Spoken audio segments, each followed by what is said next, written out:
Hello guys, welcome to my very first episode of Haunted Gaming.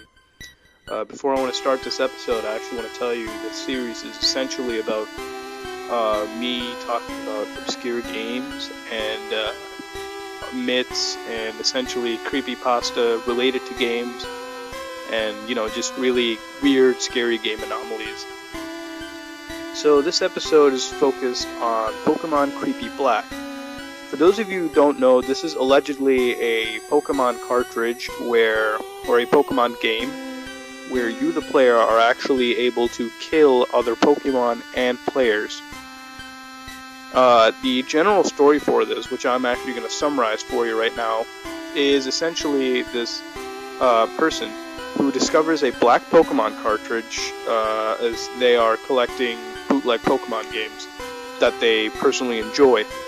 This cartridge was all black with a sticker attached to the front with just the Pokemon title, no version, no nothing. The intro for the game, once it was plugged into the Game Boy, was Nidorino and Gengar fighting just like they did in the red and blue versions of the game. Once the player reached the press start screen, the character Red was there, but the Pokemon that usually scrolled in the official titles were not scrolling. And instead of saying red version under the Pokemon title, it said black version, thus bringing the name Pokemon Creepy Black, I guess. As the player had obtained their starter, Squirtle, Bulbasaur, and Charmander, they had obtained another Pokemon named Ghost at level 1, which resembled the ghosts from Pokemon Tower in Lavender Town, before obtaining a Silph Scope from Devon Corporation. Ghost had one attack, Curse. Curse is actually an official Pokemon move in the recent titles, beyond Generation 2, I guess. I'm not exactly sure, but it wasn't in Generation 1, which was Red and Blue, which meant that this move was actually hacked into the game by a hacker. If Curse was used on another Pokemon, the screen would cut to black and the cry of the Pokemon would be heard. However, it would be distorted or slowed down.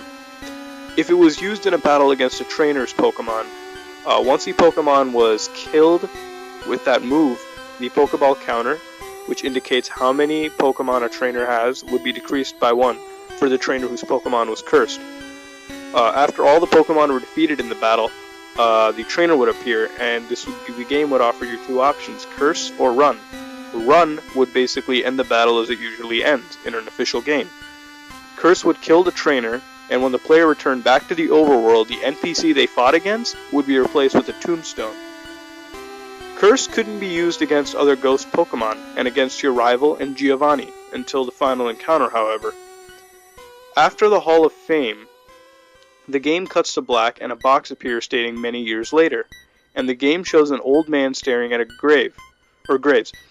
The old man is actually meant to be your character from before.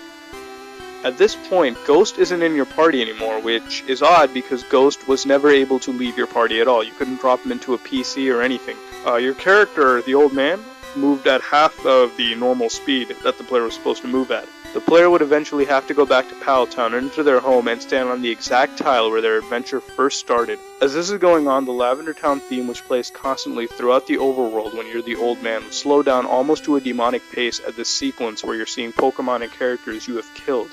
After you're done seeing this sequence, a battle with Ghost would trigger where you are the old man. Hello guys, my name is Mutahar and welcome to another episode of Haunted Gaming. Today we're going to be talking about Ben and Majora Mask's creepypasta. This creepypasta has definitely gained a lot of attention ever since it was posted on 4chan, and videos of the incident were uploaded onto YouTube by the user and the original creator, Jadu Sable. Later on it was confirmed to be a hoax, and a very creepy one, nonetheless. Moving on to the creepypasta itself, I'll just summarize, what went on, and I'll give you some analysis of it afterwards. The creepypasta started out with who I presume is Jadu Sable moving into his dorm at college during sophomore year, where a friend of his gave him a Nintendo 64. Soon after receiving the Nintendo 64, he had went out to purchase some N64 games, and eventually came to a garage sale with an odd old man who had sold Jadusable a copy of Majora's Mask without any labels, except the word Majora written in black marker. The old man handed over the cartridge saying, "Goodbye, Ben." When Jadusable returned home, he immediately started his copy, and when the main menu screen came up, there was one save file called Ben. As Jadusable checked the save, he noticed that the person was really far in the game, and then created a new profile called Link, and was ready to play. As Jadusable played through the game, he noticed that it was okay, but the NPCs had referenced him as Link at times, or Ben, even though Ben wasn't his actual in-game name. This began to creep him out, but he rationalized that it was just some programming issue in the game, since it was bootleg after all. And so he deleted the save file of Ben and continued playing. But now the NPCs had called him nothing, not even Link or Ben, just some blank space in the game. Later that night, he began to play the game again, and he went to do the fourth day glitch. If you guys don't know what the fourth day glitch is, basically where the player talks to the astronomer and looks through a telescope as the clock basically is about to hit 0, and so it glitches the game and gives you sort of an extra day. Basically, Jadusable got this glitch to work on his first try, and upon exiting the telescope, he had been teleported to the Majora boss fight room, and was staring at Skull Kid hovering above him. He noticed that Skull Kid never appeared in this room, and was staring at his character no matter where he went in the area. He was about to reset the game, when suddenly a text box appeared saying, "You're not sure why, but you apparently had a reservation."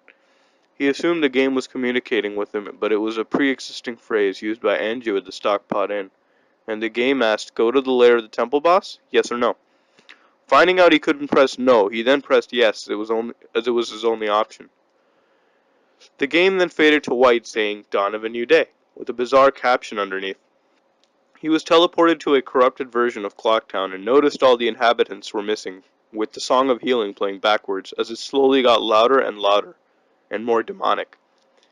And he noticed he couldn't leave the town at all, no matter what exit he took.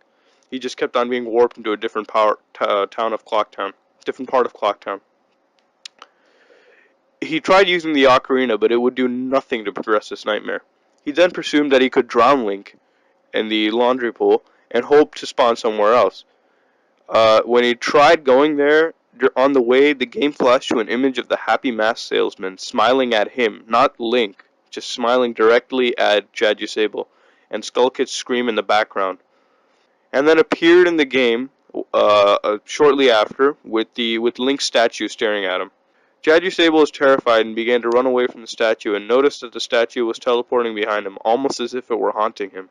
After the whole haunting of the statue, the screen cut to white again, stating "Dawn of a New Day," with the same bizarre caption under once again. The screen faded in, and Jadusable had noticed that the moon was black, looming above him, with Skull Kid staring right at Link.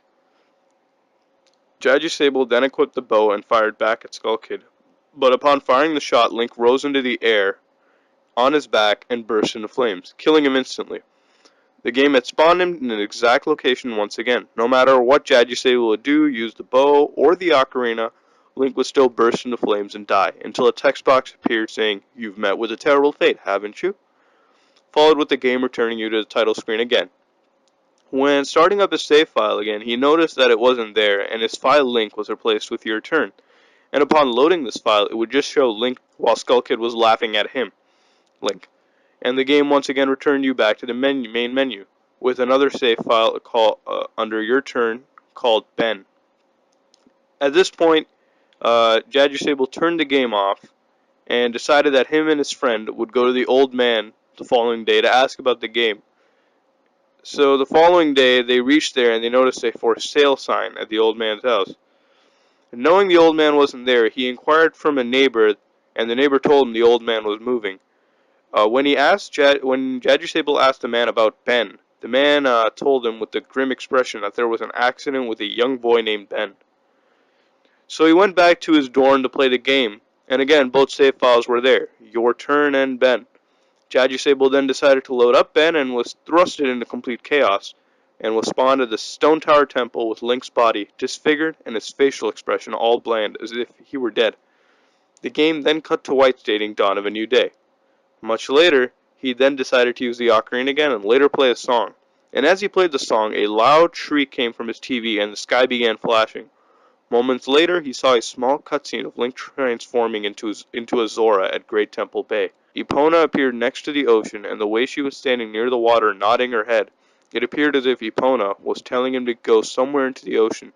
As Jadusable swam into the ocean, his character drowned, which made no sense as he was a Zora. He then was booted back into the main menu, where he saw two save files, Ben and Drowned. And so he found out that Ben had unfortunately died by a drowning accident. So this is where the story ended, guys, leaving Jadusable depressed after playing this game, and Ben still haunting him, not just in the game, but, in real life as well.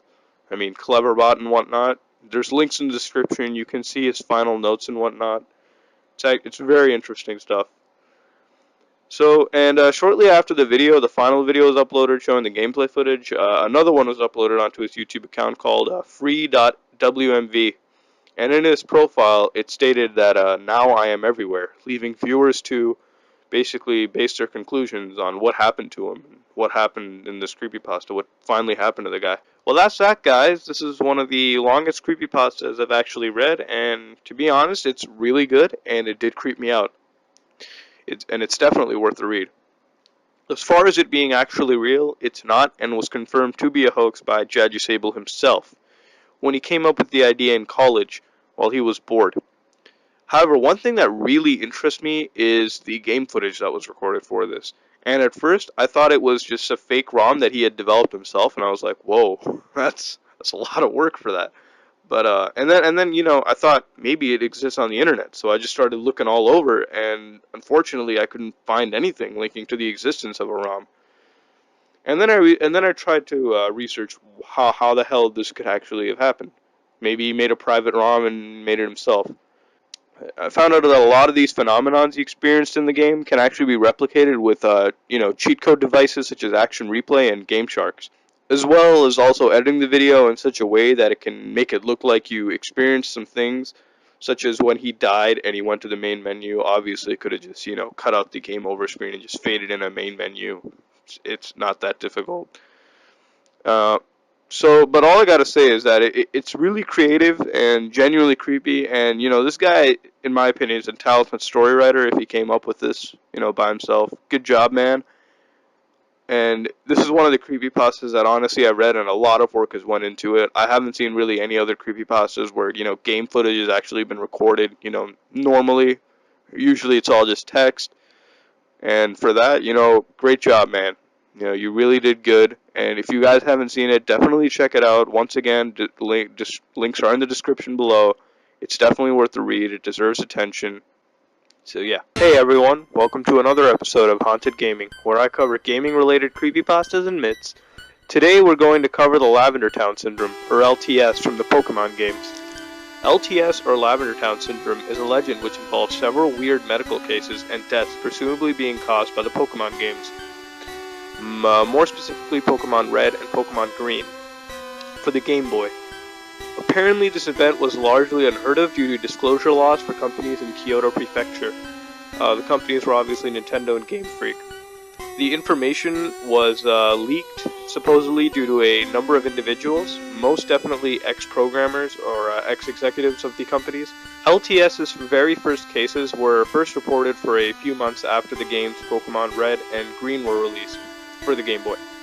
At the time, the dominant demographic playing this game was between 7 to 12 years of age. Basically, Lavender Town Syndrome occurred when players had reached Lavender Town. In the summer of 1996, the cases that were reported eventually began to surface about Lavender Town Syndrome and the many afflictions that these people have gotten from the Lavender Town theme, or tune. The earliest record actually came from an internal report leaked by a former employee, Miss Satao Harui. I hope I pronounced that right. It consisted of various cases among 4 individuals who suffered from symptoms such as obstructive sleep apnea, severe migraines, insomnia, nosebleeds, and various other symptoms. One weird thing was that this report was made before this syndrome was determined by health experts, and is questionable as how Game Freak knew, without the aid of medical experts or health services, the effects of this tune. These symptoms would only be found in players the age of 7 to 12 who had reached Lavender Town and heard the theme with headphones on. They also obtained suicidal tendencies as well. This was later revealed to be a request from the developers who wanted to leave a lasting impression on players who visited Lavender Town and enhanced, in quotation marks, the theme. And I guess they succeeded on that. Basically, the theme would affect listeners by using binaural beats, where two music tracks were made, and each track played in a different ear, causing various psychological effects to manifest to listener.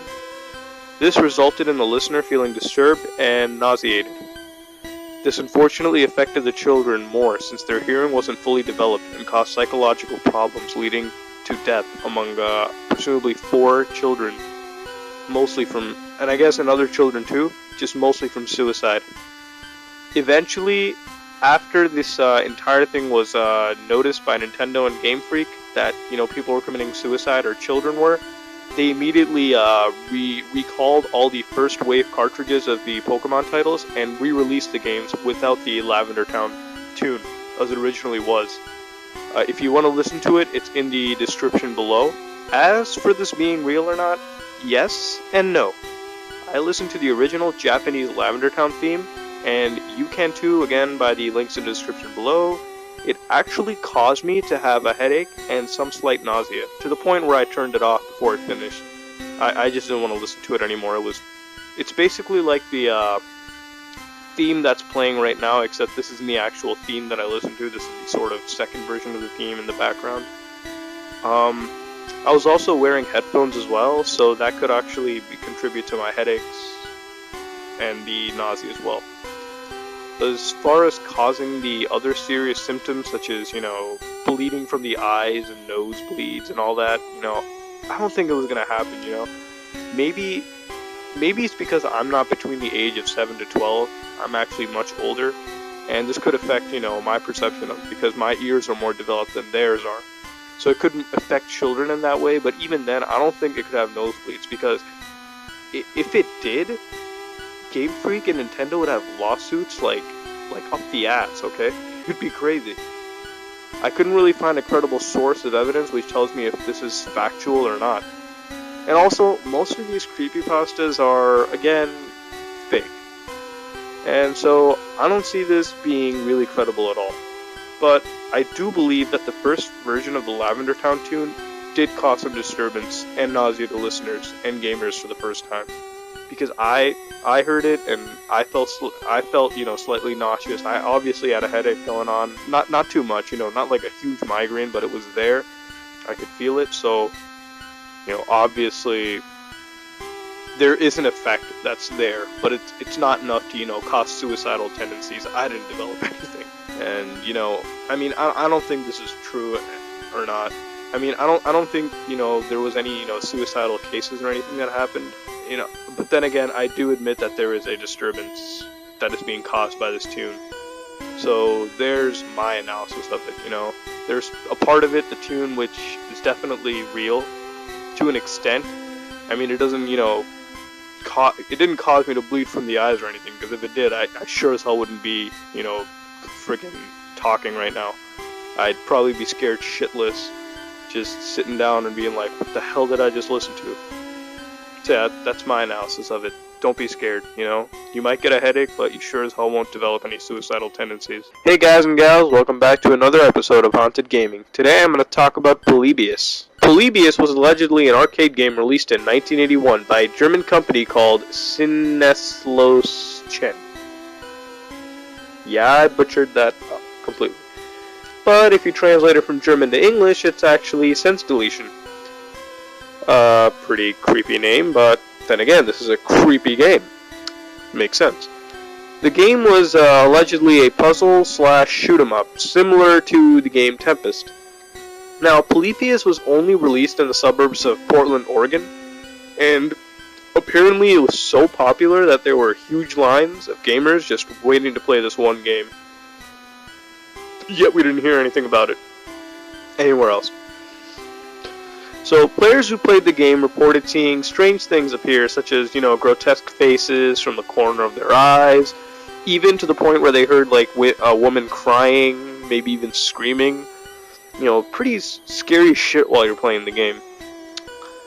Some of the players even started experiencing nightmares and developing amnesia, and some even some reports even show that some of the gamers committed suicide. And, some of them stopped playing video games altogether, with apparently at least one person becoming an anti-video game activist. God, I hate those people. But anyways, according to one of the arcade game owners, men in black suits would often come to collect video gameplay data and score data from the game instead of taking the deposited money, I guess. They only wanted the gameplay data. Many had believed that this was some conspiracy theory, and the government was trying to use like subliminal messaging to control our people, over here. It's pretty, fucked up, bizarre out there, conspiracy theory. I mean, you hear one and it's like, it's implausible, but now you hear this and it's like, fuck. But whatever. After a month of its release, apparently all the game cabinets and, copies of the game were just disappeared. I mean, like, they fucking vanished into thin air, I guess. That's, as far as I could find out. Not even like a recall, I guess. One cabinet actually reappeared back in 1998, but then quickly disappeared again for some fucking bizarre reason. Sounds legit. Ever since then, many have tried to recreate the game, but no one has ever really found the original ROM, and I highly doubt it because... Here, I'm gonna give you a little spoiler alert. It doesn't exist. Well, what do I have to say about this? Well, let's just say it's probably complete bullshit. Polybius couldn't have existed. And you can call me a disbeliever or fucking ignorant for all I care, because, hey, that's your opinion and this is mine. But you know what I'm going to do? I'm actually going to back up my opinion with some, points. First of all, if it was a popular game, why didn't anybody get a ROM of this game if it was available publicly? Because, I mean, sure, it was in public, it was an arcade game, or whatever, they couldn't fucking hack it in public, but whatever. Surely there were some fucking brilliant minds out there who knew how to do it, who had the technical know-how on how to do such a thing.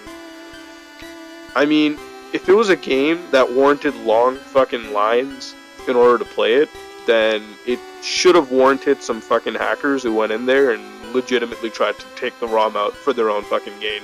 Or, upload it onto the internet if they felt like it. Sure, the internet wasn't there back then, but just for fucking personal sake, they would keep it. I don't know, that's just what I'm saying, if you want to fucking disprove that, go right ahead, comments are down below. I'll address it in the next video. If it's fucking, legit. Another reason is that all the copies and machines of Polybius suddenly disappeared magically 1 month later is absolutely stupid. Because fucking cabinets of a video game machine don't fucking grow legs and dip from the arcade buildings overnight. And if they did, there would be some, fucking uproar. I mean, if they did, it would be fucking creepy in the first place because shit just doesn't disappear. And if it did, there would be some uproar because, I mean, think about it. If it was such a popular game, consumers would be pissed that their favorite game just vanished. And I mean, like even compare this recently to like the PSN outage. I mean, it was gone, and look at how pissed we are now. Like, we threw like pissy fits. I fucking saw people who went to rehab for fucking PSN and shit. Like, rehab for PSN. PSN-hab. Fucking hardcore shit right there. So, I then went to search the internets for Sineslotion. God, fuck, what? I'm gonna call it sense deletion from now on, if I ever open sense deletion, that's it. And I found a website that turned out to be a fan site and nothing really official. Bummer, right? On this site, it actually had a paragraph about detailed how they developed fucking, mind control devices, and they had some military contacts, like they worked for the military sector and now they're returning to the public sector, which is, fucking creepy on its own right. And, how they get kids to work harder and stop playing video games. Yeah, that's complete bullshit there. But, okay, whatever. I'll fucking believe it because it's fucking legit or something. This is why I think Polybius doesn't exist. And again, I don't actually have real fucking evidence to do this, because if I did, that'd be fucking awesome, but I don't. And I can't really disprove it. But if you have evidence, you know, detailing to, if you have evidence that can prove to me that it exists, put it in the comments below, or, you know, fucking make a response video to this, or just tell me so I can reference it in the next Haunted Gaming. Because as for now, I'm gonna be, you know, I'm just gonna think it doesn't exist at this point, because I don't know, I'm really skeptical, and you know, it's a hard time for me to believe any of these conspiracy theories. As much as I love them, it's just, you know, it's really hard to believe them. But is this creepypasta creepy? Yeah, it is. Again, I love government conspiracies. They're fucking awesome. Conspiracy theory stories, I love them. I mean, I fucking, you know, I will literally buy any video game or any piece of media that has fucking conspiracy theory written all over it. It's amazing. So, I mean, at that point, it really got me interested, and it is generally creepy, too. Genuinely creepy, actually. Because, you know, I recently talked about, you know, haunted shit in video games, but never really, you know, like, haunted shit, like, about, like, actual video games, you know, used for, you know, this kind of reason, like, for the government to track your gaming records for whatever reason it could be. And yeah, that's pretty cool. And if you haven't read it, definitely it's worth a read. Links are in the description below. Plus the website I mentioned earlier actually has a downloadable copy or a recreation of the game. I gave it a try and I didn't like it at all. Not because it sucked or anything. I mean, it played like Tempest, and fucking Tempest was awesome. But it had a lot of strobe effects, and it hurt my head just watching the game.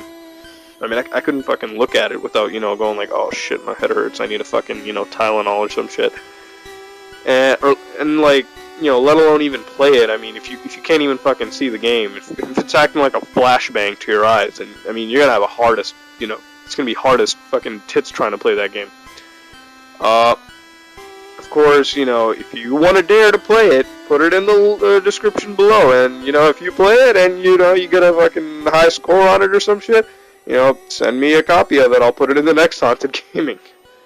Because that would be the shit. So this has been my analysis for Polybius, the alleged fucking conspiracy theory game made by a German company that fucking grew legs and walked out of fucking arcade game machines. I don't know. Fucking stupid shit. But creepy nonetheless. Hey guys and gals, welcome back to another episode of Haunted Gaming. This week, I'll be talking about Super Mario 64, a creepypasta related to it. So this creepypasta about Super Mario 64 basically starts out with an individual reminiscing about when he played Super Mario 64 as a child. And as he was watching gameplay of it on the internet, when suddenly a pop-up appeared offering the game in mint condition for sale. The ad looked sketchy, but he still went and bought the title for nostalgia's sake. The seller wanted $10, sent in an envelope to his or her address, instead of using a more convenient and safer way such as PayPal. After the transaction was done, the game was shipped back a couple of days later. The game cartridge looked very crappy. The original sticker was ripped off and replaced with a piece of duct tape with Mario written crudely on it. Seems legit. The game started normally, and at the main menu where players could, play around with Mario's face. So he pulled on one of Mario's ears for old time's sake, and then went to do the same with the other ear, until when he did it to the other ear, the TV began to produce loud static, and Mario's head began twisting demonically. Yeah. It obviously wasn't possible for the model to do so, and while this was happening, random sound effects played through the static, and a faint voice in Japanese could be heard, stammering and whimpering. He then shut off the game and restarted again this time, not bothering with Mario's demonic fucked up head. He selected a file and the game began, but instead of showing Peach's monologue at the beginning, it skipped it entirely. The game's music was also missing, and Bowser didn't even say anything once the player entered the castle.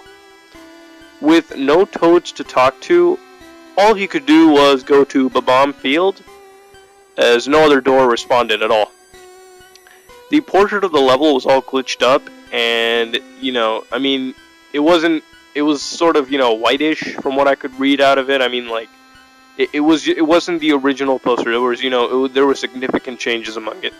But anyways, the player thought it was just a glitch and jumped through the portal into the map. And as soon as he did that, the portrait of the level just changed to the Lethal Lava Land. The painting for that level. The mission screen appeared, and where it was supposed to say, Big Babam on the summit, it just said turn back in capital letters.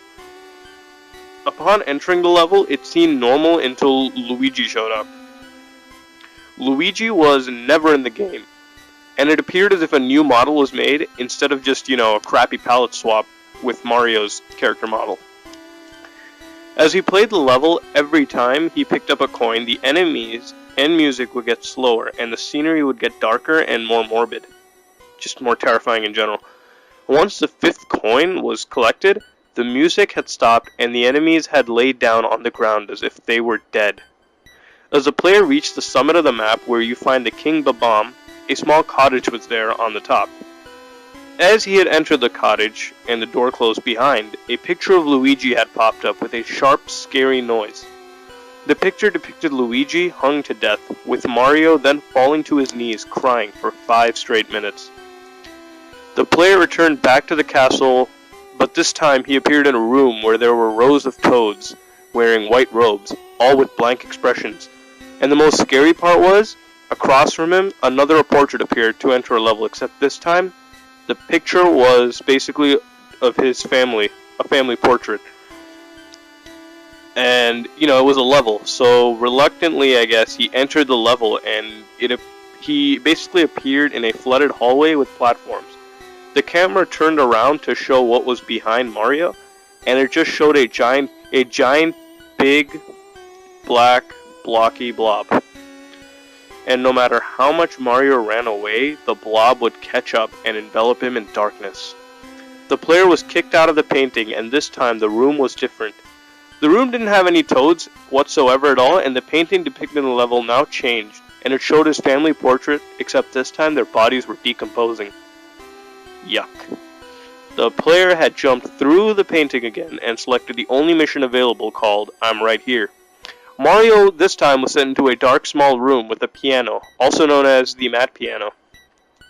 The Mad Piano started to chase Mario, and since it couldn't be attacked, the player could only let Mario die. When Mario lost all of his health, the usual death animation didn't occur this time, but instead the piano mauled him and Mario's blood and guts spilled all over the floor. A distorted version of the merry-go-round music, the one from Big Boo's Haunt, played, and as the screen transitioned from the, in-game depiction of Mario's death to a photorealistic sketch or drawing of Mario's death. And as the player was sent back out, the photo of the player's family was just more horrific this time. Mario is then warped outside Peach's castle, except this time the castle was crumbling in ruins and the fields were set on fire, and the sky was completely pitch black. The player also heard Bowser laughing and hearing several children chanting the phrase, "You couldn't save her." After a while, Peach had appeared on screen screaming with black eyes, accompanied by a very loud screech. Mario warped back into the room with the picture of his decomposing family and entered back into the painting and was thrown into a level without a name. Mario had been warped to a small island in the middle of the ocean. There was one sign only, and it said dive. The player reluctantly went into the ocean, and as the player kept on swimming down for about 10 minutes in that lifeless ocean, no fish, no nothing, he turned around and then was eaten by a massive Unagi the eel. As the player was eaten, there was no game over screen, and the player was warped back into the room and was greeted with his family portrait again, except this time, the bodies were nothing more than mere skeletons. Well, what do I have to say about this? Possibly true, but most likely false. I hate to be so skeptical, but I really don't think it exists. Like the Majora's Mask creepypasta, and if you don't know what I'm talking about here, there's a link at the end of the video, but if you're in a hurry, then here's a link right now above. But anyways, back to the whole analysis, the Majora's Mask creepypasta still had video proof. Granted, you could use a cheat device to recreate some anomalies in that game, but at least we had a video which gave, some credibility to the theory that it could be real. But this game doesn't. And even if this game were to exist, it would most definitely have to be a ROM, right? That a hacker would have made. Now, the hacker obviously uploaded the ROM to the cart and sold it. Now, I don't know much about N64 ROM hacking, but if someone were to hack a ROM like this by, creating brand new models, changing the map so that things appear on fire, castles are crumbling, then that takes a lot of time and effort. And anyways, the person who sold the cartridge to the player obviously wasn't in it for the money. He only charged $10 when he knows, or he or she knows, when they could have gotten much more for such a game. So, was the creator sending a message about something, in his personal life, or, maybe about Mario in general? Or could it have a deeper meaning, or could the guy or girl just be completely fucked in the head? How would I know? I'm not a psychologist. But think about it. If you know anything more about it, or if you have some valid argument or some suggestion or, any idea, put it in the comments below. I'm listening. However, the nail that seals the coffin to this game's possible existence is the fact that the player mentions his family portrait appearing in the game. Anyone who has even the slightest technical know-how knows that this kind of programming or anomaly isn't even possible, unless the actual creator of the ROM stalked the player around and took and even gathered family photos, which would be very fucking creepy on its own, and definitely would warrant its own creepypasta. This is why I believe this game isn't possible, mostly because I haven't seen videos or pictures of it, and the fact that the ROM of this game isn't available anywhere on the internet. And so if I can't see it firsthand or videos, I assume it's not real. That's just the way I am, alright? If you believe it's real, tell me why. If you have any evidence linking to the ROM, yes, tell me. Even if you don't, and you're a ROM hacker, and you apparently made this ROM, please send me a link. I would very much love to play it. So, is this creepypasta creepy? Yes, it's definitely very creepy, and by far it's one of the best I've read. Very descriptive, very detailed, and you guys should definitely check it out. Links are in the description below. This is my analysis of this creepypasta. It may possibly, if not definitely, be fake, but it sure is fucking creepy. Hey guys and gals, welcome back this week for another Haunted Gaming. This week I'll be covering The Legend of Zelda 2, The Lost Level. This creepypasta starts off again with another individual wanting to re-experience their childhood and want to experience a nostalgic moment with an old video game. This particular individual was searching through the internet for a copy of Zelda 2 for the NES. After searching on eBay, he came across an unbiddable item, Zelda 2 for 99 cents, and had purchased it because it was very cheap. When the cartridge arrived after a week, it looked very weird. It had no label and was all golden with a little, title written on it. I'll just put it on the screen right here. It's basically Zelda 2, except they wrote it in, stupid leet speak. The person had then put their cartridge in the NES and started to play the seemingly innocent classic. The game had one save file already on it, most definitely from the previous owner. The player then loaded up the save file. The save file was pretty normal, but there was one glitch which allowed the player to walk through rocks and other barriers in the game. The player decided to use this glitch to their advantage and progress through the game at a faster pace. As the player kept on running around the game world, they had come across a burning town. The player entered the town, and to their surprise, they encountered a perfectly normal place. There was no problem at all. And until the player started talking to people, that's when shit started turning weird. Every time the player would talk to someone, the NPCs would reply with the phrase, "Leave now." The player had then walked by a big house and was pulled in by some strange looking girl that said, "Come in quick." As Link was pulled in, the player had heard 8-bit versions of screams and violent noises coming from the house. And then Link began levitating out of the house. As this happened, the town had turned dark and the homes were lit on fire. The levitating Link then appeared without eyes and started laughing demonically. Link then stated, "Hyrule is done for, Greg and Zelda, along with Hyrule shall perish by the hands of me." All the townspeople had then surrounded Link, and they all blew up violently, spewing blood and guts everywhere. Link was then chanting around a Rosie, and the game cut to black saying, "Run away, Greg, run." As the player looked behind him in real life, he saw Link bleeding from the eye saying, "You're going to die." Then the player was lifted up and thrown around the room, getting severely injured. A neighbor heard loud screams and called emergency services, and the player was sent to a hospital, barely surviving the encounter. The player then researched, after being patched up at the hospital, the history of the cartridge, and found that the game was made in an abandoned warehouse built on top of an Indian burial ground called Green Tree Cemetery. Apparently at the cemetery, a member from an Apache tribe had gotten captured by a rival tribe, and the man's eyes were cut out by the rival tribe using a buffalo knife. The player had thought he may have been attacked by the Apache man instead of Link. Nevertheless, the player had put the haunted cartridge on eBay with the same title as when he had bought it, Zelda 2 NES. Well, this is definitely fake. Why is it fake? If this happened, I swear news reporters would butt this story and give it so much hype that even people in remote parts of the world would know what happened. However, the inclusion of an Indian burial ground had really intrigued me, and I searched up Green Tree Cemetery to see if something existed. I searched it up, and it actually exists in Montgomery County, Pennsylvania, in the United States. But it's not an Indian burial ground, and this sort of destroys the notion that that aspect of the creepypasta could be real.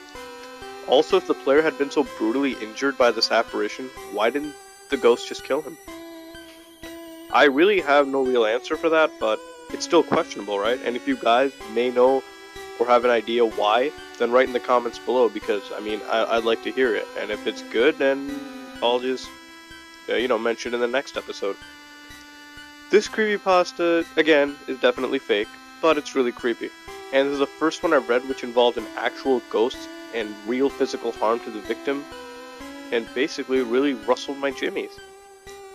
Anyways, this is my analysis. It's fake, no sign of being real, except the real world references, which were quickly debunked. But this pasta has pretty gory demonic imagery, and it definitely gains a creepy star, and deserves to be read. That's my analysis. Hey guys and gals, welcome back this week for another episode of Haunted Gaming, where today I'll be covering Herobrine from Minecraft. Now, before we start, I just want to get it clear. I don't play a lot of Minecraft. I'm honestly not even that interested in the game. But in all of, my gaming for Minecraft and all my time hearing about it, I've definitely heard of Herobrine. And like many other Minecraft players have also heard of him, experienced or inexperienced otherwise, we've all known who Herobrine is. Whoever plays Minecraft. The first mention I really heard of Herobrine that I researched was in a creepypasta that was posted on the official Minecraft forums, where a player who created a new world, generated a new world, I guess, and saw Herobrine in the game. That's what it was about. So basically, it's like this: this guy spawns a world, guy or girl, I don't know, spawns a world, and it was all normal, and nothing had seemed out of place. And the player had just started to collect, resources and, built tools to survive, just like a regular survival server or like a game that people host anyways. So the player started venturing out into the world and noticed, some creatures in the fog. This usually is caused by the tiny render distance that some people set up, to make the game run smoother, but whatever. The player had thought it was a cow, and, they wanted to get some leather so they can make armor out of it. But until, when they came up close by, they saw it was an NPC. Just like, you would see an NPC on multiplayer. No, the NPC had the same character skin as the default player. The one with the blue shirt, whatever. Except that the eyes were actually, empty. Like, there were no pupils at all. The funny thing is there was actually no name above the model, and multiplayer wasn't enabled, so it was all in single player, and it appeared to be some, new mob or something like that. Herobrine instantly ran away into the fog and disappeared, upon being sighted. The player then continued on with the game as normal, and, when the world was, expanded, when they started seeing, more of the world, there were things in it that seemed much more complicated for the random map generator to actually produce. Things such as, 2x2 tunnels and, groves of trees with leaves cut off, and weird sort of buildings made that the random world editor couldn't possibly generate with because it required so much more complex coding rather than what was already into it. But anyways, besides the point, the player then saved the map and went onto the Minecraft forums to ask other members about this mystery player, and realized there were no other threads about the issue, and so then he decided to create his own. As soon as he created the thread, it was deleted within 5 minutes. And then after constantly trying to create the thread again and again, it was constantly being deleted faster and faster. Then the player received a message from, another player, another member on the forums called Herobrine. The player then went to Herobrine's player profile and tried to load it up, but the page 404'd, or crashed, in general terms. It was inaccessible, whatever. The player had then received an email from another legitimate user on the Minecraft servers, and decided that emailing would be a better form of, communication, because this mystery, Herobrine thing was just killing off all their threads, preventing any sort of discussion. So after that, they started to, this mystery informant that he received the email from then sent him a, directory of other players who received this similar issue, or were experiencing the anomalies, and so it appeared that this was very common as well too. And after a month of information gathering and communication between people through email, it was believed that Herobrine was the dead brother of Notch, the creator of Minecraft. The player then emailed Notch, and Notch responded with a message stating, "I did, but he's no longer with us." So ever since, that message came, the player hasn't spotted Herobrine since, and it remains a mystery.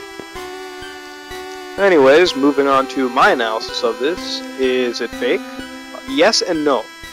It's fake because Notch himself actually tweeted that he had no other brother, except one half-brother who he never talks to.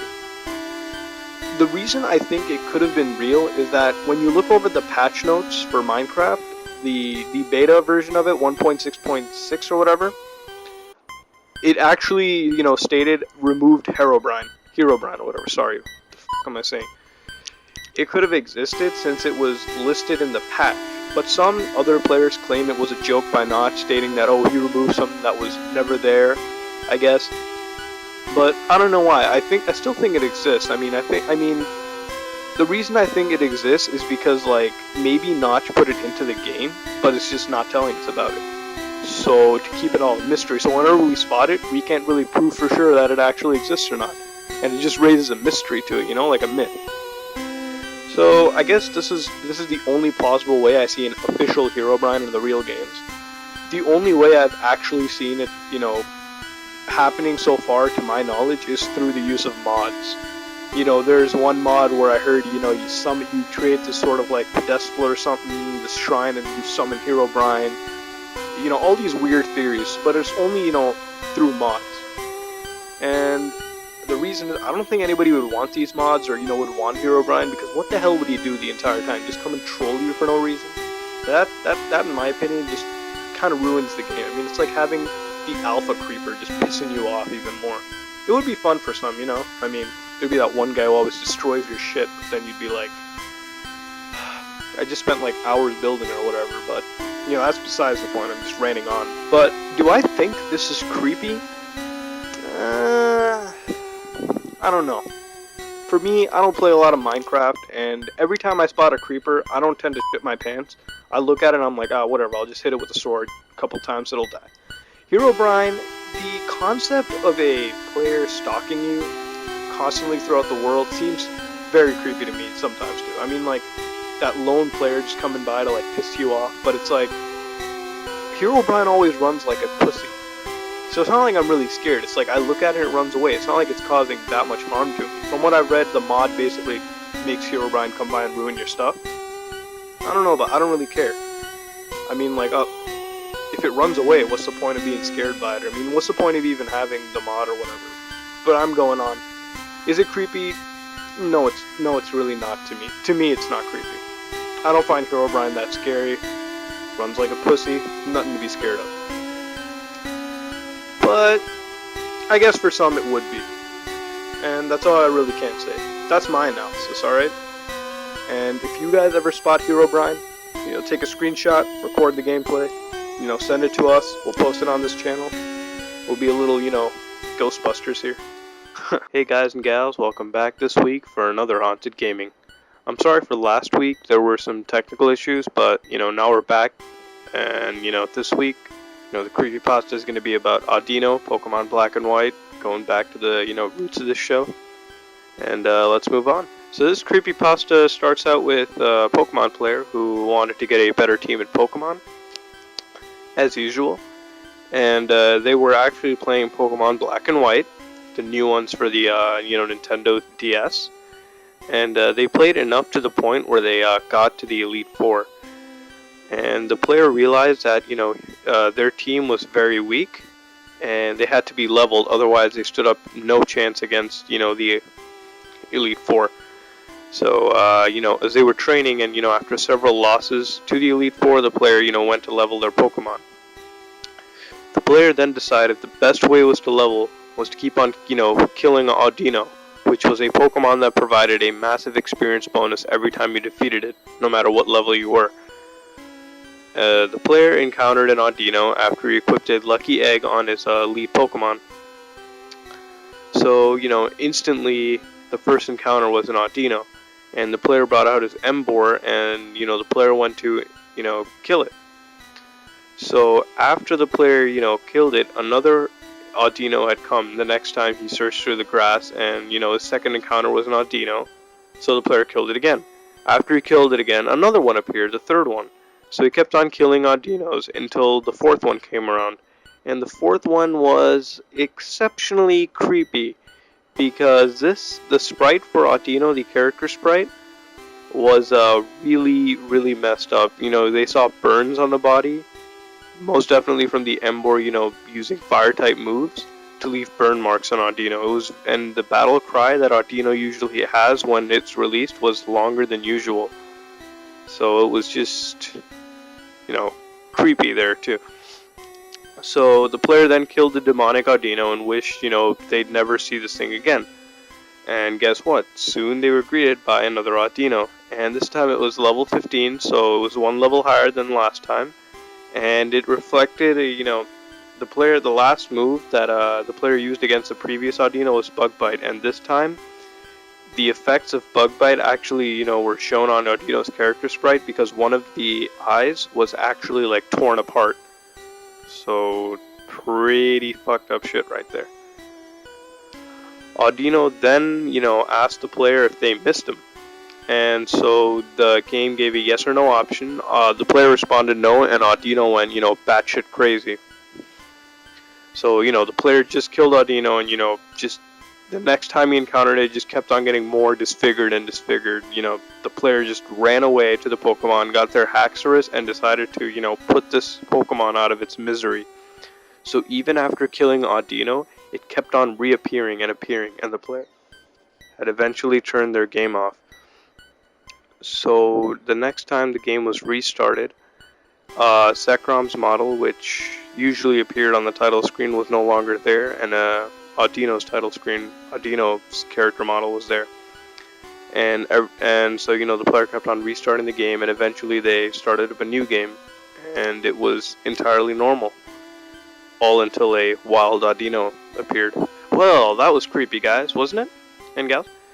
This Pokemon creepypasta, to me, beats the other ones by miles, especially Pokemon Creepy Black. I mean, that's good, but this is so much better because it uses gory imagery, and for that, I mean, that really adds to the scary factor for me.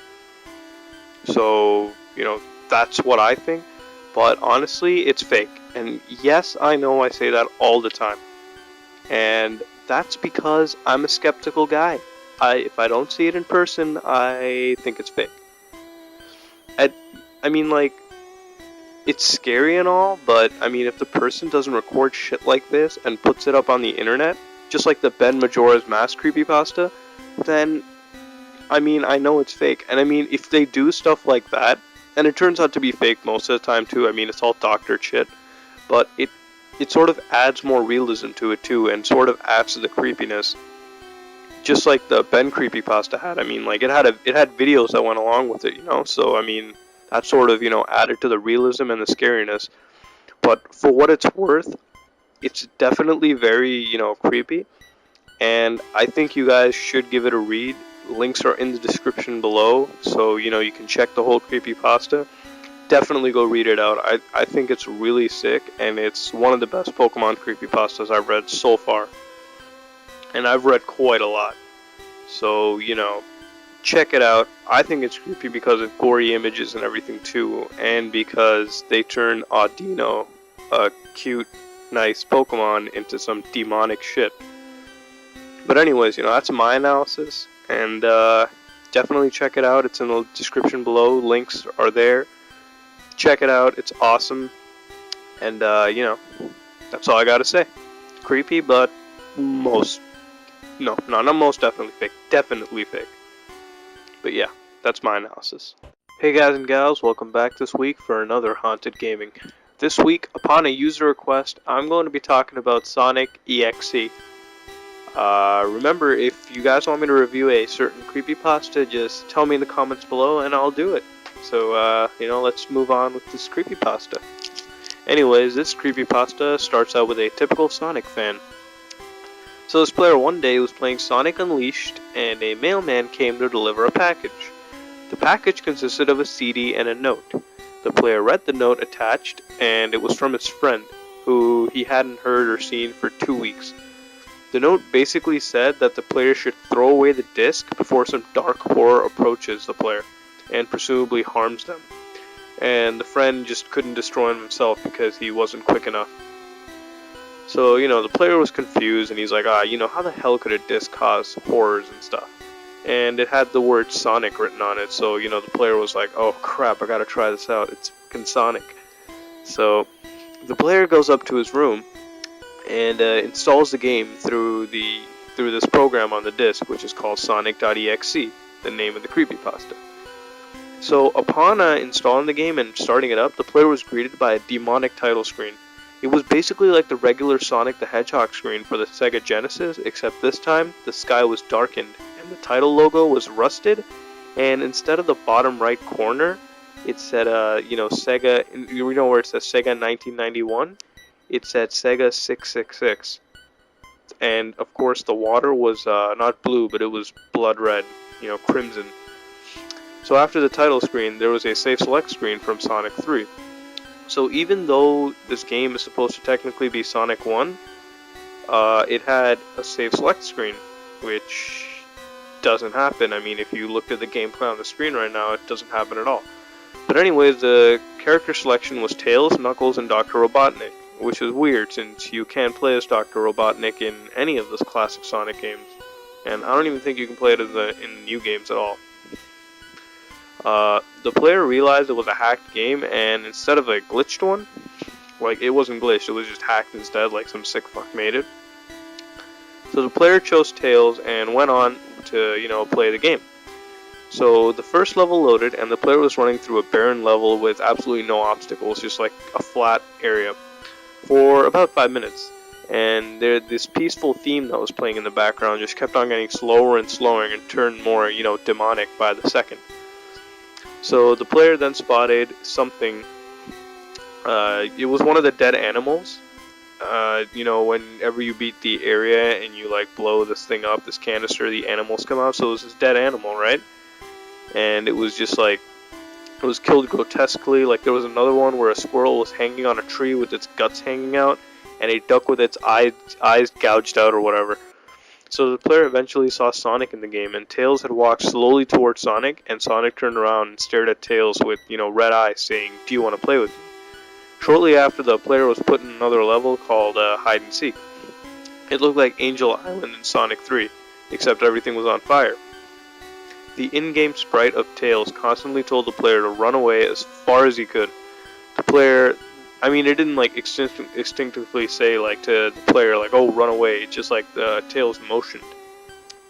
But whatever. So the player then saw Sonic slowly gaining up on Tails and then disappearing, only to reappear in front of Tails and cutting the screen in black and leaving the words "You're too slow." The player then saw a demonic sprite of Tails and decided he would just pick Tails after Knuckles. Sorry. What the fuck? Knuckles, since Tails was dead. So the player was booted into a new level called You Can't Run. So the player then kept running down the straight level with no obstacles, and after a while the player noticed bloodstains on the ground. Sonic then immediately appeared in front of Knuckles and said, "Found you." The player then constantly tried to punch Sonic, but he kept failing because Sonic would just teleport back and forth. Eventually Sonic lunged at Knuckles and the screen went black, and a message, appeared saying, "So many souls to play with, so little time, would you agree?" The player then saw demonic Knuckles and shut off the game and just, went and took a nap. The player experienced a very, very disturbing nap, and until a couple of hours later, the player decided to play the game again, and he had one character left, Robotnik. So the player decided to continue to lead Robotnik down a flight of stairs until Sonic appeared in the darkness with an extremely horrifying grin, and the screen flashed to black with a message saying, "I am God." The player was booted back into the main menu without warning, and the computer shut off. The player then noticed behind him a Sonic plushie with bloodstains coming from its eyes. Well, what do I think of this? Actually, I think it could be real, except for the part at the end, obviously, with the Sonic plushie. But I'm a computer programmer, and, I can personally say that this could actually happen because, programs, you can make it like anything you want. So if I wanted to make a creepy Sonic game, I just could do it right now if I had time and effort. Like, if I put time and effort into it, I could make something like this. Anybody can make the computer program. And, there is a part of the creepypasta, I think, where the program set to the basically stated the name of the player. So it's if it was that, then it would probably be like a close friend or a relative or something. But besides the point, if you wanted to make something like this, you could. If you did, I think you are a creepy fuck. But whatever. Even if I don't have an actual copy of the game, I'm still skeptical of its existence, obviously, but there wasn't anything so overtly implausible in this creepypasta that it seemed, completely fake. Besides the Sonic plushie at the end, if you disregard that, it's kind of plausible. But I still do think it's fake. Mostly because if stuff like this happened, I would probably see it in the news, or you would see actual a program on the internet you could download, because stuff like this goes viral every second. It's appearing on 4chan everywhere. You'd probably get a copy of it. Hell, your grandma could probably get a copy of it. But whatever. But the creepiness of this creepypasta was definitely high. I thought the reaction from the player was a little more dramatic. If I played this, I'd be scared too. I'd get some chills, but I wouldn't shit my pants or anything. I'd play it and be like, whatever. Let's see what else. Let's play Fatal Frame. Anyways.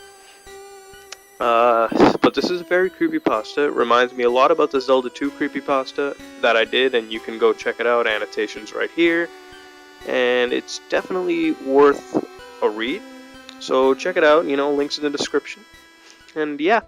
Hey guys and gals, welcome back to another episode of Haunted Gaming. This week we're going to be doing something a little different. It's still going to be game related, but instead of a story this time, I actually have a poem to share with you. This poem here is called Hypno's Lullaby. Some of you guys may have heard of it, but if you haven't, it's basically a poem, and a very creepy one, about a Pokemon called Hypno. And if you don't know who Hypno is, it's this creepy Pokemon who hypnotizes people and puts them to sleep, and then, I don't know, God forbid, whatever else they do, but it's basically about that. So I'm going to read it out to you, and I'm going to tell you what I think about it. So this is basically Hypno's Lullaby. I'm going to start reading it now. Come, little children, come with me. Safe and happy you will be. Away from your homes, now let us run. With Hypno, you'll have so much fun. Oh, little children, please don't cry. Hypno wouldn't hurt a fly. Be free, be free, be free to play. Come down in my cave with me to stay.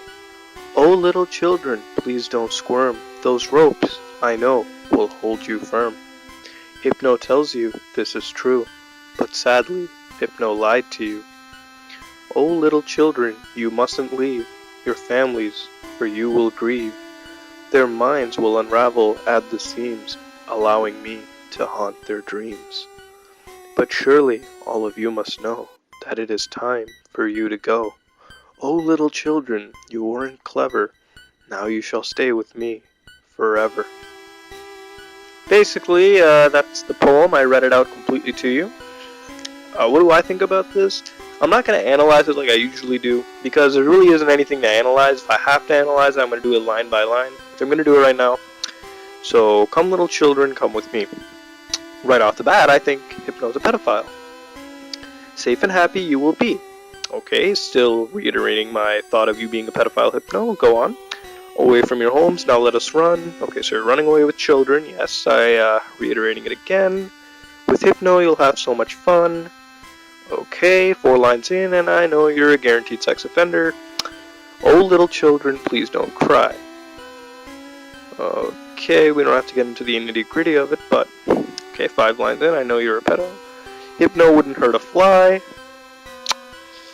Oh, yeah, but you'd hurt little kids. That's actually worse than a fly, but... Okay. Be free, be free, be free to play. So, children should be free to play. Okay, yeah, they could go out and play, but whatever. I'm pretty sure Hypno's idea of playing is quite different than what mine and yours would be. But, whatever. Come down in my cave with me to stay. So, 8 lines in, and, I know we're talking about Hypno's white van. Oh, little children, please don't squirm. Still reiterating that, I don't know. These ropes, I know, will hold you firm. Yeah, I know, I'm not going to say it again. We already know what I'm thinking. Hypno tells you this is true, but sadly Hypno lied to you. What the, I don't know. Just, god damn it. Oh, little children, you mustn't leave your families, for you will grieve. Yes, these kids will definitely miss their families. Their minds will unravel at the seams. Minds will unravel at the seams. So at the seams of the rope, their minds will unravel. I don't know, I guess you tighten the rope or something, and... I don't know. What the fuck? Allowing me to haunt their dreams. Okay, so Hypno, you use Nightmare. Okay, that's great. But surely all of you... Oh god, what am I retarded? Nightmare? Sorry guys, it's Dream Eater. But surely all of you must know that it is time for you to go. Yeah, when the cops arrive, then they get to leave, but... Okay. Oh, little children, you weren't clever, now you shall stay with me forever.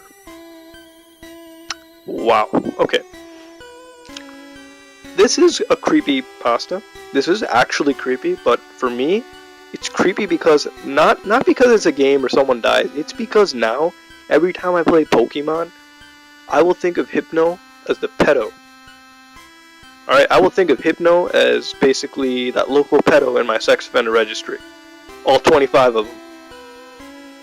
But, I mean, that's as far as, that's my analysis, alright? I mean, I read line by line. I told you what I was thinking.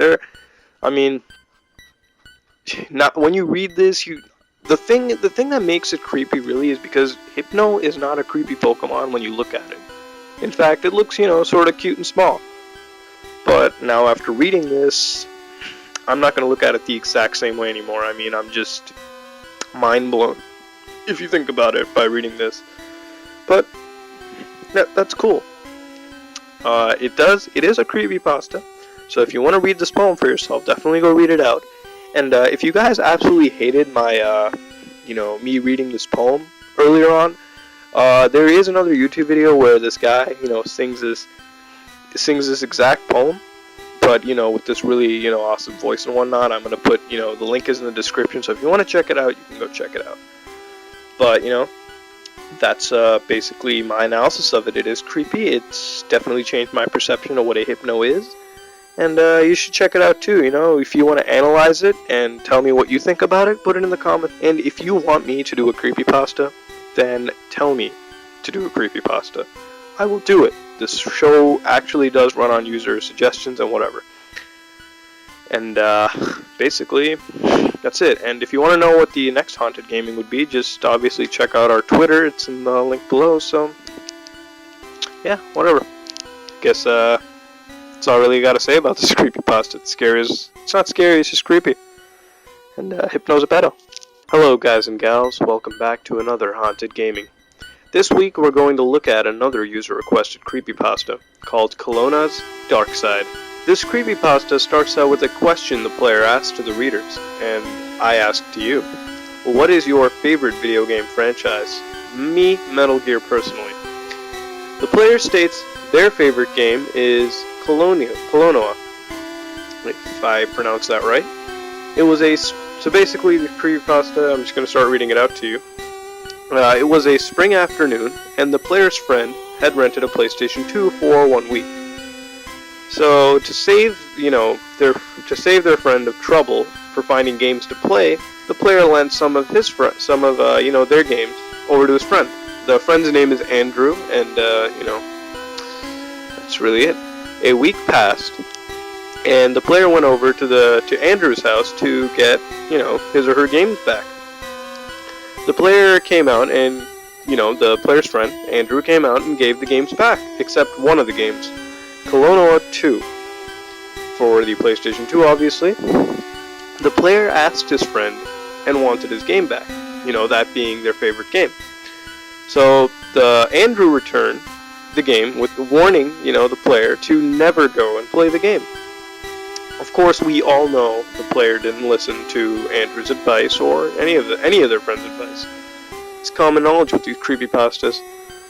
But so the player, returned back home and proceeded to eat dinner that evening.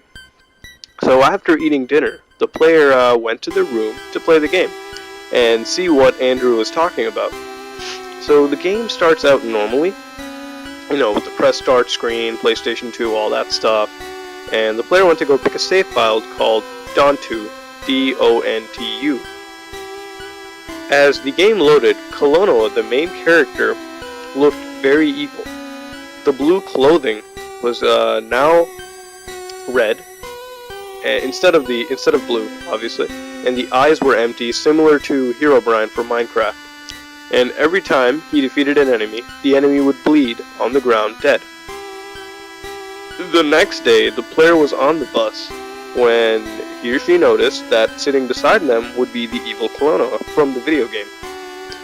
The player asked Andrew about this, and Andrew said that during the week that he borrowed the game, he accidentally cursed it, and he cast some evil spell on it to bring a demon out to the most nearest electronical device. Obviously, that being the CD that contains the game, or the PlayStation 2 itself. I assume it would be the DVD that contains the game. The player's friend also said to never play the game, or the evil Kelowna would just keep on stalking them and tempting them even further to play the game. So 3 days had passed with the evil Kelowna, 3 days basically passed, and the evil Kelowna is basically following the player around, convincing him or her to just play the game. On the 4th day, Kelowna wasn't there to tempt the player, but instead the player saw their little brother playing the game instead. So the player's little brother said that a demon Kelowna said to play the game, or else, he would be dead. The player's little brother. The game turned on, and the evil Kelowna appeared on the screen and stated, "Well, you bitch, you tried to resist me, and now your brother will meet his end." I say it without any feeling. God, I'm a dick. Anyways. Suddenly, demon claws appeared from the controller and grappled the little brother, causing, blood to pour out. And before the player could shut off the console, the game sucked the little brother in, tearing the body parts throughout the process. The demon stared back at the player and started to suck him or her in, but the player quickly attacked the television with a baseball bat, knocking it over and pulling, the cord out and shutting it off. The player then immediately tried to destroy the disc, but nothing would work. He tried to saw it, set it on fire, do any other kinds of things to it, it would just stay perfect. So the player went to the back of a convenience store and just threw away the disc. Upon throwing away the disc, Kelowna appeared one last time and said that it will pursue another target. So after this, the player nor his friend saw any sign of Kelowna again, and not even the little brother, unfortunately. So what do I have to think about this? Pretty good. This creepypasta reminds me of Zelda 2, again. And that's only because it had a link that emerged and, killed someone or supposedly killed someone. I assume it killed someone. And in this one, a demonic Colono appears, but this time it's more prominent because now it's such a big part, and it stalks the player, and unfortunately kills their little brother. What I didn't like about the fact that it was stalking him was just because they were stalking him in the most... It was stalking the player in the most stupidest of places, like the school bus. Now, I'm going to be very honest with you. If I saw Colonoa sitting next to me on my school bus, you know, when I used to ride a school bus, I was like, what, like, fucking 5 years ago or some shit?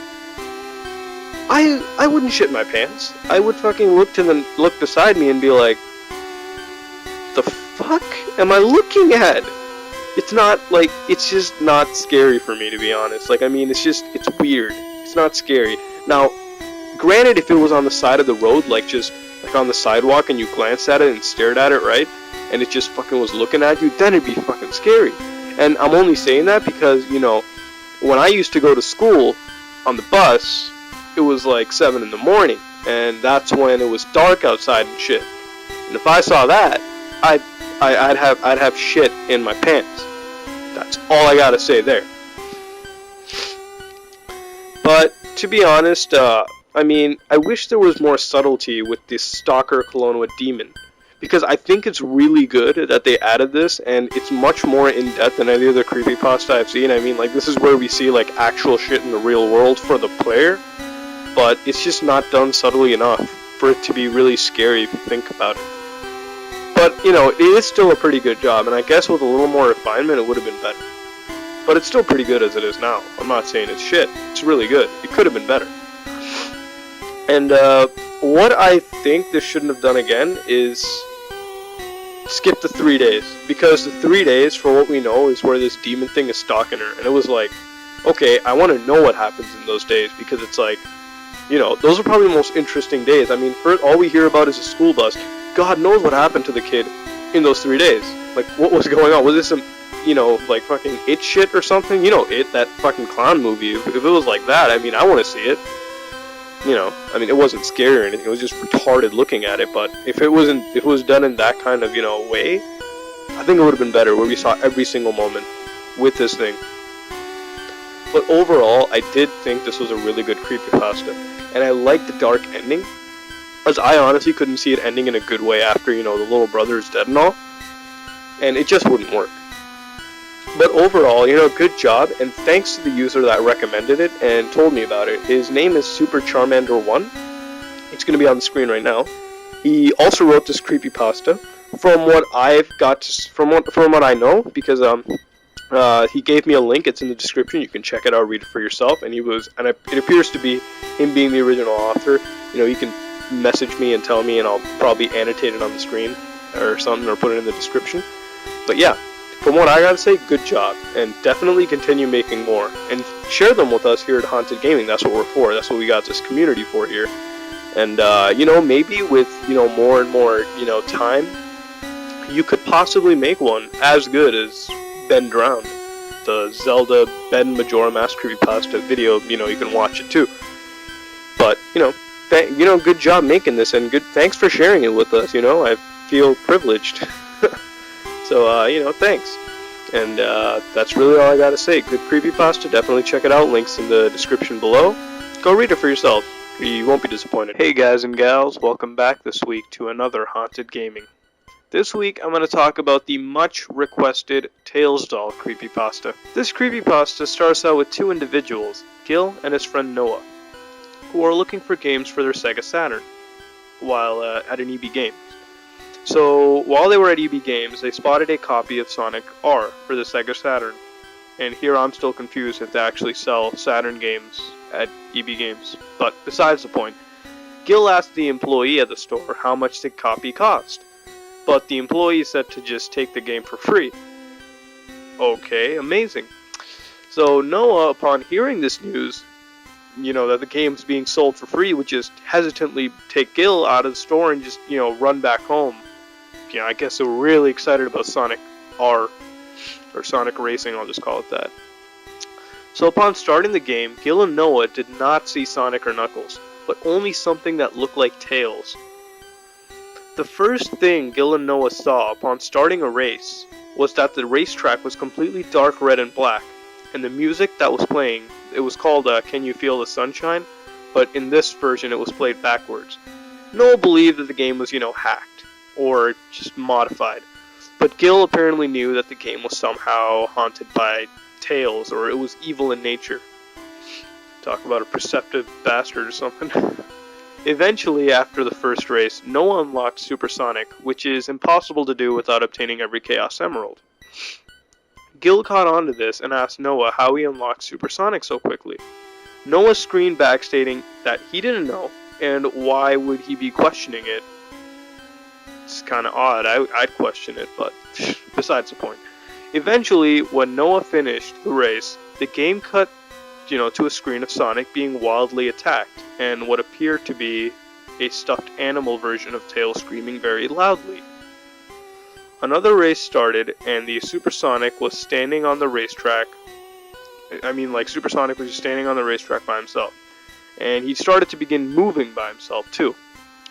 Gil also noticed Noah wasn't actually controlling the game, so it was weird. It was, fuck. Upon Supersonic completing the race, before completing the race, a Tails appeared or was moving behind him. And as the race finished, it looked as if Tails had finished the race first, but it just said that you finished the race, like Supersonic finished the race first. Weird, but whatever. So upon the race completing, it stated that a Tails doll, and that the Tails doll curse had been unlocked. Gil and Noah just began playing the game as a Tails doll after that. And supposedly a letter appeared. Out of thin air, I guess. I fucking don't know. Noah began to read the letter, which consisted of the Can You Feel the Sunshine lyrics backwards. So when Noah was done with the letter of the TV... When Noah was done with the letter, the TV began to vibrate and shake. And Noah just felt compelled to, take a hammer and destroy the TV. What? Okay. The boys proceeded upstairs to Noah's bedroom, as the broken TV downstairs began to vibrate again, and released the Tails doll, ring style. Gil and Noah began to play Sonic Adventure 2 to relax after what they had seen, and the doorbell began to ring. So Noah went down, opened the door, and saw no one was there, except a Tails doll was just, on the doorstep. So he proceeded to take it, and appeared to wash what appeared to be blood off of it. The Tails doll secretly ran upstairs into the house, after, Noah just looked away from it. And whatever, both of them just went back up to their bedroom. Gil had noticed that there was this creepy shadow following them. And, after he saw this creepy shadow, he saw this Tails doll. So he took this Tails doll and took it back to the room with Noah. Not the smartest idea. But then the players, Noah and Gil, went back to play Sonic Racing. And they started to play this game mode, this tag game, where they basically, were tagging players. And when the last person was tagged in the game, the Tails doll came to life. And eventually it went all Halloween in their shit, and Gil and Noah were just trying to fight back against this demonic fucking Chucky type shit, until the Tails doll brutally slaughtered them. Shortly after, the police showed up and started an investigation, and one of the police officers in the end took the Sega Saturn and began to start playing the tag game again on Sonic Racing. So what do I have to think about this? I don't see why it's so famous.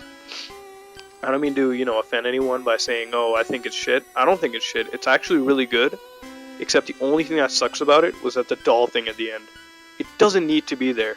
It was fine enough without it. It doesn't have to add this sort of gore aspect to it.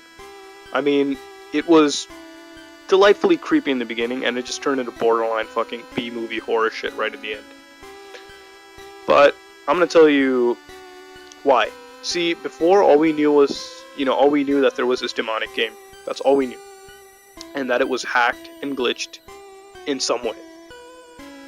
With this knowledge, it is actually in the realm of reality. Think about it. It wouldn't be that hard to produce something like that, too. We have so many communities on the internet dedicated to modifying games. I'm pretty sure the people have made unofficial tools and stuff for this kind of level of hacking. And with some sort of technical know-how, it wouldn't be that difficult to recreate. I mean, like, let's technically look at it. For beginners, the level, it was all dark red and black. Couldn't that have just been a palette swap? You know, colors being switched around, maybe even texture work switched? Okay. The screaming and pictures that were inserted to the game's data. That could happen. That could have been images put in and sound effects that would have been triggered when a certain line of code was triggered. Wouldn't it be? If you know more about this, comments are below, tell us why. Now, other things could be like, the music. There was a music, that was reversed. All you need to do is take it out of the game, I guess, put it into audio editing software, reverse it, and re-inject it back into the game. I don't think it would be that hard to do. But then again, there are people out there that know more about this stuff than I do, so if you know more about this stuff, put it in the comments below, like I said. But that's my 2 cents, why I think it could have just been real right from there, before the slasher shit came at the end. So I don't think it'd be difficult for anybody to do if they had the technical know-how. But if this massacre was just cut out from the end of the creepypasta, it would have been so much better. I mean, because then it was delightfully creepy until, like I said, the fucking B-movie Halloween shit at the end. Another thing is, if the police did launch some investigation, wouldn't it be in the headlines or something? I mean, I'm pretty sure a doll running around slicing people up would be in the headlines. I'm pretty sure. And as far as I can tell, it's not real. It's definitely not real. But as a creepypasta, it is a good read, and you all should check it out. Links in the description. I mean, that's all I really have to say about this. It's good, but it would have just been a lot better if it weren't for the ending. And, I mean, that's really all I have to say. If it was just about the game, it would have been really believable. I really would have liked it, because it's in the realm of reality. You can totally see that something like this could exist. Much like Sonic EXE could have existed. And could exist. I mean, it's a computer program, much like Ben from Majora Mask could have existed until, obviously, you could debunk some of the stuff with cheat devices. But that's besides the point. If it weren't for the slasher thing at the end, it would have been so much better. But it's still a good creepypasta, so if you want to check it out, definitely check it out, links in the description. And I guess, main common question of the day, I really want to ask you, do you think it's good? Would it have been a lot better if it weren't for the slasher part at the end? And another thing I want to ask you before I want to end this episode is, if you want me to start a series besides Haunted Gaming, then just tell me, and or just write in the comments below, and we'll see to it. I mean, we have so much free time now, now that I'm in the summer, my semester's ended, so I have a lot more free time to dedicate to YouTube, so just let me know. Hello guys and gals, welcome back to another Haunted Gaming. Today I'm going to be talking about Pokemon Strangled Red, a much requested creepypasta. And before we begin, I have heard each and every single request, and I will be getting to them. The Halo ones, the Pokemon ones, the Super Smash Bros. Brawl ones, every single one of them. So that being said, let's just dive right into Pokemon Strangled Red and see what this creepypasta has to offer. This creepypasta starts out with someone who I'll be calling Player, as there is no name given. Player begins to tell the readers about his or her interest in hacked video games. Basically, the player encountered a Pokemon cartridge in his or her neighbor's trash can. Why would they be looking through the trash can in the first place? I don't know. It's a fetish. I get that. I don't know. Immediately noticing the game, the player asked the garbage collectors when they arrived if they could actually have the game. The garbage collectors, who didn't give two shits, decided to just let the player keep the cartridge. Obviously, it being thrown away and all. The player asked his or her neighbor if it was okay. The neighbors were confused, as if they'd never seen the game in their life. They simply just gave the game away. The player went back into his or her home, and I guess commenced to play the game. The cartridge, however, appeared to just be a standard Pokemon Red game, aesthetically. The player, who was curious to see the difference in the red version of the game, they wanted to see the differences because, they played the blue version as a kid, so that's why. The minor differences, I guess. Upon starting the game, the player noticed the game was hacked. When the title screen came up showing the title to be Pokemon Strangled Red version, the player was just disappointed because A, it had no monetary value, and B, they truly wanted to play the actual Pokemon Red. Curious about the name, however, Strangled Red, the player commenced to play the hacked game. The game already had one problem. Unlike the normal games, the Pokemon scroll by on the title screen, but in this version, they don't. The player regardless hit start and noticed a save file. The player attempting to open the save file, they basically got a message that said no. The player couldn't open the save file, the game just said no. Weird, but okay. The player tried 4 times and then just went on to make a new game. So upon hitting the new game button, the screen cut to black, and when the screen came back, the player was in, the bedroom in the beginning, and this time there were 2 beds, 2 TVs, and 1 computer. All without the intro with Professor Oak in the beginning, talking about the world of Pokemon. So the player opened the trainer menu to see the name, as the game didn't ask him a name. The player's name in the game was Steven, which the player also states was not his or her real life name, rather a name the game automatically gave to the player. Basically, I'll be using Steven to reference the in-game character. So, just telling you that right now. The player then checked the Pokemon menu and noticed a single Charmander that was level 5, and it was nicknamed Miki, M-I-K-I. The Charmander had nothing wrong.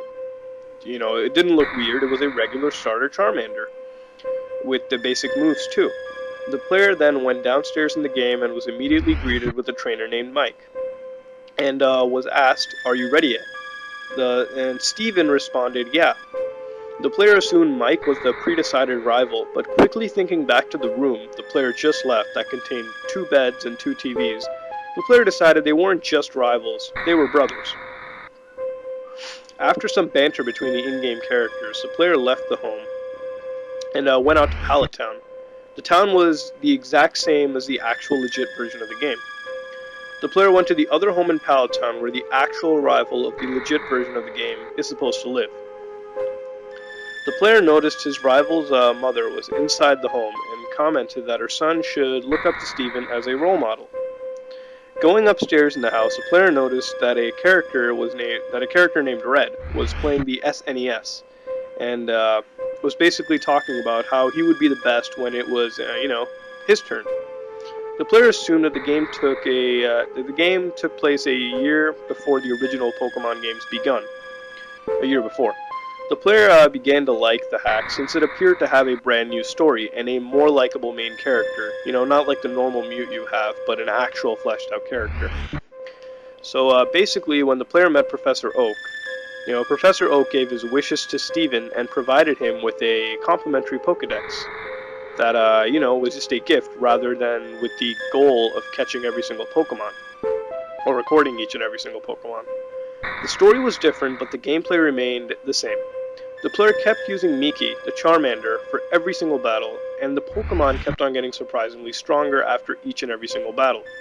Miki eventually evolved into a Charizard at the level of 25, which is very unusual. That is a really low level to get to your 3rd evolution.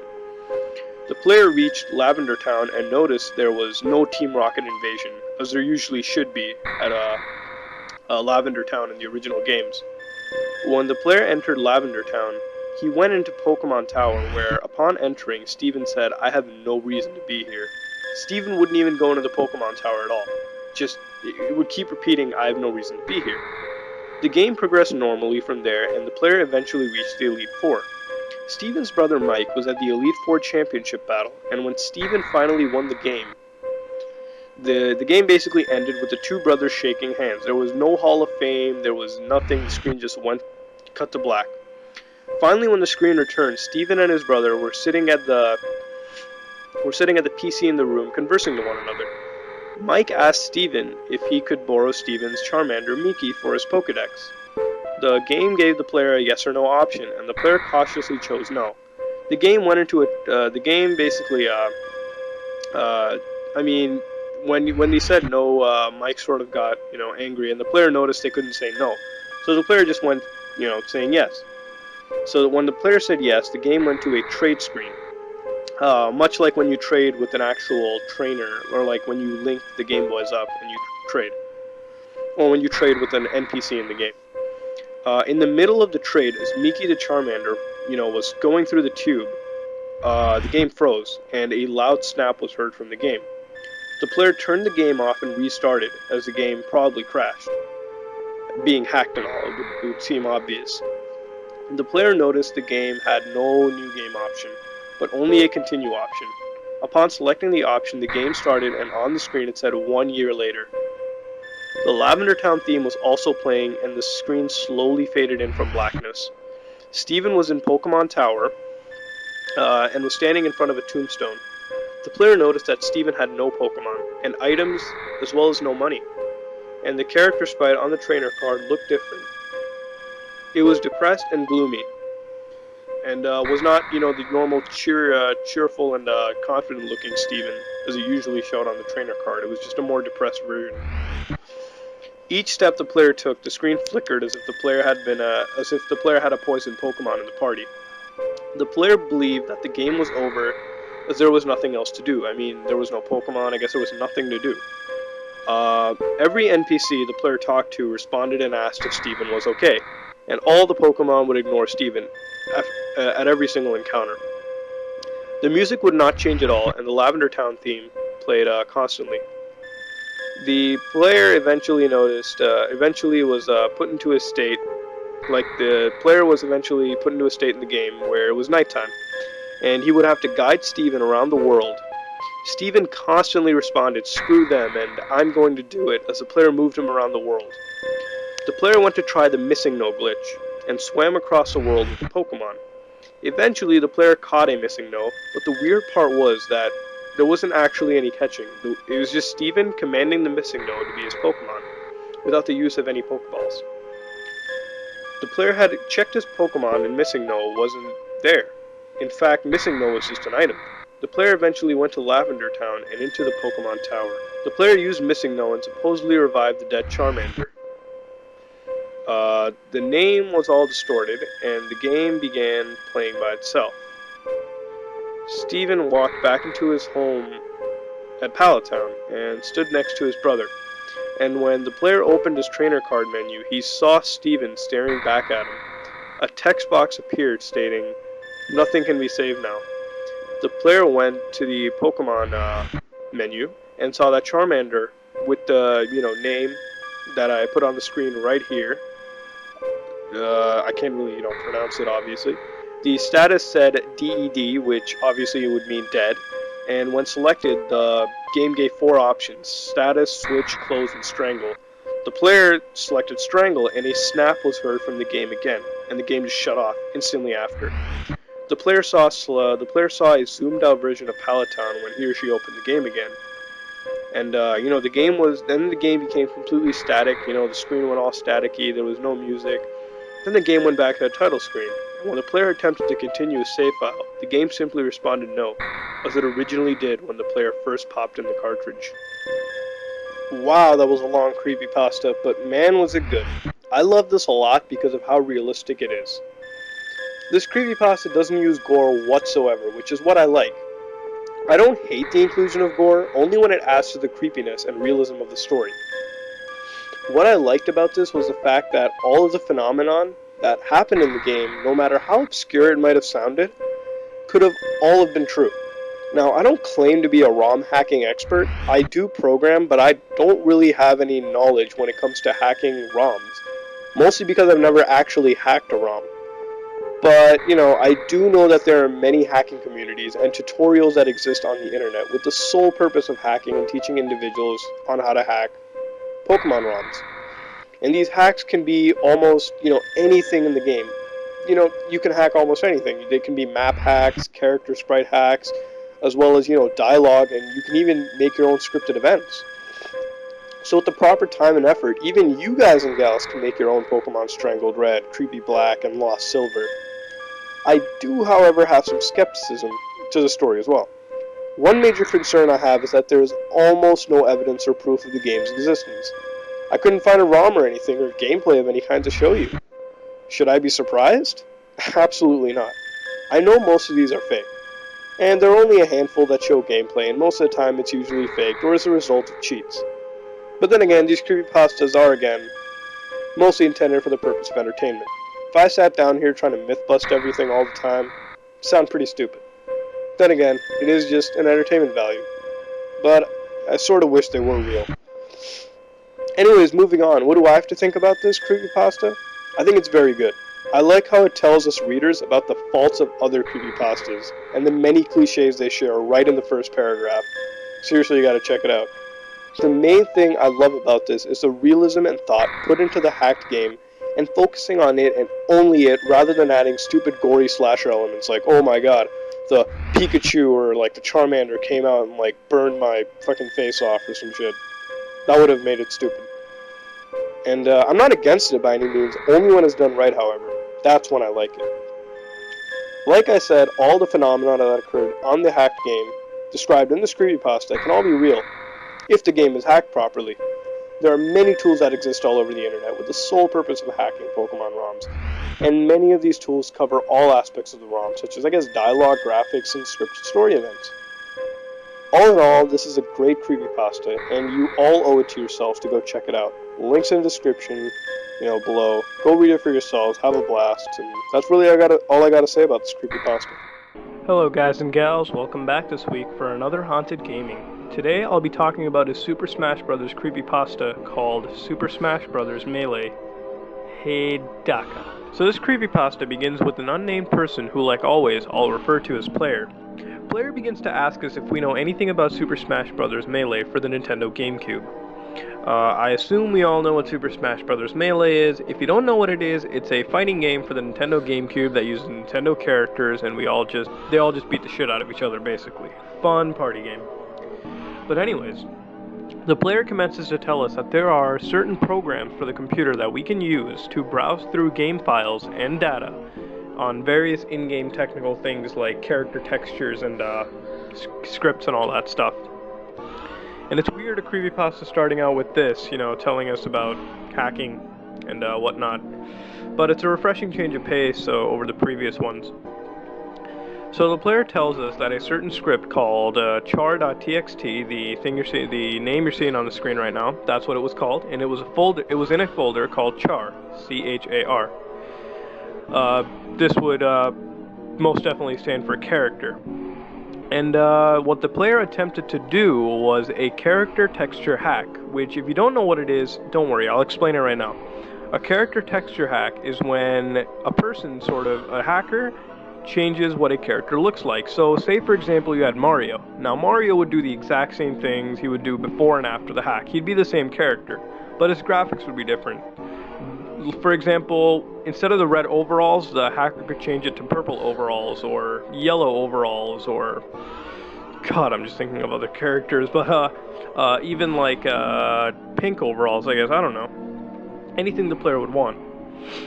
And that would basically be what a character texture hack. You can change it to anything. You can change Mario to a whole other character if you wanted, but like you can change him to look like Marcus Phoenix from Gears of War, but that's what a character texture hack is. You're just changing what something looks like. So anyways, in order to do the character texture hack, the player tells us that they have to copy all the official textures already on the game onto their PC. So the player copied the textures to his PC, and as the player was copying them, he or she noticed that there were 26 files being copied, but there were only 25 characters in the actual game. So what could the extra texture be for? The player looked into the texture folder one more time, or the textures he copied, and looked through their names. Most of them were normal, like Mario, Luigi, Sea Falcon, and all that stuff. It was all fine. I mean, nothing was too awkward, except for one, which was called Heidaka, which you're seeing on the screen right now. So the player went to check the texture, which is an image file, and obviously you can open pictures with no problem using your standard photo viewing software on any computer.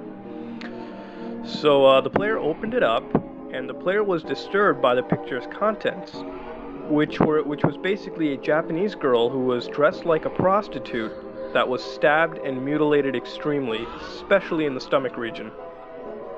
So the player wondered, why is such a file on this game? I mean, this is pretty gruesome stuff. So the player eventually remembered that he or she bought this game from a flea market, and of course we all know what these games are like at a flea market.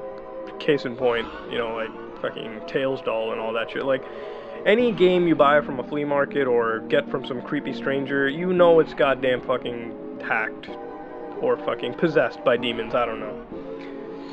As far as we've uncovered on Haunted Gaming. But besides the point, the player remembered that the game didn't come with an instruction manual, but it came with a sheet that had Japanese letters written on it, which the player couldn't translate, and I guess that's because, you know, he or she can't speak Japanese. Fair enough. The in-game files basically said that in order to unlock this mystery character, Hidaka, the player would have to basically defeat a purple-colored peach,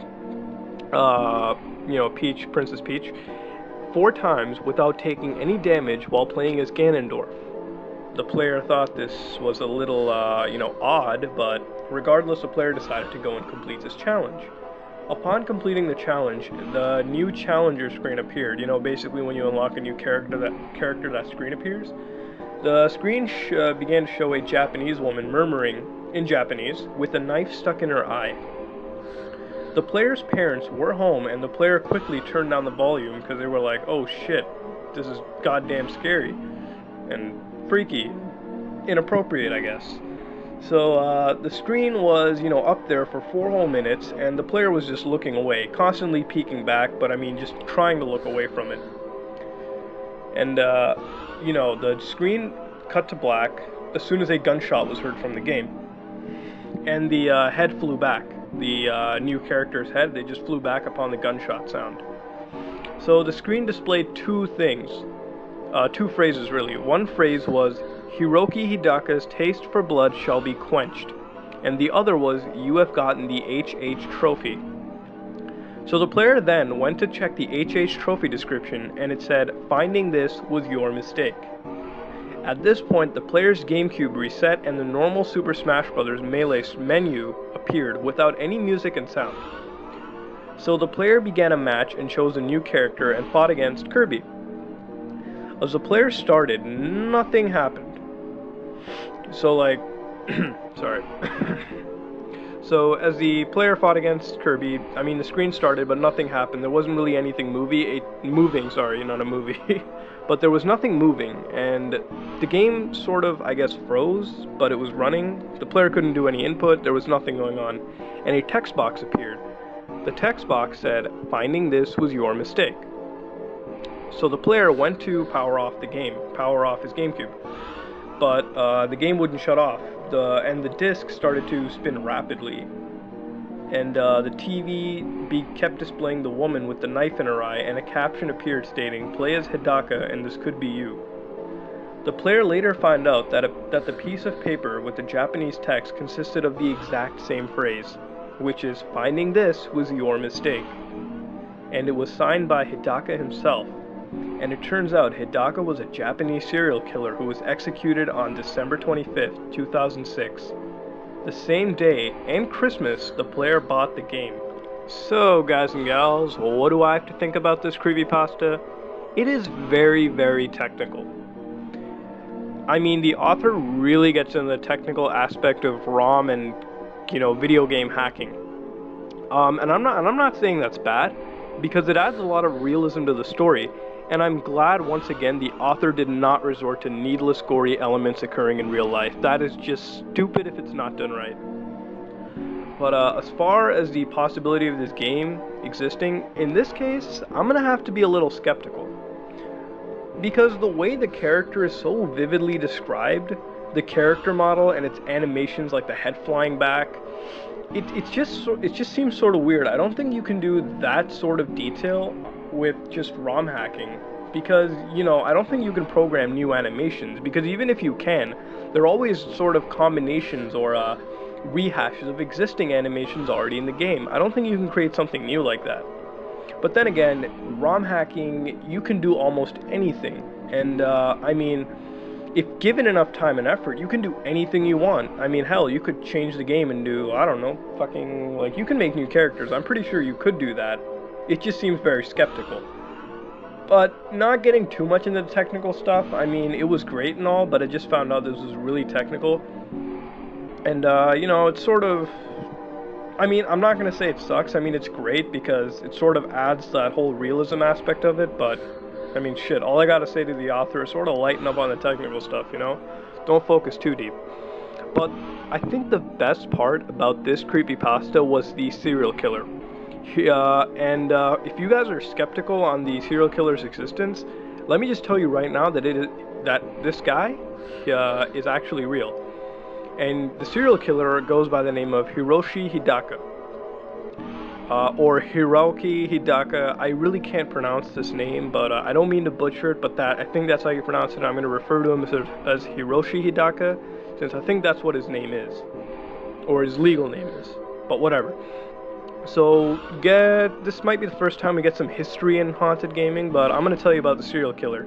So the serial killer, Hiroshi Hidaka, was born on April 1962, and he died on December 25th, 2006. Like I said earlier when I was recapping this pasta.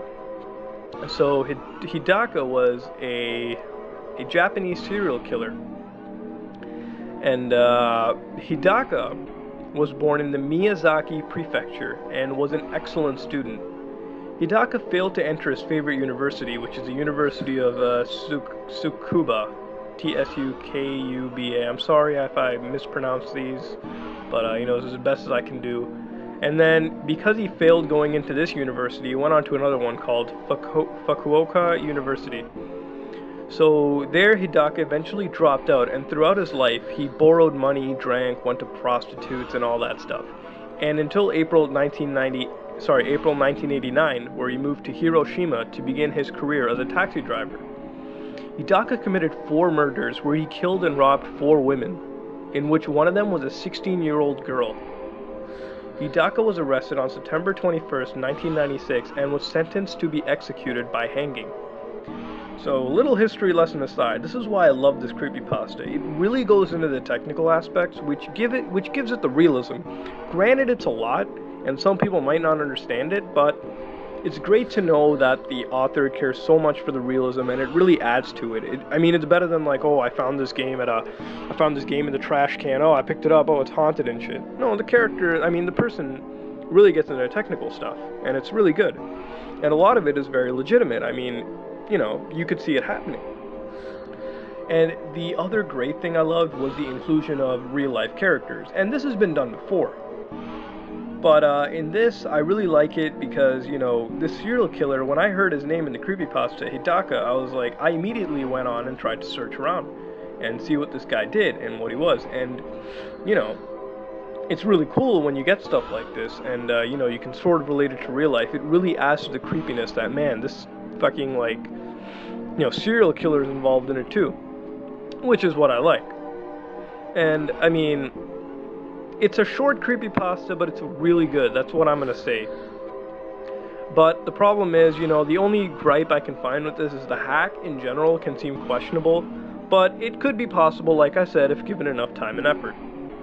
And finally, I guess that's really all I have to say. I really like this creepypasta. It's really good. I love the inclusion of the serial killer. I love the technical detail that the author gives us. And the only thing I hated was just I thought it was weird to see such a hack existing or such detail. But then again, that's just my skepticism kicking in. So all in all, go check it out. The links are in the description, and you definitely owe it to yourself to read it because, man, this really interested me, and I just wanted to share it with you guys. When creepypastas include this stuff, so this is really my analysis of it. And by the way, guys, I just wanted to ask you one thing, and you could write it in the comments below. Me and my friend, there's another guy who does, Some Ordinary Gamers with me. His name is Zahid. Some of you guys might watch his videos. But me and him are planning to start a Minecraft series where we're not planning on surviving anymore because, that shit is stupid. And this time, we're planning on, making epic structures that you guys can recommend to us, or, we'll make ourselves, and we just want to show it off, like really awesome mega structures for Minecraft. I just want to ask you guys what you think about it, write it in the comments below what you think, and, thanks for watching. Welcome back, guys and gals, this week for another Haunted Gaming. This week, I'll be talking about Halo 3, Half-Blood, the Special Gift. The story starts out like always with an unnamed person who, like always, I'll be referring to as Player since there is no name given. Player tells us he is an avid Halo 3 glitcher. So the player tells us that there is a glitch in Halo 3 that allows the player to resurrect dead allies and enemies in the game as the Flood, while retaining their original appearance. If you don't know what the Flood is, it's an infectious parasitic being in the Halo series that can infect its victims and control them, sort of like zombies. The player decided to call these glitched characters half-Floods, due to their nature, being half-living and half-Flood. Makes sense? As the player played around with this glitch, he noticed that the elite characters that were, once they turned half-blood, were far weaker than anything in the game, which is odd considering the elites are the most powerful soldiers in all of the Halo series, and in Halo 3 especially. And it's weird seeing them to be the most weakest. If you don't know what the elites are, they're the most powerful Halo 3 soldiers. Most powerful soldiers in the Halo universe on the Covenant or the alien side. So a little history lesson aside there. So what the player was interested in was there was a message on the backs of these half-floods after killing them. So when the player killed them, the backs of these half-flood creatures, these glitched half-floods, formed bubbles. And the player kept on noting the positions of these bubbles for months and months, until eventually he deciphered a message that said, "Do it live." So the player believed, he would have to go on Xbox Live, which, if you don't know what it is, it's an online service for the Xbox 360 that allows you to play, online games and whatnot, like PlayStation Network and, I believe it's Nintendo Zone for Nintendo consoles. So the player was confused as nothing happened when he connected to Xbox Live, and realized it must have meant to do this glitch, this half-blood glitch, on a living ally or enemy, than to do it on a dead one like he'd been constantly doing. So the player did some more testing at midnight and even perfected his strategy of performing this glitch by using some convoluted method that I'm not going to get into, because I think if I do it's going to take all night and we're all going to have migraines. So once the player completed this glitch on a living subject with the use of his methods, this convoluted method, the bubbles on the back formed a different message this time that stated, "Now try elite." So the player then, commenced to try the glitch on his elite allies in the game. The player also noticed some weird events happening in the game, such as snowing, which doesn't happen at all in the game, and I can confirm it doesn't happen. So the player believed this was just some glitch. And he also told us that his copy of Halo 3 was used, so somebody before was obviously using the copy. So the player decided to take a break after all these weird glitches and decided to get something to eat. So after 20 minutes, the player returned back to the game to basically see the objective screen filled with half-blood related objectives. So the player was scared, but he still continued. The player looked around in the game and noticed basically some Flood characters moving around the, map in a glitched fashion. So the player finally noticed a half-Flood elite after all of his attempts, he noticed that when the elite had gotten in a vehicle in the game, the elite basically turned around and said to the player, "How does it feel to be dead?" Wait, don't answer that. That's what the elite said. So the player was scared, but remember that even in the actual game, the elite said that to the enemies, and even players who gave them shitty weapons. I can't confirm this, I've never heard elites say that in the game, but, I would probably have to check that again. You guys can answer it if you know more. So yeah. The player was scared, but remember that even in the actual game, the elite said, that to the enemies, sorry. The player noticed up close that the eyes of the half-blood elite were black to the core, and out of nowhere a loud, inhuman, blood-curdling scream came out of nowhere. The player also said that he didn't have the TV volume on at all. Okay, I don't know how that sound would form, but whatever. The player looked at the half-blood elite and saw that his mouth was open to the point where it looked as if the jaws had been snapped open completely, and the face of the elite looked more like a human face that was smiling. Suddenly the elite went calm and died, and then later resurrected and killed the player's character in the game, which is odd since the player said that he had modded his save file so that he would have infinite health in the game. And before you guys ask if he had a modded Xbox, you can actually do these save file hacks using a USB flash drive on a unmodded Xbox. It's not really difficult. You can do it. There's certainly tutorials on the internet. I don't say do it because you could get banned and whatnot, but yeah. It's possible to do it on an unmodded Xbox. So anyways, you know, the game basically gave the player a checkpoint, and the player respawned shortly before his death in the game. So the player saw the Half-Blood Elite once more, except this time the Half-Blood Elite's armor looked blood red, I mean like crimson red, and had gray eyes. The player desperately decided to kill the Elite but couldn't, and realized that the Half-Blood Elite was invincible. So the player then decided to run away from the Half-Blood Elite in the game, and as the player kept on running, he encountered a tank, which had a friendly human marine already controlling it. So the player was relieved to see a friendly character and basically headed towards the friendly marine. The marine fired the tank's cannon at the Half-Blood Elite, but didn't end up killing him. The Half-Blood Elite just went up to the marine and killed him. And the marine, before dying, said, "Why? Why didn't you set me free earlier? I was waiting for you."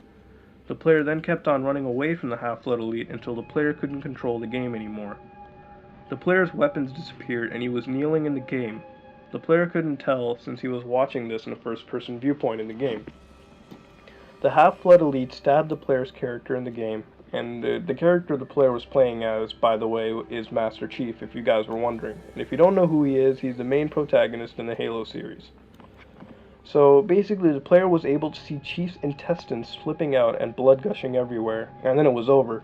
The Half-Blood Elite killed the player's character, Master Chief, and the game returned to the main menu. And then the player just started to feel tired and he passed out, and woke up several hours later wondering if it was a dream. The player went back and loaded up Halo 3 and checked through all the recently saved gameplay in the in-game theater option. Basically, the in-game theater option allows you to replay saved games and, see them play out, in a theater mode, similar to Call of Duty, if you guys are wondering, or Uncharted. And, every time the player found this saved game, this saved theater file, and tried to open it up, but the game just couldn't load it up, it just failed. So the player received a message from Bungie, the game's developers, and in the letter it said, "Dear player, we hope you enjoyed finding our most kick-ass secret. As a reward for your testing and dedication, take this exclusive Elite armor as a token of our appreciation." The player checked the in-game armor given to him by Bungie, and as the player checked the in-game description for the armor, it said, die to live, kill to love. The armor itself was also very disturbing because it composed of skulls that all smiled. The player wondered to himself, what sick freak put this into a game? Wow, this is a pretty good creepypasta. Really, it's long and it's well written. And the thing is, it's really inaccessible. That's the only problem I have. I mean, I had a hard time wrapping my head around some of the glitches this guy was doing, and I really wasn't aware of them, and I couldn't really grasp what, the player was trying to do. I researched on the internet, and this half-flood glitch actually exists, but I could only find it on, brutes. A brute is a character, an alien character in Halo, if you didn't know, but I could only find this half-flood glitch working on brute characters. I didn't really find anything about half-flood elites. The only picture I could find was something provided by the player. It was a picture here that you're seeing on the screen. That was provided by the player. But, it could happen to elites, but I don't see any other, I don't see people doing it with elites. I don't see any, screenshots of it or anything on the internet that I could really find. But, so as far as I can tell, this half-flood elite thing is fake so far. Now, I mean, the player did say the copy was used, so the previous owner could have hacked a copy and put this type of, hack in. But if you look at it, Halo 3 hacks aren't even at a stage where they're close to having in-game cutscenes and intestines and all that. It doesn't seem possible. But then again, hackers could do technically anything to a game. I mean, we've seen tons of hacks that have been impressive so far, conversions of games and whatnot. But Halo 3 has not been hacked to my knowledge this extensively, so I don't think it's real. Now, I mean, and if it was real, I mean, don't you think the player would have made videos of it? Well, the player did make a video of it, but guess what? Every time I go onto that YouTube channel, the uploader conveniently terminated his or her account. So I guess the video is lost in space. I tried searching for it everywhere. I couldn't find this video. And I guess if I did, it probably would be fake too. But yeah, that's all I could really find. Now, the player claims in the creepypasta that he,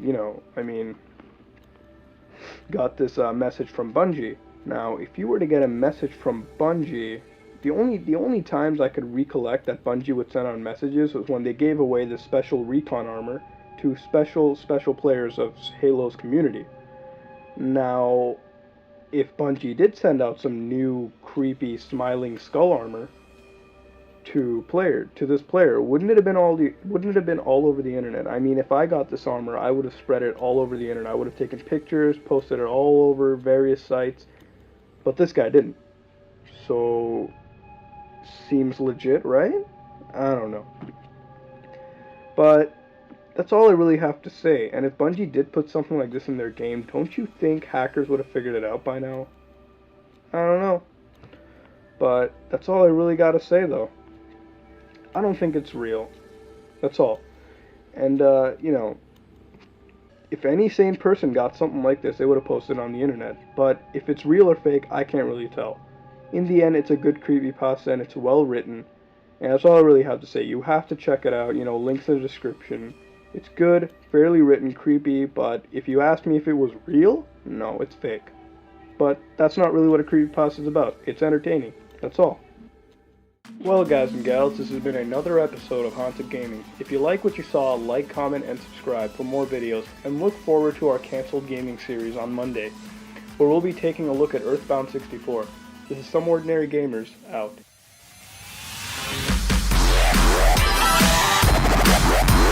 Hey guys and gals, welcome back to another Haunted Gaming. This week I'll be talking about JVK1166C.ESP, a creepypasta about a Morrowind mod. This creepypasta starts out with a player who tells us about a once popular mod for a game called The Elder Scrolls III Morrowind, a popular open-world fantasy action RPG series developed by Bethesda Softworks, and later ported to the Xbox by Ubisoft. The player tells us that this mod was very popular at the time, and only a small amount of people were allowed to obtain it through a small message board. Apparently it got popular because it was a virus, or at least seemed to be. So apparently if you attempted to play Morrowind with the mod, it would just freeze at the initial loading screen and crash back to the desktop. Nobody could figure out what this mod was doing since it couldn't be opened up in the construction kit, the official mod creator tool for the game, similar to the GEC for Fallout. Apparently, a year after the popularity for the mod began to die down, and the player visited a gaming forum website that he or she used to frequent very often. A user on the forum was sent a private message containing the mod by another user on the forum who deleted his or her account shortly after sending this message. The user who was trying to host this mod on the forum said that this mystery user who sent him or her the mod had said to try playing the mod using DOSBox, a DOS emulator that is primarily used for running old PC games on modern computers. The player said that the game was laggy, however, obviously being used in DOSBox, and that you couldn't access many of the game's features such as options and load game, only the game itself. The player said that upon starting the game, the player would be dropped into the census office, like you would in the official game itself.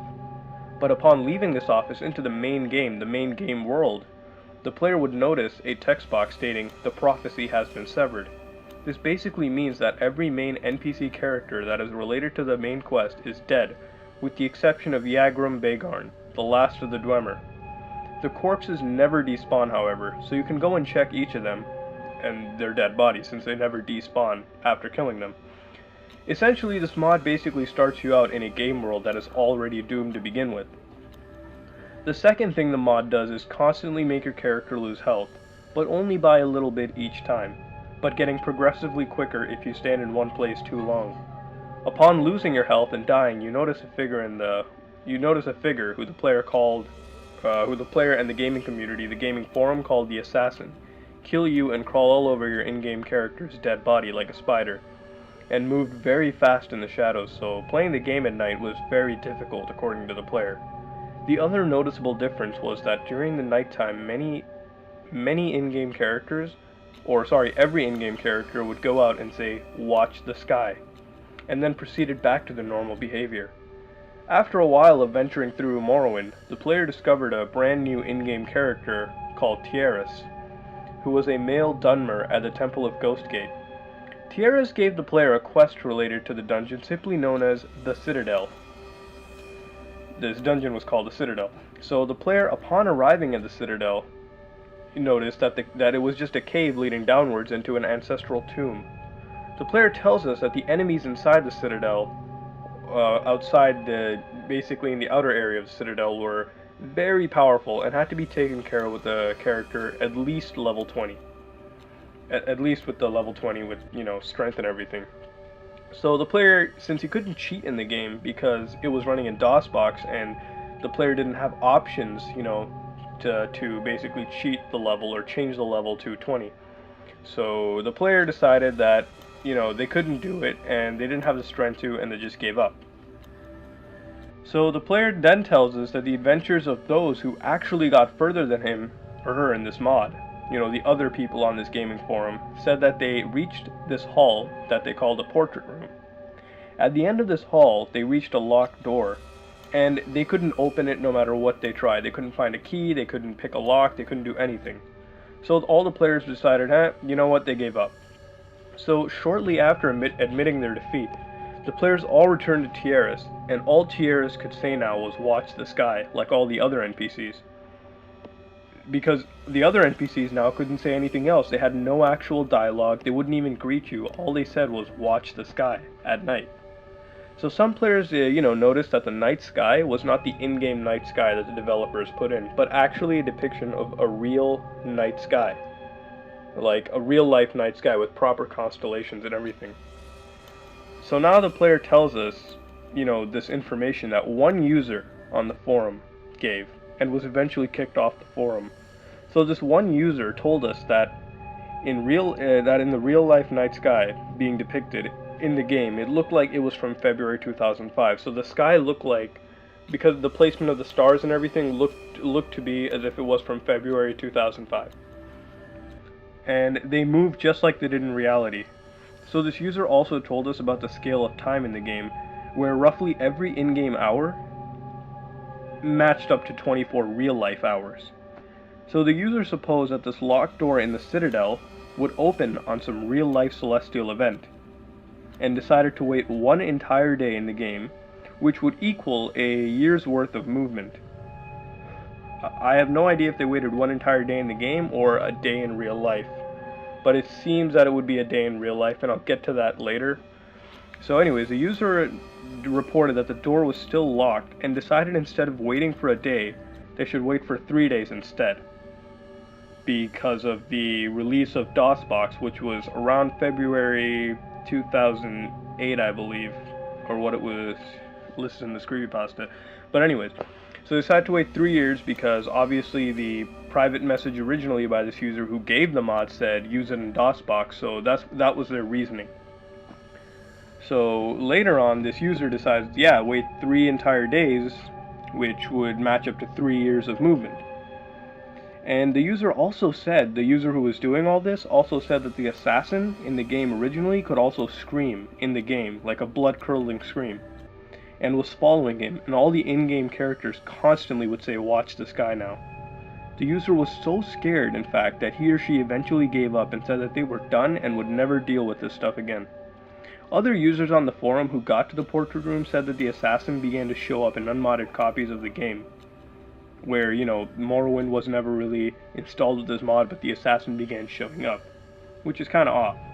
But anyways, so the player decides to email the user that was scared of the game, and shortly after sending this email, he got a reply from a user stating that he was retrying this mod after initially freaking out over it, and noticed that every in-game character began to move into caves and sewers from the in-game cities themselves, and this time they wouldn't even talk anymore. They wouldn't even, say, "watch the sky."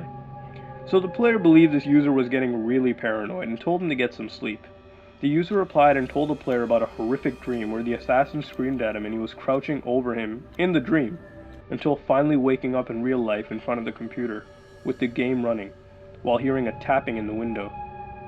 This is where the creepypasta ends, with the player wanting a copy of this mod, so that he or she may witness these events firsthand. Now, as much as I do love this creepypasta, it's really awesome, really well written, really realistic. I do have issues with it, however. But I want to talk about the good thing, why it's realistic. Well, the reason I think it's realistic is because it's a mod for an Elder Scrolls game. And as far as I know, Elder Scrolls, Bethesda Softworks, they release a really, really good, official modding tool for both of their open world role-playing games, namely Fallout and Elder Scrolls. For Elder Scrolls, it's the construction kit. For Fallout, it's the GECK. They're both really good, and you can do a lot with these mods. There's nothing stopping you. I mean, you can do almost anything you want to the game. So it doesn't seem weird, it doesn't seem like off that something like this could exist. But since I can't find an official mod for it, I can't really prove that it exists. Some things that I really find off about this, though, is the fact that it uses DOSBox. Why would you need to use DOSBox for Morrowind? A mod doesn't do that. A mod doesn't, mods can do a lot of things, but they can't really, degrade a game so bad that it just doesn't run on hardware it was intended to. I mean, DOSBox is made for that, for running older PC games, and other programs, but primarily for older PC games, mostly because these older games, like Doom 1, Doom 2, Elder Scrolls, the two Elder Scrolls, Daggerfall and Arena, to run on, PCs, modern PCs. I mean, they can't run on a modern computer nowadays because the way our graphics are working nowadays, the way we handle our graphics, our processing, they don't compute well with older games. They don't understand what we're doing. So that's why we need DOSBox, so we can emulate the game. That's the only reason we need it. Morrowind is relatively new, actually. I mean, even appearing on the original Xbox, so it was using some pretty advanced 3D graphics for its time. And it shouldn't have a problem running on modern PCs nowadays at all, as far as I can tell. Another thing that was off to me was the map. Now, the creepypasta inside it, as I read through the creepypasta, the user who was giving this timescale of one in-game hour equaling to 24 real-life hours. Okay, so we'll keep that scale in mind. That would mean if the player waited one whole day in the game, like they said in the creepypasta, it would mean 2 months of complete star transformations.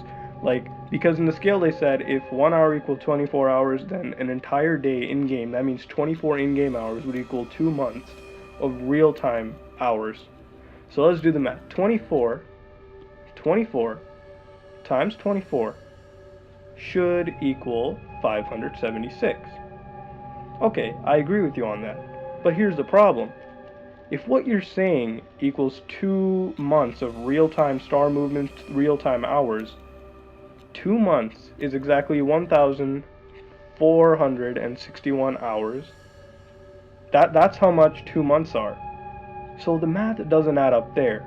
Now, the user themselves had said that they decided to wait one whole day, so that would be a year's worth of transformation. Knowing with this information in mind, that's not an entire 1 year transformation. That is not even, that transformation, 576 hours, isn't even 2 months. So let's do the math here again. 24 times 24 times 24. You can just do 24 cubed. That would be about 13,824 hours in real time. That is weird because considering there are only 8,765.81 hours in real life. In real-time hours. So the math doesn't add up. That's the thing. It was really hard to comprehend it originally because of the math too. I'm like, as I was reading through it, right, I didn't get what they were talking about, the math. It just didn't make any sense. And this whole 576 hours to 13,824 hours is a really, really, really big window of time. So, all I gotta say is it's just a complete mind fuck. So that's really all I gotta say about this. I mean, it's a really awesome creepypasta, but there are things holding it back.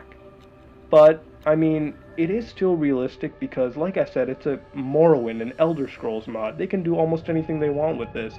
You've seen what they've been able to do with Skyrim, and Oblivion and whatnot.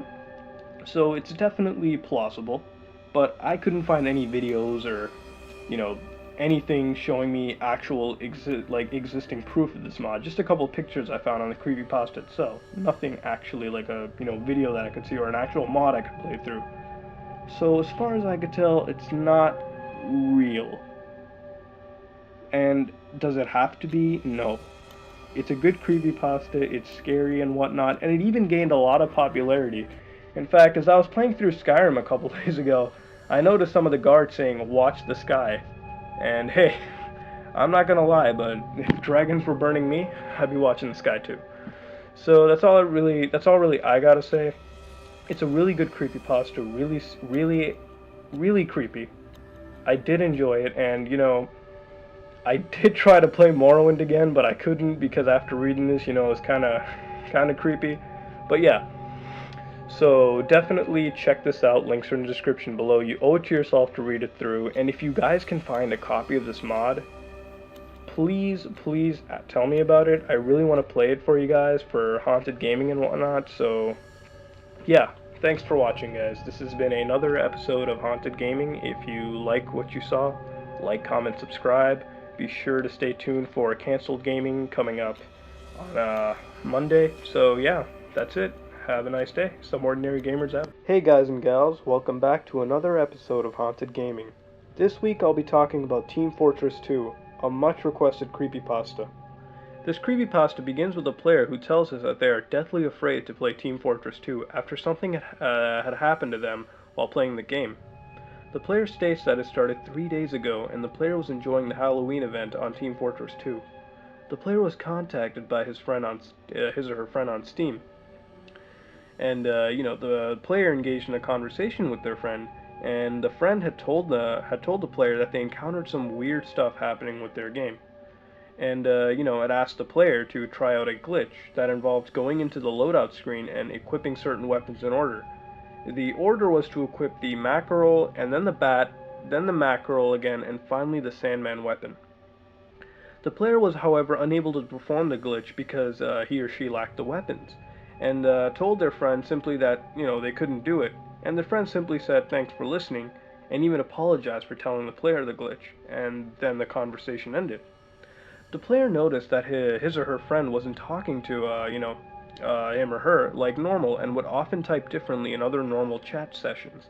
And this time, the way the player's friend was chatting sounded weird. The player went to try to do this glitch after, he or she got hold of the necessary items.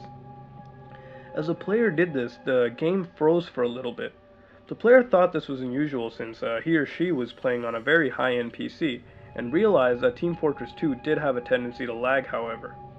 Before the game unfroze, a loud beeping noise was heard from the earbuds. As the game returned to normal, the player noticed that the loadout slots had disappeared, and it was just a dark gray background with 2 gray buttons that contained no text. The player saw a scout character staring at him or her as well. The character wasn't holding a weapon and had no pupils. The player believed that this may have just been a graphical glitch.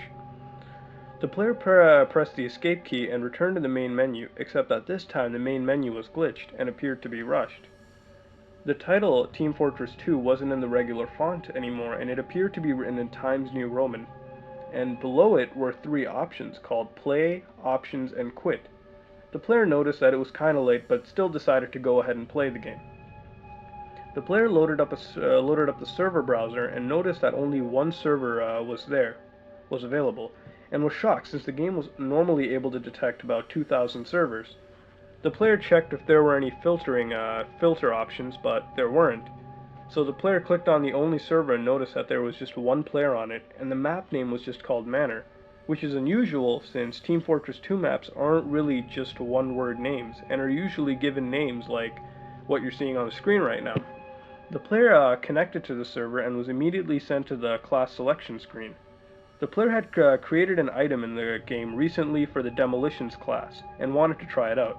So the player chose the Demolitions character and spawned into the game world. The player was in the middle of the map, however, and had no weapons. The player opened up the scoreboard and noticed that the other player that they saw before they joined the match wasn't there at all, not even on the other team or spectating.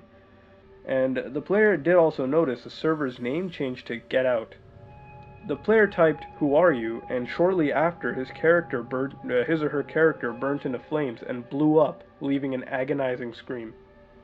The player quickly disconnected back to the server browser menu, feeling scared from the encounter. The name of the server changed to "Come Back, I Want You." The player connected to the server and instantly spawned as a Demolitions character. The player spawned in a fairly dark, disturbing room with one single locker. The player had played a lot on this map and noticed that this section of the map was very unfamiliar. The player stepped out of the room and was greeted with a white empty area, similar to what an out-of-bounds area looks like on other games, just pure white and nothing there at all. The player stepped out and noticed something appearing on the chat box that said, "You are good to go." Upon receiving the message, the player noticed a steel gate in the distance and immediately headed for it and crossed the gate.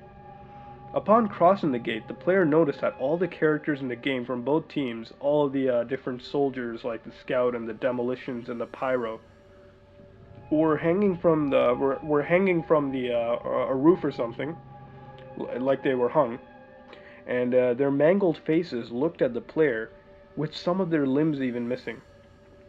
Every time the player would look at the demo man, the screen would get grainy and an image would slowly fade in. As the image formed the fourth time, it covered the entire screen and was there for 5 seconds before disappearing again. Now the bodies had disappeared and the player had lost his or her connection to the server. Shortly before disconnecting, the chat box had another message that consisted of one word only: "Why?" The player opened up the server browser and noticed that the server just vanished and wasn't available anymore.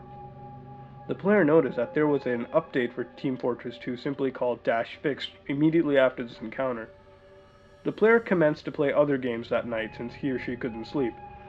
So from there on now, the player could not properly eat or sleep, and every time the player kept watching Team Fortress 2 videos to help recover, every once in a while, the video would stop and all the characters would stop and stare at the player, without any pupils. Well, what do I think? It's pretty good. Is it real? Sort of. I mean, all the stuff in the creepypasta, such as the characters that had no pupils, could have easily just been a graphical glitch, resulting from obsolete video card drivers and software. I mean, I've had that stuff before too, so it doesn't seem very odd. As far as the hanging bodies and the weird map the player described, I actually do believe it's possible. I don't really play Team Fortress 2, and I mean I've played it and only like 3 matches, and I've never really gotten into it.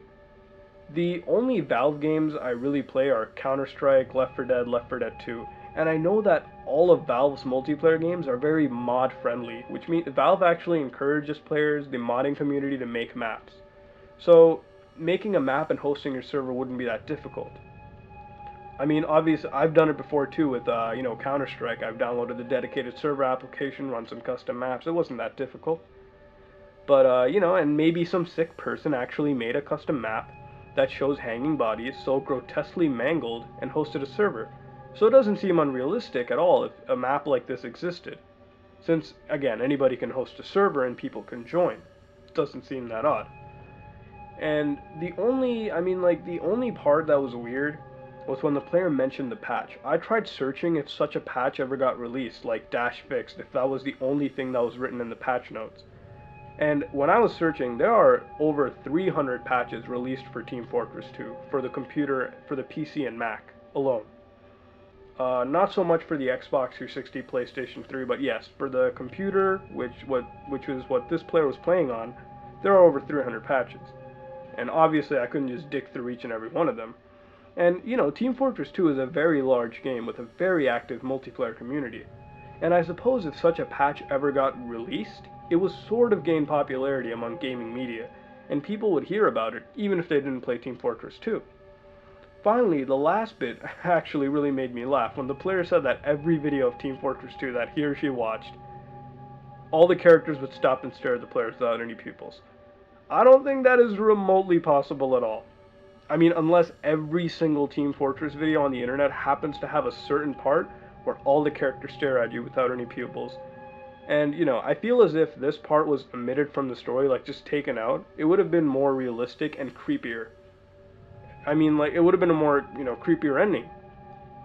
But overall, it's not realism that counts, since it's just a creepypasta, and it's supposed to be entertaining.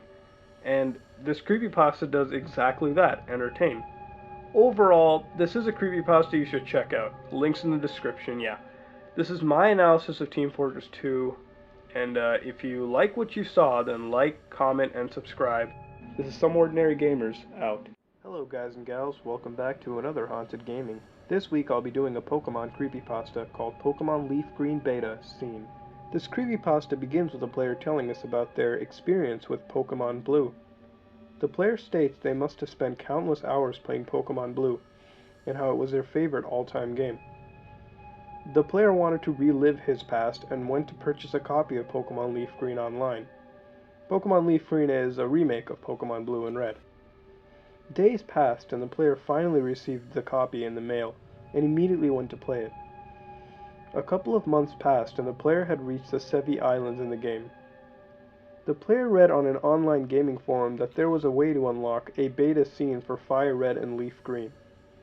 Even though the player believed it could be fake, the idea of possible beta material sparked an interest in him. The way to unlock the scene was very time-consuming, consisting of beating the Elite Four a ridiculous number of times, and other things which the player didn't bother telling, as he did not want us to try this unlock or cheat. The player decided to check the cheat on the website once again, but noticed that Nintendo removed it. The player thought that it must be true if Nintendo had removed it, so others couldn't see.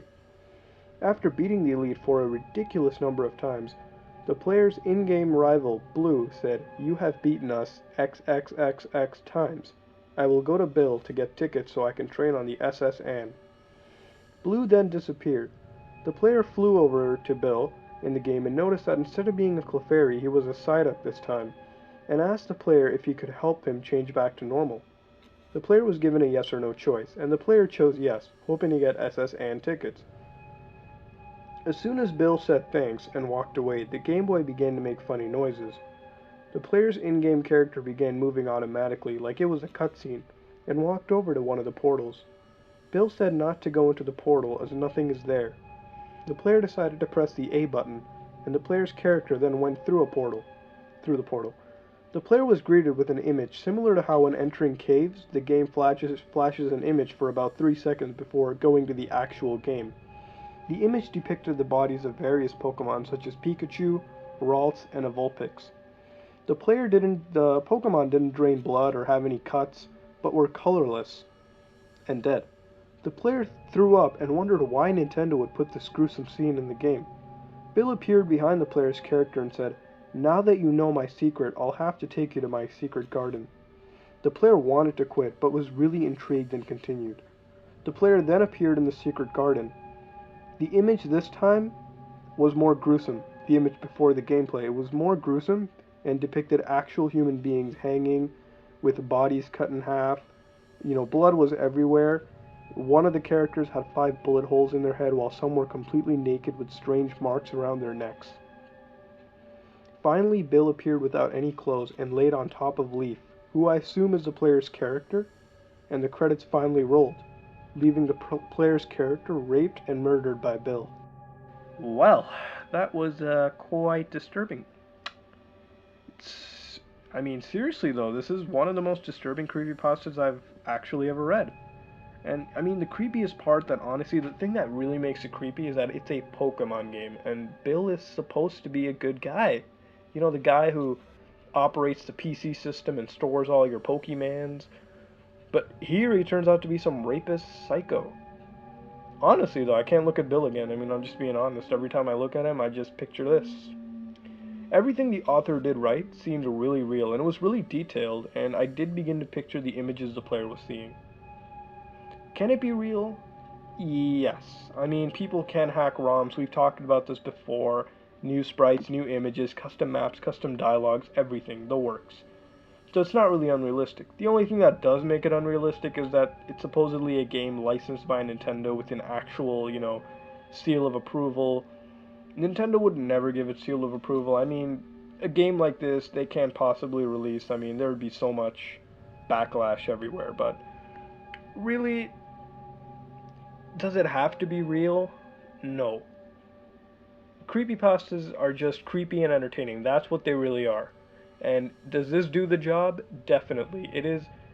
I think one of the most disturbing creepypastas I have ever read.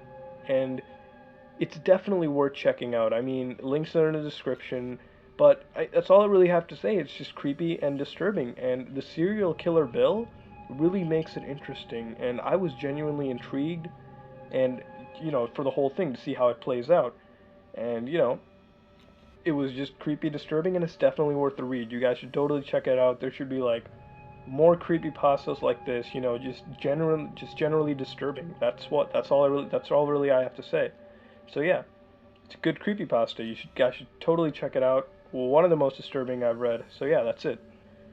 Well, guys and gals, thanks for watching another Haunted Gaming. If you like what you saw, then like, comment, and subscribe. This is Some Ordinary Gamers out. Hey guys and gals, welcome back to another episode of Haunted Gaming. This week I'll be doing a Mario creepypasta called Hotel Mario, the 13th Floor.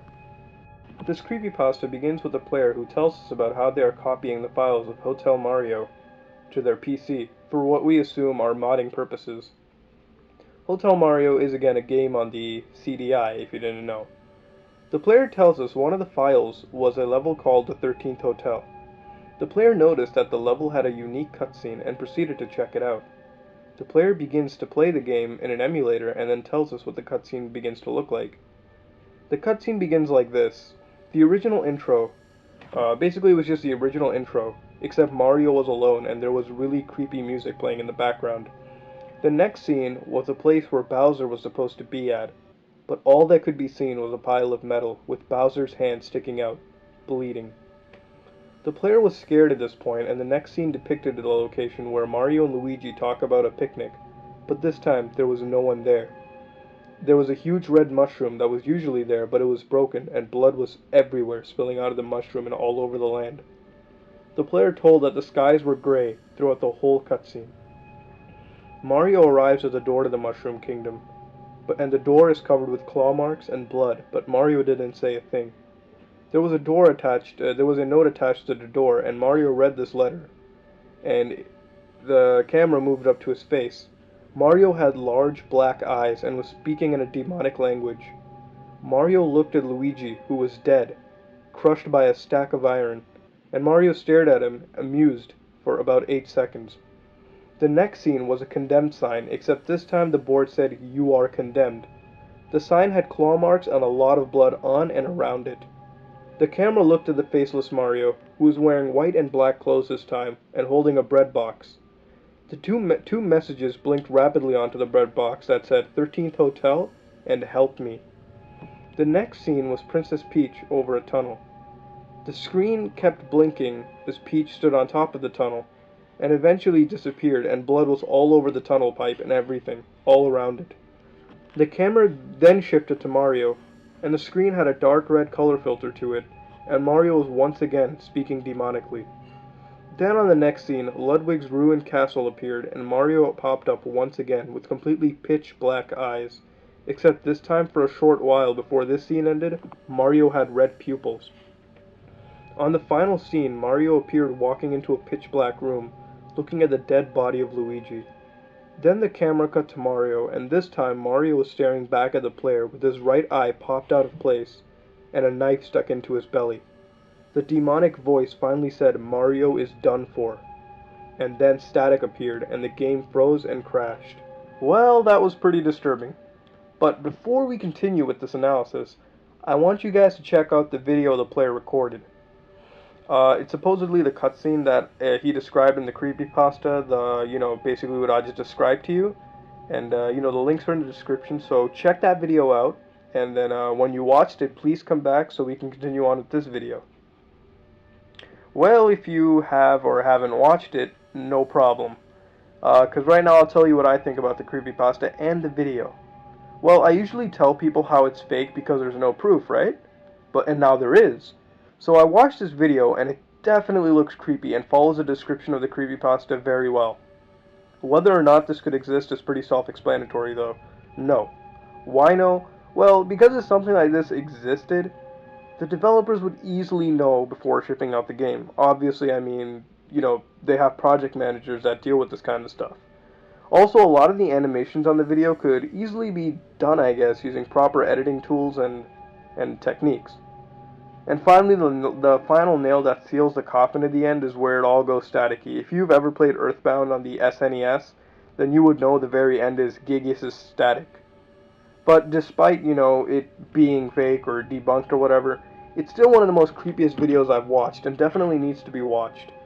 It's not very often creepypastas get screenshots or videos of actual gameplay, but when they do, they really add to the creepiness and definitely make you feel like something like this could be real. And it definitely feels close to the Ben Majora's Mask creepypasta. However, again, creepypastas don't need to be real, only scary and entertaining, and Hotel Mario the 13th Floor definitely does that. So in the end, it's a great creepypasta and definitely deserves to be both read and watched. But finally, before I end this video, I want to thank you all for subscribing to our channel. Some Ordinary Gamers has hit over 2,000 subscribers, and we're growing each and every day. So thanks for all the support, and before you guys ask if I make a 2,000 subscriber special or something, I am. It's not going to be Haunted Gaming, but it's going to be called Gaming History Metal Gear. Basically, I'll be talking about the history of the Metal Gear franchise, and I'll show a little section of the video after the outro, so keep watching past the outro to get a little teaser of it. And as far as other suggestions for Haunted Gaming goes, don't worry, I'll be doing a lot of you guys asked for Pokemon on Mount Silver, so I might be doing that, or any other suggestion you guys have meant. Because remember, it's all a surprise till I upload it. So yeah, that's all I really got to say. And the Luna games on the Haunted Gaming as well too. I'll be playing through the Luna games, so be forward to look through that. So that's it. Like, comment, and subscribe if you like what you saw. This is Some Ordinary Gamers out. Hey guys and gals, welcome back this week for another episode of Haunted Gaming. Today we're taking a look at the much requested creepypasta, Easter Egg, Snow on Mount Silver. This creepypasta begins with a player who tells us about how her and her brother grew up on Pokemon, and every time a new generation of Pokemon games came out, each sibling would get the opposite version. Years went by and the siblings collected more and more Pokemon games.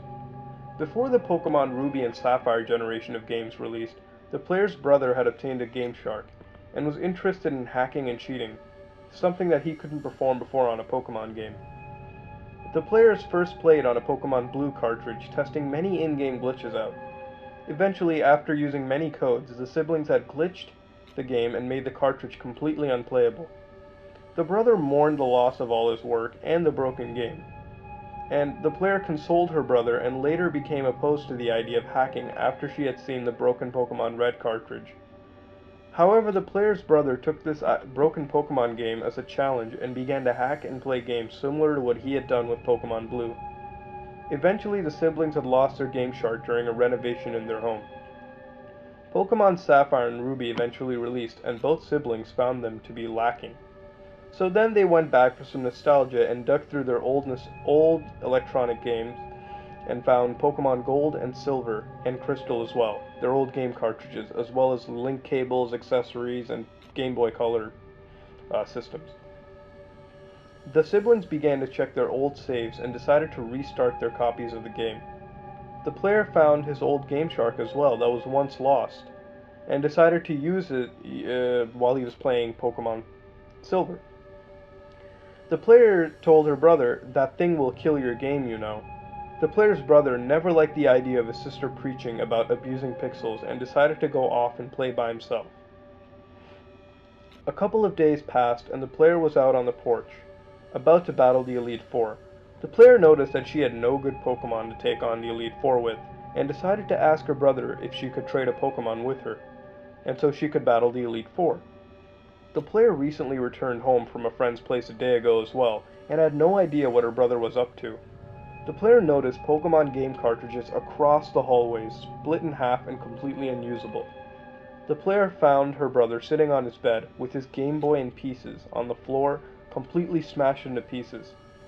The player asked her brother if he was okay, and the brother responded saying that it was awful, and he saw white and black everywhere. The player went to hug her brother, and the brother grabbed the Game Boy from her sister's pocket and threw it against the wall. The player checked her Game Boy and noticed that it still worked and opened it, and the Pokemon theme was playing. The brother started screaming, and the player screamed, clutching the Game Boy to her chest.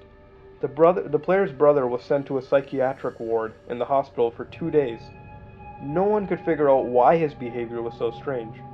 The player had decided to keep the incident of her brother throwing the Game Boy against the wall and screaming to herself, and nobody else would know about it. One day, the player was with her brother in the hospital, all alone, and the brother had told her to go to his room and get rid of his Game Shark and Pokemon games. The player was at school and kept her brother's words in her head.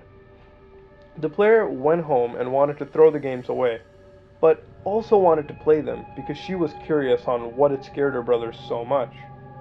The player went into her brother's room and noticed that the room was completely vacuumed. And the player looked under the bed and found a notebook, a Game Shark, and a copy of Pokemon Silver. The player looked inside the notebook and noticed that there was pen writing covered with black marker. The player held up the papers in the notebook to a light source and noticed that the handwriting was mostly illegible, and the player couldn't determine the codes that were written on it. Only the words Easter egg, snow on Mount Silver. The player then decided to play the Pokemon Silver game and see what had scared her brother so much. The game started and the player noticed a save file named Blake, with 999 hours logged into the game. The player selected the save file and the game began to load. A minute had passed and the game finally loaded, with the player on Mount Silver, with no sound, and the screen was all staticky because of the snow that was falling in the game. The player could barely see the in-game character due to the falling snow. The player tried to leave Mount Silver, but text boxes appeared stating not to leave. The player decided to keep moving up Mount Silver and noticed the in-game character was walking very slowly. As the player moved up the mountain, a text box appeared saying, "Meganium has died." The player was surprised and checked the Pokemon screen only to notice that Meganium's sprite was replaced with a red X. As the player moved forward, more Pokemon began to die, until all that was left was a Typhlosion. The player reached the summit and noticed Red was nowhere to be found, and snow stopped falling. The player noticed an item on the ground and went to go pick it up, but upon picking up the item, the Game Boy made a loud static noise, and the battle screen emerged. The player was now fighting a Celebi, and the Celebi appeared to be all blue, with a red glowing eye and some limbs missing. Celebi had used the move Perish Song, and the Game Boy made a loud noise and the screen went all white. All of the player's Pokemon had fainted, and the player believed that she would be in a Pokemon Center now, since all her Pokemon had fainted, but instead she was in a cave. The player checked the trainer card and noticed that the character sprite was missing legs, had only one red eye, and looked bluish, like the Celebi she had fought earlier. The player moved the character forward and noticed that as she was moving the character forward, text boxes appeared stating that it was cold, and finally a battle had started with Red. Red's sprite appeared bluish and disfigured as well. Red sent out his first Pokemon, a Venusaur that was level 0, and the player had sent out a Typhlosion. Both Pokemon had only 6 points of health left. Venusaur used Struggle and caused a point of damage to Typhlosion, and then fainted. A text box appeared stating Venusaur had died. Throughout the battle, each Pokemon Red would send out would be more and more disfigured than the last one. Finally, both Pokemon had died in the end, and Red appeared on the screen. Red stated that it was over, and he used Destiny Bond, and a loud noise emerged from the Game Boy, and the screen went white. Moments later, the screen went black, and the noise was all gone.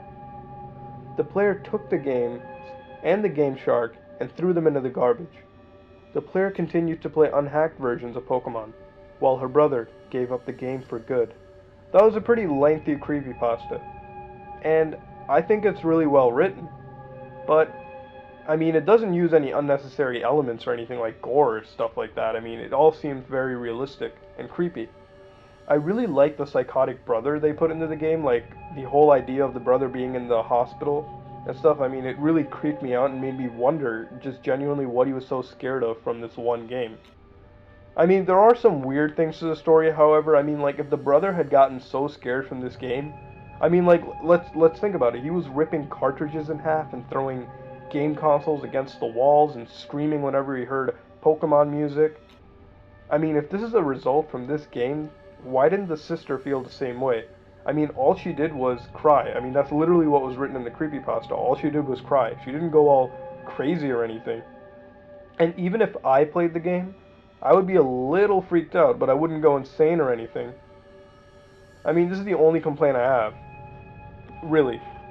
And the, I mean, the rest is very good, and it reminded me a lot of Strangled Red because of the siblings. Another thing I always ask when I read these creepypastas is, can it be real? Absolutely not. I mean, if this was an official cartridge, hackers would have discovered this a long time ago. I mean, this would be information that me and you would know. Guaranteed. And again, a Game Shark, I mean, throughout this creepypasta, I mean, they reference that Game Shark had destroyed their games. That isn't actually possible as far to my knowledge, because Game Sharks can't really destroy a game cartridge. See, Game Sharks and Action Replays or anything else, anything that is used for hacking, like Game Genies and whatnot, all they do is like actually alter the game's memory as it's being played, like what's in the RAM, really. Like, I mean, it's altering memory that's being used in the game on the fly. It can't alter like actual code in the game. The worst that could happen to you is like a save file being corrupt. And all you would have to do to fix that is basically start a new game, or maybe change the battery in the cartridge. So yeah, it can't really be real, but then again, it's a creepypasta. And it's meant to be an entertaining, scary story. And I would recommend all of you to go check it out. Links are in the description below. That's really all I have to say about this creepypasta. I thought it was really well written. I love the whole psychiatric hospital part and just the whole brother being scared of this game and everything. I mean, I felt really interested in knowing what he was scared of. And I think if the player's reaction was similar to her brother's, this creepypasta would have been a whole lot better. I mean, that's really all I gotta say about it. Well, guys and gals, thanks for watching another episode of Haunted Gaming. If you like what you saw, then like, comment, and subscribe. This is SomeOrdinaryGamers, out. Hey guys and gals, welcome back again to another episode of Haunted Gaming. This week we take a look at The Yellow Devil, a Mega Man creepypasta. The creepypasta begins with a player who tells us that his or her favorite game series is Mega Man, and that back when they were little they could only play through Mega Man 2 through 8, and could never find a copy of the original Mega Man. One day the player was out shopping for a copy of Super Mario World as a moving out present for his or her brother. The player discovered the copy of Mega Man with the sticker poorly torn off, with the words Mega Man 1 written on it with black marker. The player decided to buy it as well, and took both games to the checkout. The clerk at the checkout, upon looking at the Mega Man cartridge, just froze, and told the player to just take it, as he couldn't stand looking at it. The player was confused and decided to ask the clerk what he meant, and the clerk would only say, "Yellow Devil," repeatedly. The clerk gave the games to the player, and told him to destroy the cartridge, but in no circumstance should the player play the game. The player grabbed the games and quickly left the store, feeling creeped out. The player was very curious, however, and wanted to check out the cartridge, so he or she put it in his or her NES. As the player pressed start on the title screen, the game made a loud screeching noise with a picture of a red eye, very briefly. All of this lasted, just for a split second, and the player was then greeted with a normal stage select screen. The odd thing was that all the robot masters on the stage select screen had bright red eyes, and their backgrounds were completely black. The player's brother had told the player that Cutman was the easiest boss, and so the player would go and play the Cutman level first. When the player started the level, instead of showing the robot master's name, it just said "Leave now," and the level started normally. The level was only a straight path, and had no enemies or bottomless pits. And in the background, Cutman's theme played, but began to get slowly more demonic and slower as the player moved Mega Man to the right. Finally, at the end of the path, a boss door appeared, and the player entered it and proceeded to fight Cutman. Before the fight, Cutman said, "Mega Man, get out, or it will catch you and take you along with it." The battle started, and the player fought Cutman. Throughout the battle, yellow blobs appeared on the screen and were moving towards Cutman. Cutman started screaming as the yellow blobs slowly killed him, and the screen cut to black and showed violent pictures of Cutman being suffocated and torn apart by the yellow blobs. Text appeared on the screen stating, "They will all die, and so will you. No one can escape the Yellow Devil." The player was sent back to the title screen and saw that all the robot masters were gone, and Dr. Wily's castle was now accessible. The player loaded up the level, but this time the sky was blood red, and the castle was destroyed, covered in flames and blood. Mega Man walked slowly towards the castle remains and saw Wily and all the other robot masters on the floor, appearing dead. As Mega Man walked towards the bodies, text boxes appeared stating, "Why didn't you save us?" and "It's going to kill you." As Mega Man moved forward, yellow blobs appeared behind him and formed a giant yellow creature with a red eye, and it said, "I am the Yellow Devil. No one can escape me." A screeching noise came from the game, and the player was thrown into a battle by the Yellow Devil.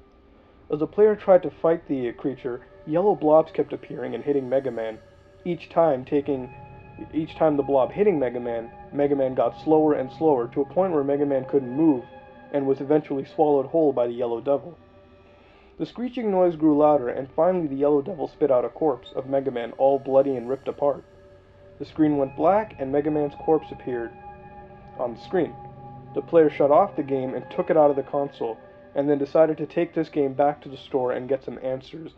But the player found out the store clerk was nowhere to be found. The player then got a hammer and smashed the game and threw it away. The player's brother came home, and the player told his or her brother about everything. The player thought it was a joke, but eventually believed it. So the player went to his or her brother's new home and watched some TV before the player went to sleep. When the player finally went to sleep, the player dreamed that he or she was walking to his or her home at midnight, and upon reaching the driveway, began to vomit and cough blood, and eventually a yellow substance. Eventually, this yellow substance formed into the Yellow Devil and swallowed the player. Eventually, after being violently assaulted by the Yellow Devil, the player could see his or her mangled corpse lying on the ground, with a red eye behind it. Well, what do I think about this creepypasta?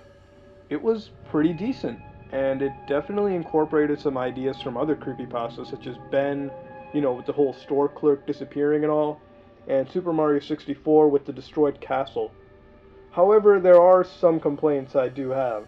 One complaint is the store clerk. What store clerk goes all crazy in front of a customer? And if the clerk didn't even want the player playing the game, why didn't he just throw it away himself? I mean, it seems as though it wasn't that hard to do. Just take a hammer and smash it and throw it away, right? So I don't know why. Why let somebody else go through that kind of horror? It really doesn't make any sense. The second complaint I have is the abrupt ending. I mean, what the hell? You have a horrific nightmare and you see a mangled corpse in your dream, but you don't wake up or anything or react to your nightmare, you just sort of brush it off, or it just ends. And the final complaint I have is the creature itself.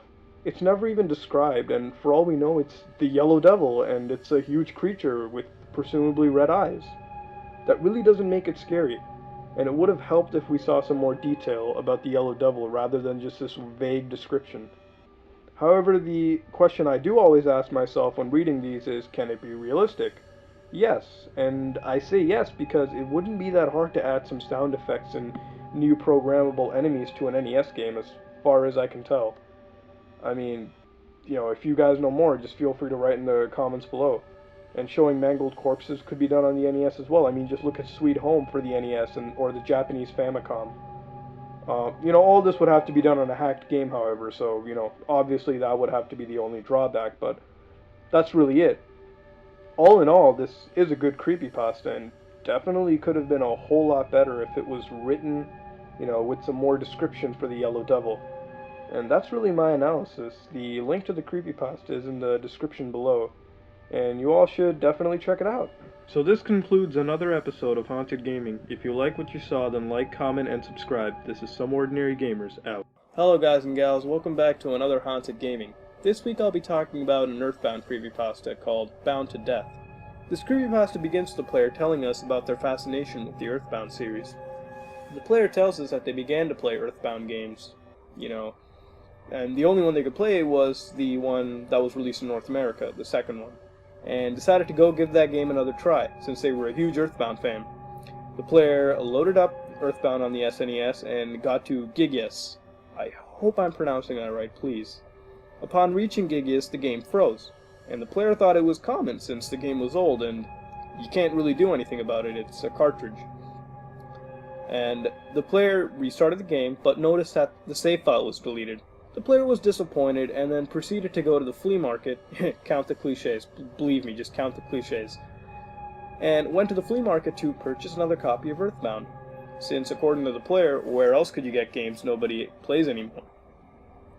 The player and his friend drove to the flea market and searched for the game. The player noticed an odd-looking cartridge with just a blank tape with the words Earthbound written on it. The player knew just by looking at the cartridge it was probably a hacked game. But since there were no other copies around, the player was desperate and decided to purchase it. The player loaded up the game and noticed that there were two files called Night and Mare. The player believed the original owner was just playing some elaborate trick on him and decided to ignore it and went ahead to create a new file and play the game. The game played normally and actually was very smooth and appeared to have nothing wrong with it. The game played normally until the player reached the Titanic Ant. During the Titanic Ant battle, the Titanic Ant appeared all bloody and sad, and the only actions it could perform were to cower in fear and cry blood. The player defeated the ant, and instead of watching it disintegrate, the ant fell to the ground and withered. This was, however, only the beginning. The player then reached Giant Step. It was all bloody, and the grass was burned. The background music was also reversed, distorted, and sped up several times. Every time the player tried to turn on the volume, the music only got louder and louder. There were bloodstained bones, surrounded by guts all over the floors of Lilliput Steps. There was also raining blood. Eventually, Ness entered Magicant, and the music became more and more distorted. Ness's pajamas were also soaked in blood as well. Everyone in Magicant were now skeletons covered in blood, and every time the player spoke to them, all they could say was, "Help me, please." Eventually, the player reached Ness's nightmare and went into battle. Ness's nightmare sprite looked normal except for the fact that it was covered in, guess what, blood. And it was called Cole's Nightmare, despite the player never entering a custom name. Cole's Nightmare throughout the battle said that the player had no reason to live. The player eventually beat him, and Ness's stats were also extremely diminished as well, and Ness had died. The screen then showed Ness in a pool of blood, laying dead. Thus Paula, Jeff, and Pooh were crying, and shortly killed themselves by burning themselves, blowing their heads off, and stabbing themselves right in the heart. The screen then changed to Pokey, as he talked about how Ness and his friends were meaningless to his plans, and Pokey then turned off the Devil's Machine, and Ness and his friends were... and then Gigas emerged, spreading evil across the globe. Gigas finally used one more move, called PSI Nightmare, and the SNES turned off as soon as this move was used, and the TV broke. The player lost all interest in Earthbound after that, and went off to play other Nintendo games like Pokemon. The player was still very curious and went on to find some answers. So the player went back to the flea market and tried asking who would sell this game to them. The player got no answers and proceeded to go home and sleep since it was late and the player was tired. The player had a nightmare later, and in the nightmare, the player was in the same Magicant that Ness was in the game. And in the dream, the player encountered Cole's Nightmare, and Cole's Nightmare said that the player belonged to him. And after all this, the player never played Earthbound again, and still to this day has the nightmares. And in the nightmares, the player encounters a humanoid figure that slowly walks towards them, and stares the player right in the face, with empty eye sockets dripping with blood, as the figure softly speaks, "Help me, Cole." Alright, how many cliches did all you guys and gals count? I assume it's somewhere in the high hundreds. If lower, that does not make any sense. Seriously though, you can't just take ideas from other creepypastas and just apply them to your own. Especially when you don't even execute them right. How many times did we count the word blood? A ton of times, okay? Blood was so overused. And even the ending was very similar to last week's creepypasta, the Yellow Devil. Nightmares and player... come on, seriously. And, just because you take some successful ideas and apply them to your own doesn't make it something like Ben Majora's Mask or anything. You have to properly add them in, right? Just because you show blood, or it's oh, there's blood and guts, doesn't make it completely scary. And honestly, I wanted to do this just because, Earthbound is one of those games where I truly believe you can make an awesome creepypasta from. It's got everything. Why would you do all that? All in all, I don't think this is a great creepypasta too. I mean, another huge complaint I have is that the scary stuff just happens instantly, right upon loading the game. I mean, really, if we look at it, there's no build-up or anything. I mean, there's no progression. You just go from starting the game, and creepy shit happens. It doesn't work like you don't start seeing satanic stuff instantly. It doesn't make it scary. You have to have some build-up or something. I mean, I don't think it's a good creepypasta. It could have been written a whole lot better, in my opinion. And, you know, the only reason I want to show this is because I get a lot of good creepypastas from all of you guys through private messages and whatnot. And honestly, at this point, I am looking for a good Earthbound creepypasta, since I think it could be really good. But you know what? I mean, check it out if you want to. Links are in the description if you want to check it and read it for yourself. But, you know, next week I will probably be doing Pokemon Glitchy Red, which has been requested a lot. And next week, like I said, I could do Pokemon Glitchy Red, but if you all want me to, I could do a non-gaming related creepypasta, like Squidward Suicide or Slenderman if you want. I mean, that's really the option out there. So if you want a non-gaming related creepypasta, just write down in the comments below or tweet me, Facebook it, I don't know. Whatever. Just whatever you guys can do to contact me with, okay? Just give your opinion, or do you want Pokemon Glitchy Red? I mean, that's really it. If you like what you saw, then, you know, like, comment, and subscribe. Helps me out a lot. So yeah, this is SomeOrdinaryGamers out. Hey guys and gals, welcome back this week for another episode of Haunted Gaming. This week we'll be talking about Pokemon Glitchy Red, a very popular Pokemon creepypasta. The story begins like this. A month ago, a player bought a Pokemon Red cartridge off of eBay, so that he could start a new game without messing up, you know, his save file on another cartridge. The player received the cartridge and noticed that it was a bootleg copy due to the irregular sticker and cartridge materials. The player loaded up the game into a Game Boy Advance SP and noticed that there was only one option: New Game. As the player started up, the backlit screen of the GBA SP went out, which was odd since the player notes that his or her Game Boy Advance SP's backlit screen was actually very good. And, you know, it was better than their friends and everything. And as soon as the player switched to a copy of Pokemon Sapphire, the screen began to function normally. The player kept playing through the game, but nothing had happened at all worth noting.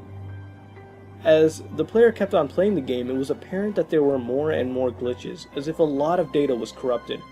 Some examples include the graphics around Red, the in-game character, where Red would turn into big colored bars and the game would freeze.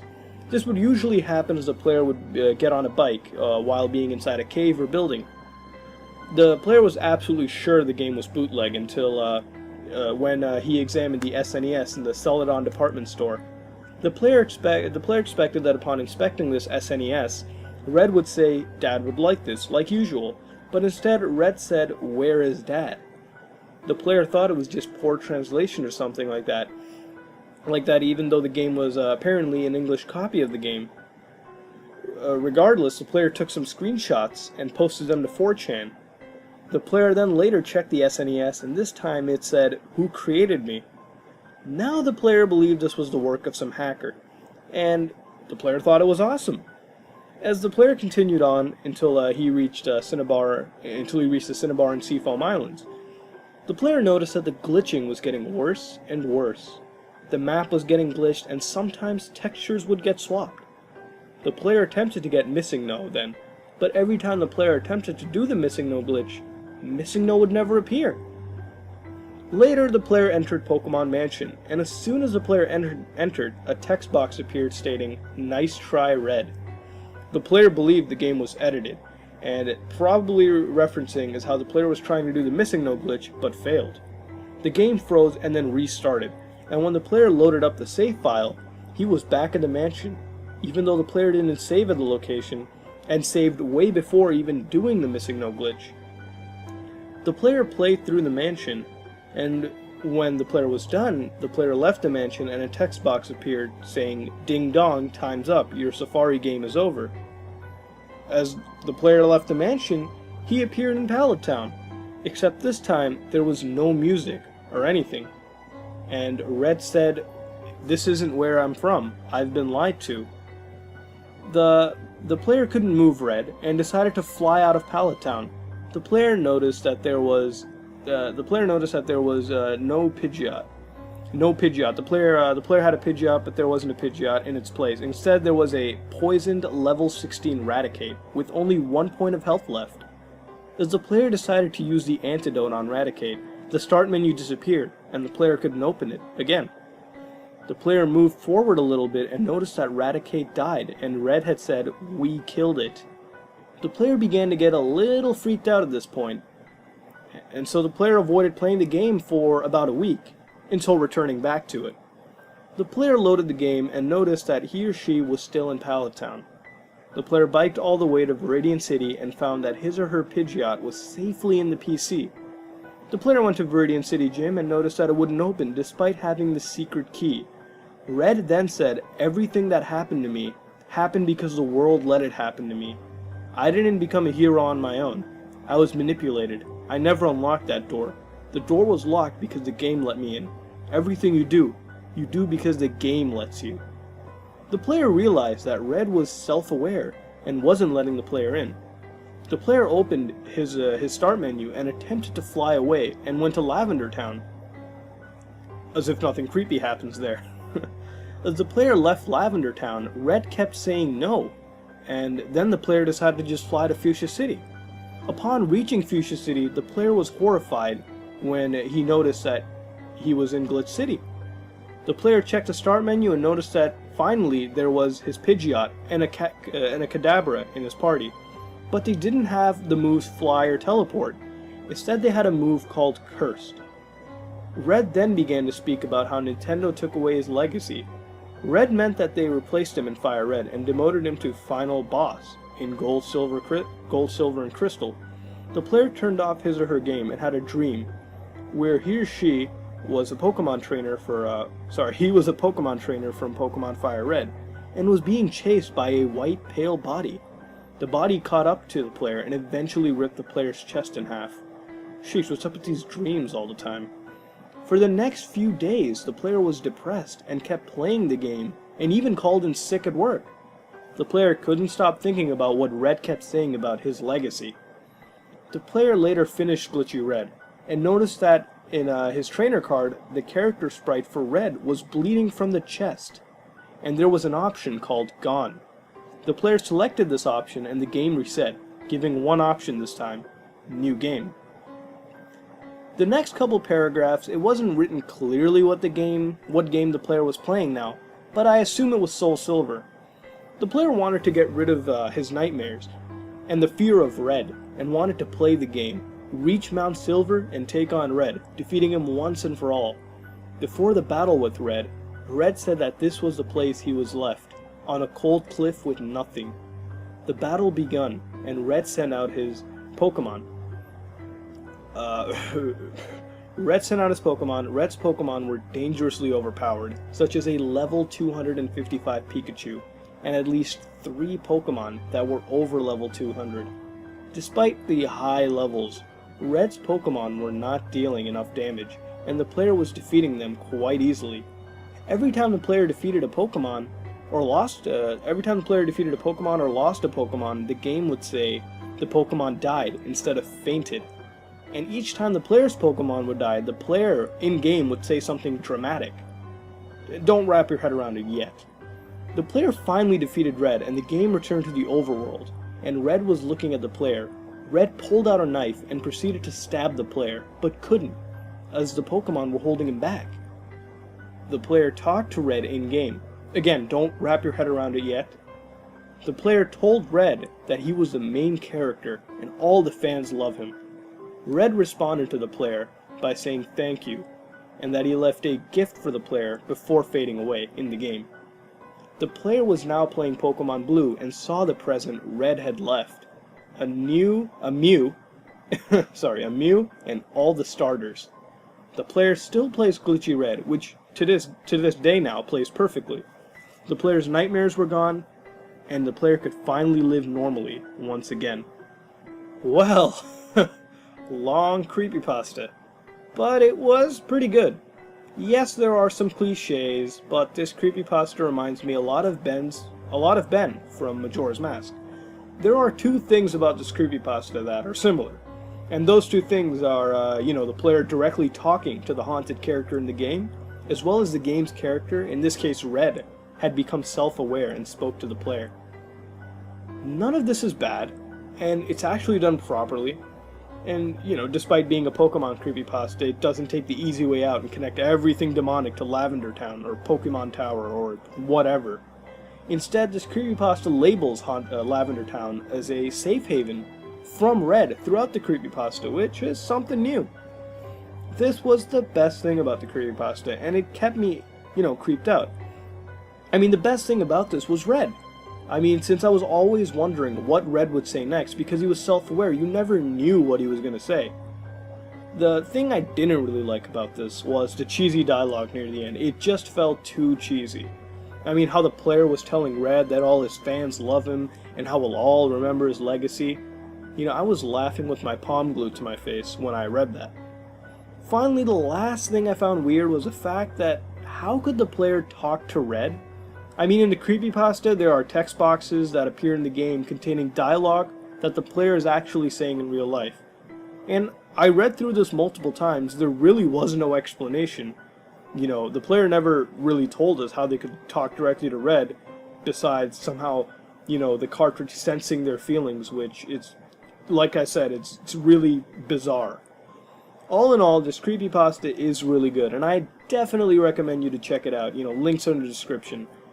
It's much better than last week's. However, I have noticed that the last two I've done in this, they all have dream sequences in the end with some, violent imagery, I guess.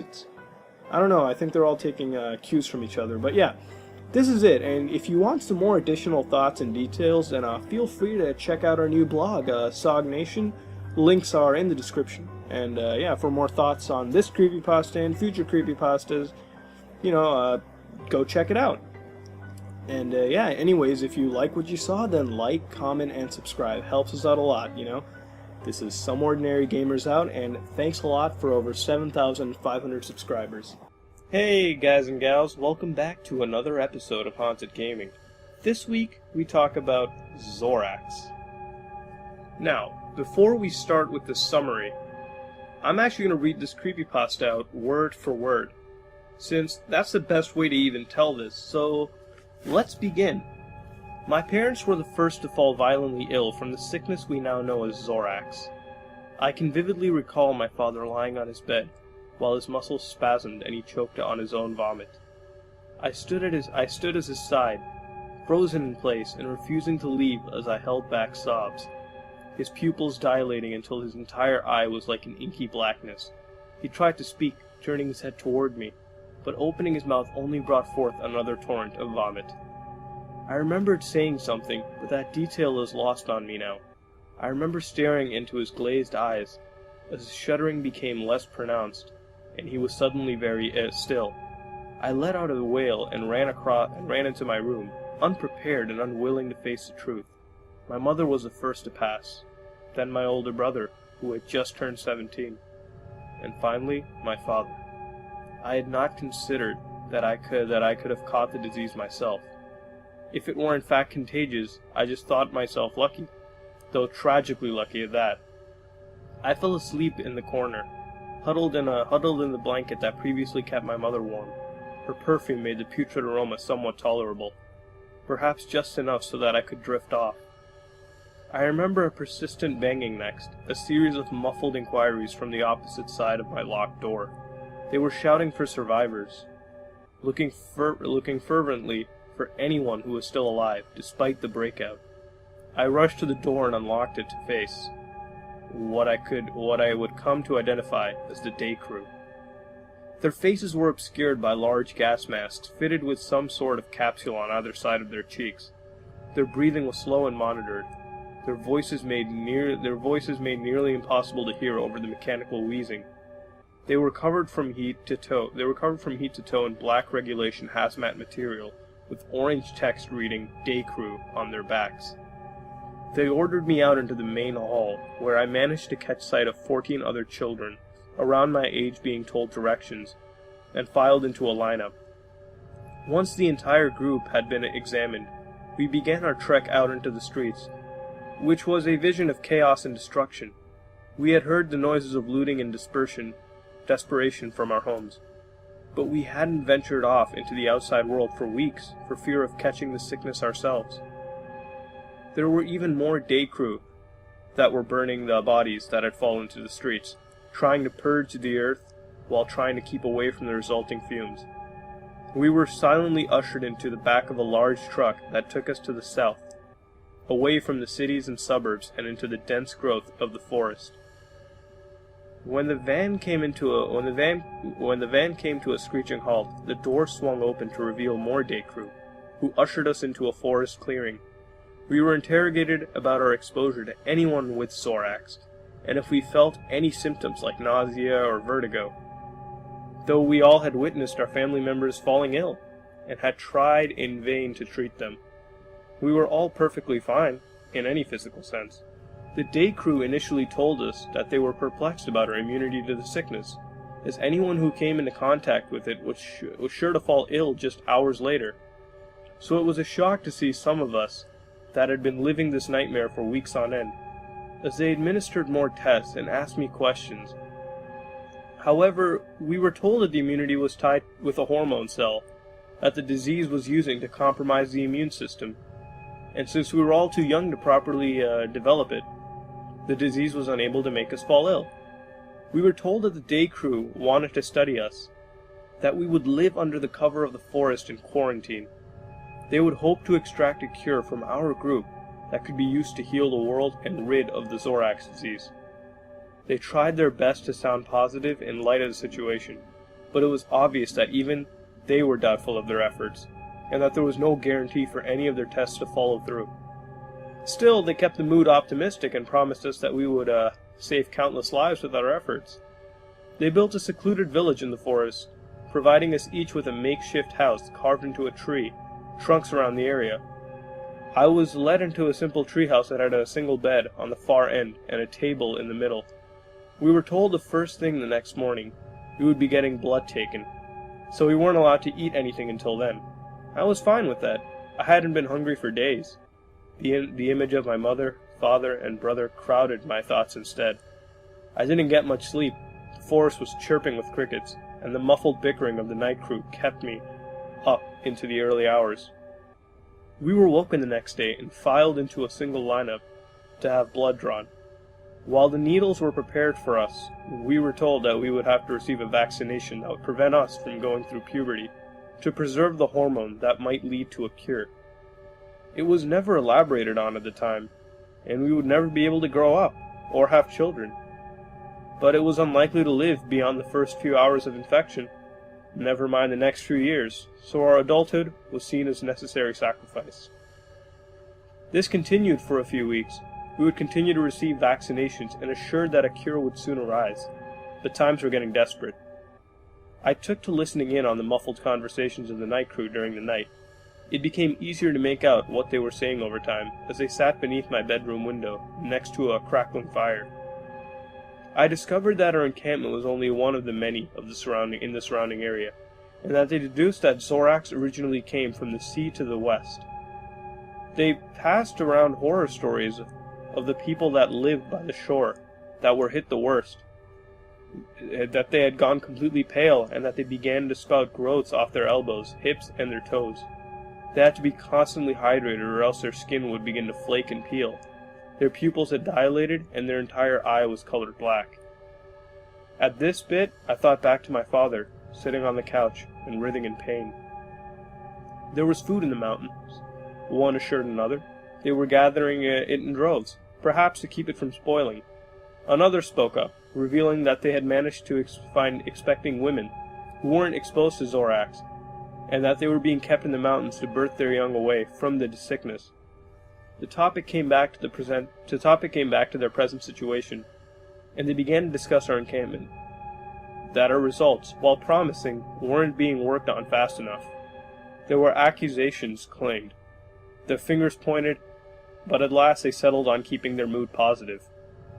That something would come along eventually, and that we just needed some more time. Discussion drifted back into the horror stories of the West Coast, which clearly sparked sick interest in the group, as they talked of the corpses that had been found along the waters and drifted ashore, each with deep black eyes. I rolled over in my bed, unable to listen to any more of the stories, without picturing my own family, staring up towards the ceiling, praying that we would manage to find a cure soon, and that I wouldn't have to hear about the people of the West anymore. It had been nearly a month of testing when something went wrong. A few short hours after our last vaccination, several kids began complaining of distorted vision. They could see trailing lights in the air, making their way across the plains, while their faces were covered with their masks. I could see the worry that played out across their faces. We were told that this was just a visual hallucination, and that they would subside in a few hours. When I awoke the next day and glimpsed outside, I too could see trailing lights drifting through the air. They forbid anyone to discuss the lights any further, though it was clear that everybody could see them. As we lined up to have blood drawn, one of the day crew became terribly ill and began to vomit through his gas mask. In a frenzied panic, we were ordered back into our homes, as they led the sick member away into the woods. We were told to come out and organize ourselves into a line for decontamination. After covering everyone with a chalk-like substance, they began to scrub away at it with some foul-smelling liquid, until they were assured that we were safe to deal with once more. The exercise became part of our daily regimen, and that is how we started calling them the Scrubs, rather than their official titles. We were disillusioned, and it was obvious that they were as well. The visual hallucinations began to worsen. Even though we had started taking vaccinations long ago, some kids began to befriend imaginary creatures in the air, speaking to the trails of lights. I was horrified that I might start losing my sanity as well. I didn't want to eavesdrop to the discussion over the fire that night, which had gradually worsened with each passing week, with a trail desperation in their voice. The night crew began to exchange information about the other areas. The food in the mountain had been contaminated, and rumors began to surface that all of the births had resulted in defects, with each child being well over a healthy birth weight, and their eyes far apart. They would likely succumb to disease and perish as well. It was decided. The cure that had been tested on, the Zorax-ridden patients, had shown any signs of preventing the sickness. Rather had simply slowed the progress of the sickness so that it claimed lives in days rather than hours. While this was a bit of good news, they focused on how little was accomplished over such a large span of time, and how anyone with the sickness couldn't be kept stringing along, but rather destroyed so that they couldn't contaminate anyone else. There was a coldness in their voice. I rolled over in my bed to watch the lights play across my vision, dancing across my eyes, until I fell asleep. The Scrubs were gone the next day, leaving us as their failed experiment behind. The other children seemed unaware of this and decided to continue befriending imaginary creatures. In a depression, I sulked off to bed, only to suffer a violent burst of spasms and shivering in the process. I drifted in and out of sleep that night, having one recurring nightmare after another. When I awoke, I heard something pass through my doorway, something that couldn't possibly be there. Rolling over, I reluctantly looked up into the air to watch a trailing ball of light float around my house, before descending towards my bed. It said, "Hello, Link. Wake up. The great Deku Tree has summoned you." Damn. Well, who expected that it would be a Zelda creepypasta? Anybody? No? Nobody? Okay. Neither did I. Honestly, as I started reading this, the title even doesn't mention that it's a Zelda creepypasta, so I was reading through it, and I thought it was some, Fallout creepypasta, or maybe something on Metro, or possibly DayZ.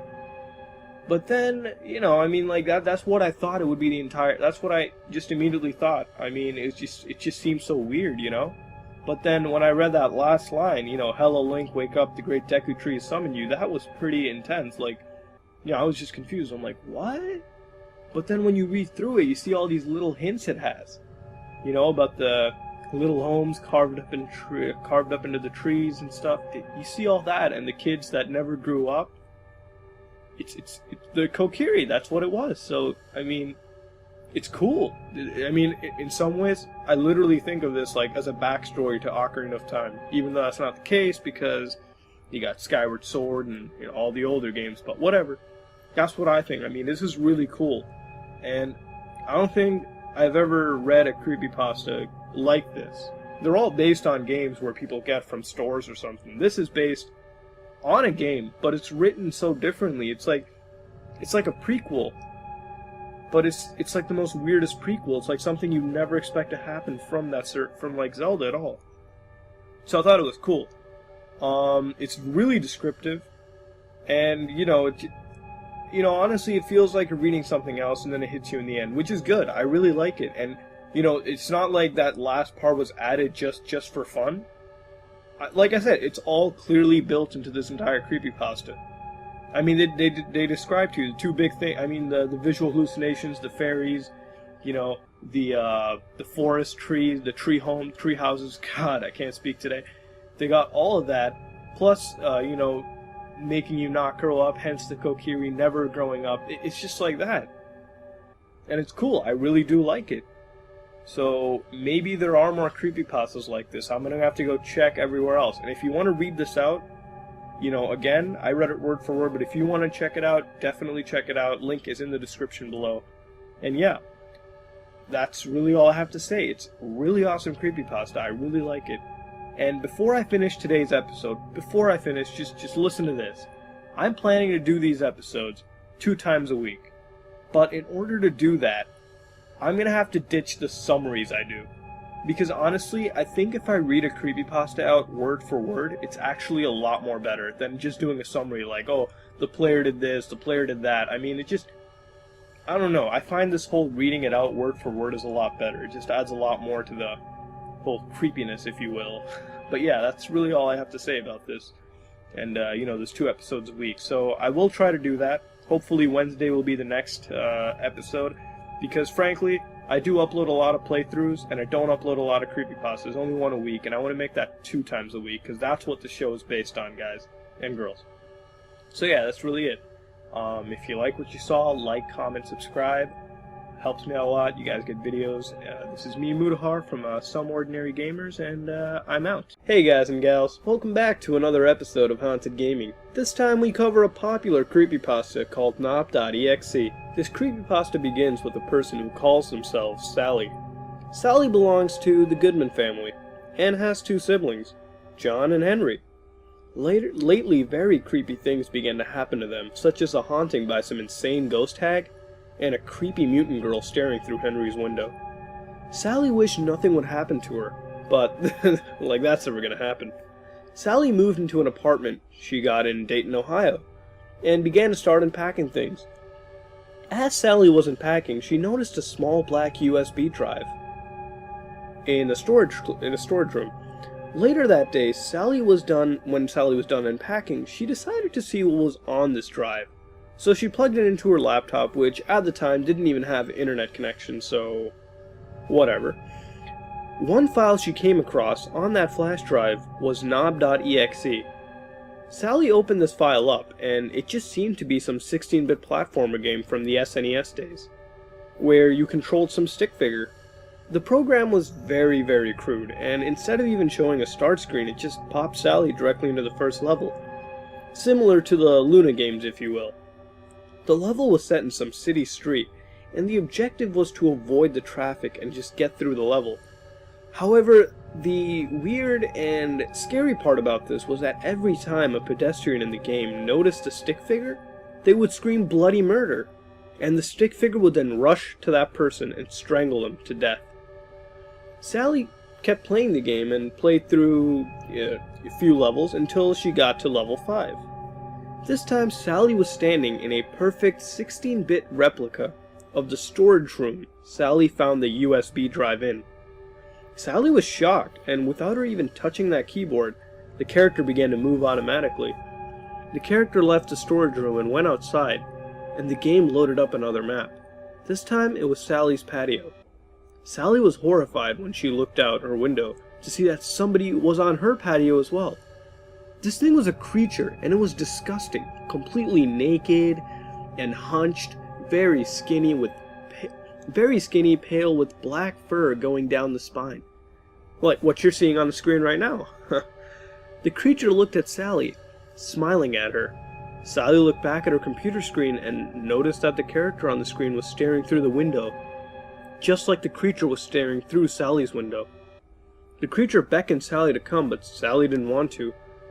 Sally lost all control of her body and just went into some trance and went straight to the monster.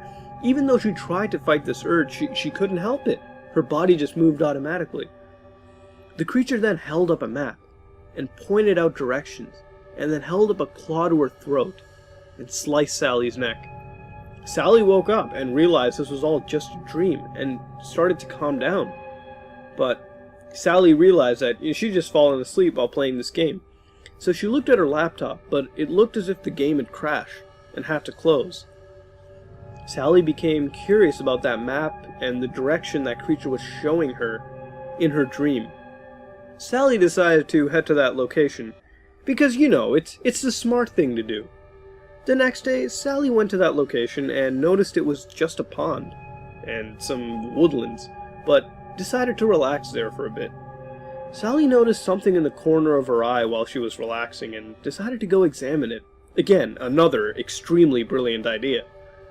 Sally noticed a trap door and was extremely paranoid and curious. Sally opened it and noticed that it was dark and headed back to her car to get a flashlight. Grade A, genius right here, I'm telling you. Sally went down that trap door and she shined her flashlight on something.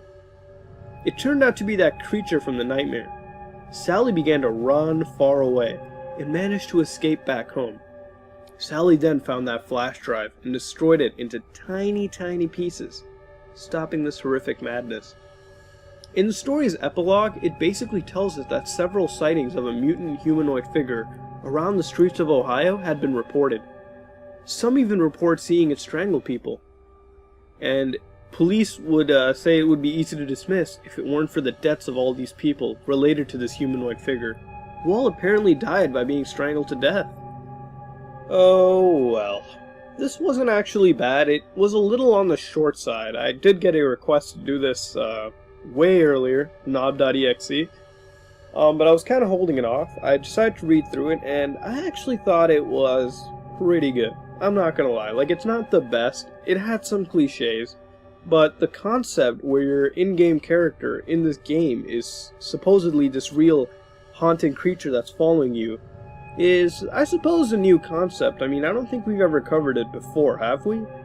But I mean, yeah, again, there are cliches, but they're not so inherently awful that we can't overlook them, right?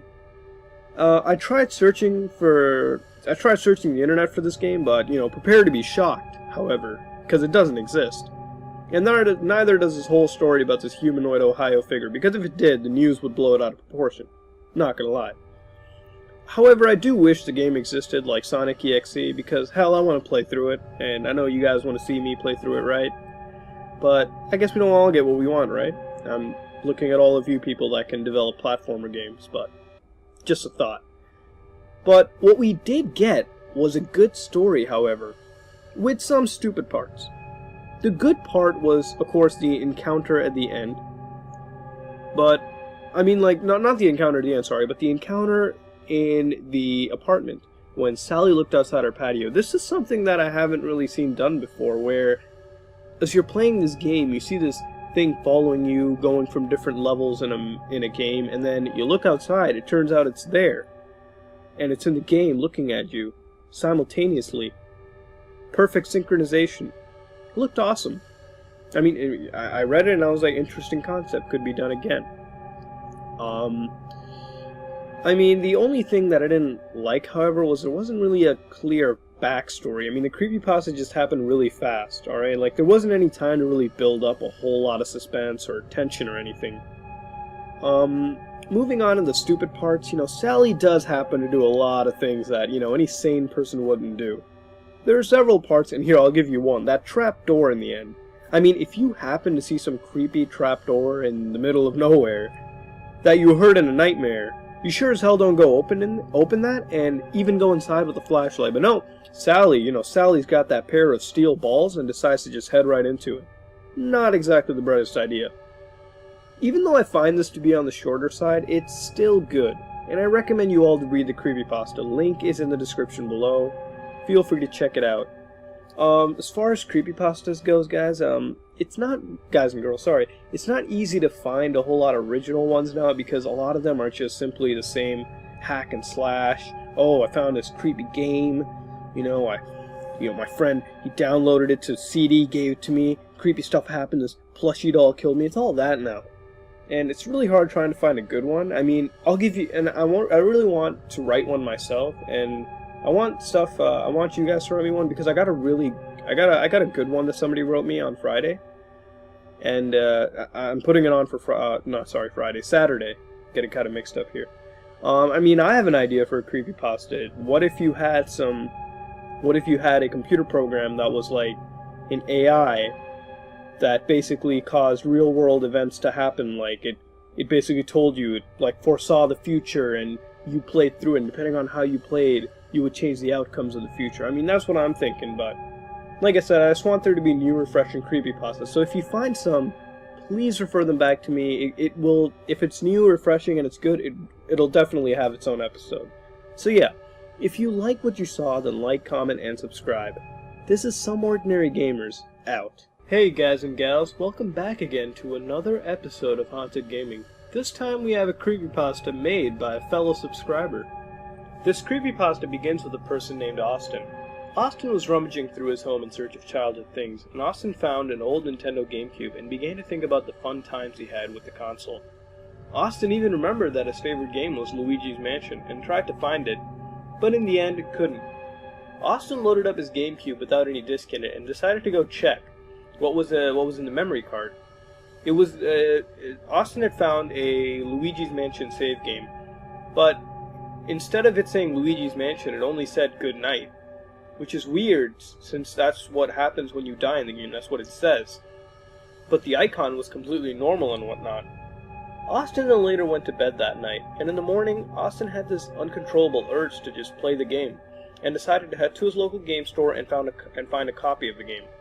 Every store Austin tried would give him no luck, and he eventually resorted to the internet, specifically eBay, to get his copy. Austin only found one copy, however, which is very weird, and this copy was in near perfect condition, although it had some scratches.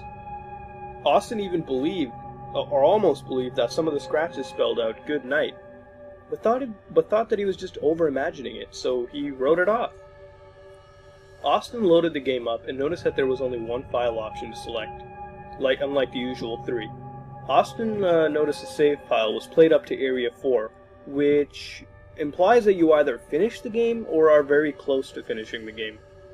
Austin noticed upon selecting the save file that the boo counter registered only half of the boos caught, and the boo figure was transparent and only had red eyes. Upon loading up the save file, Luigi was killed instantly and the game whispered good night. There was a power surge and Austin had to reboot his GameCube. Austin then checked the memory card screen once again and noticed that the save file had shown Luigi's face, horrifically melting, however.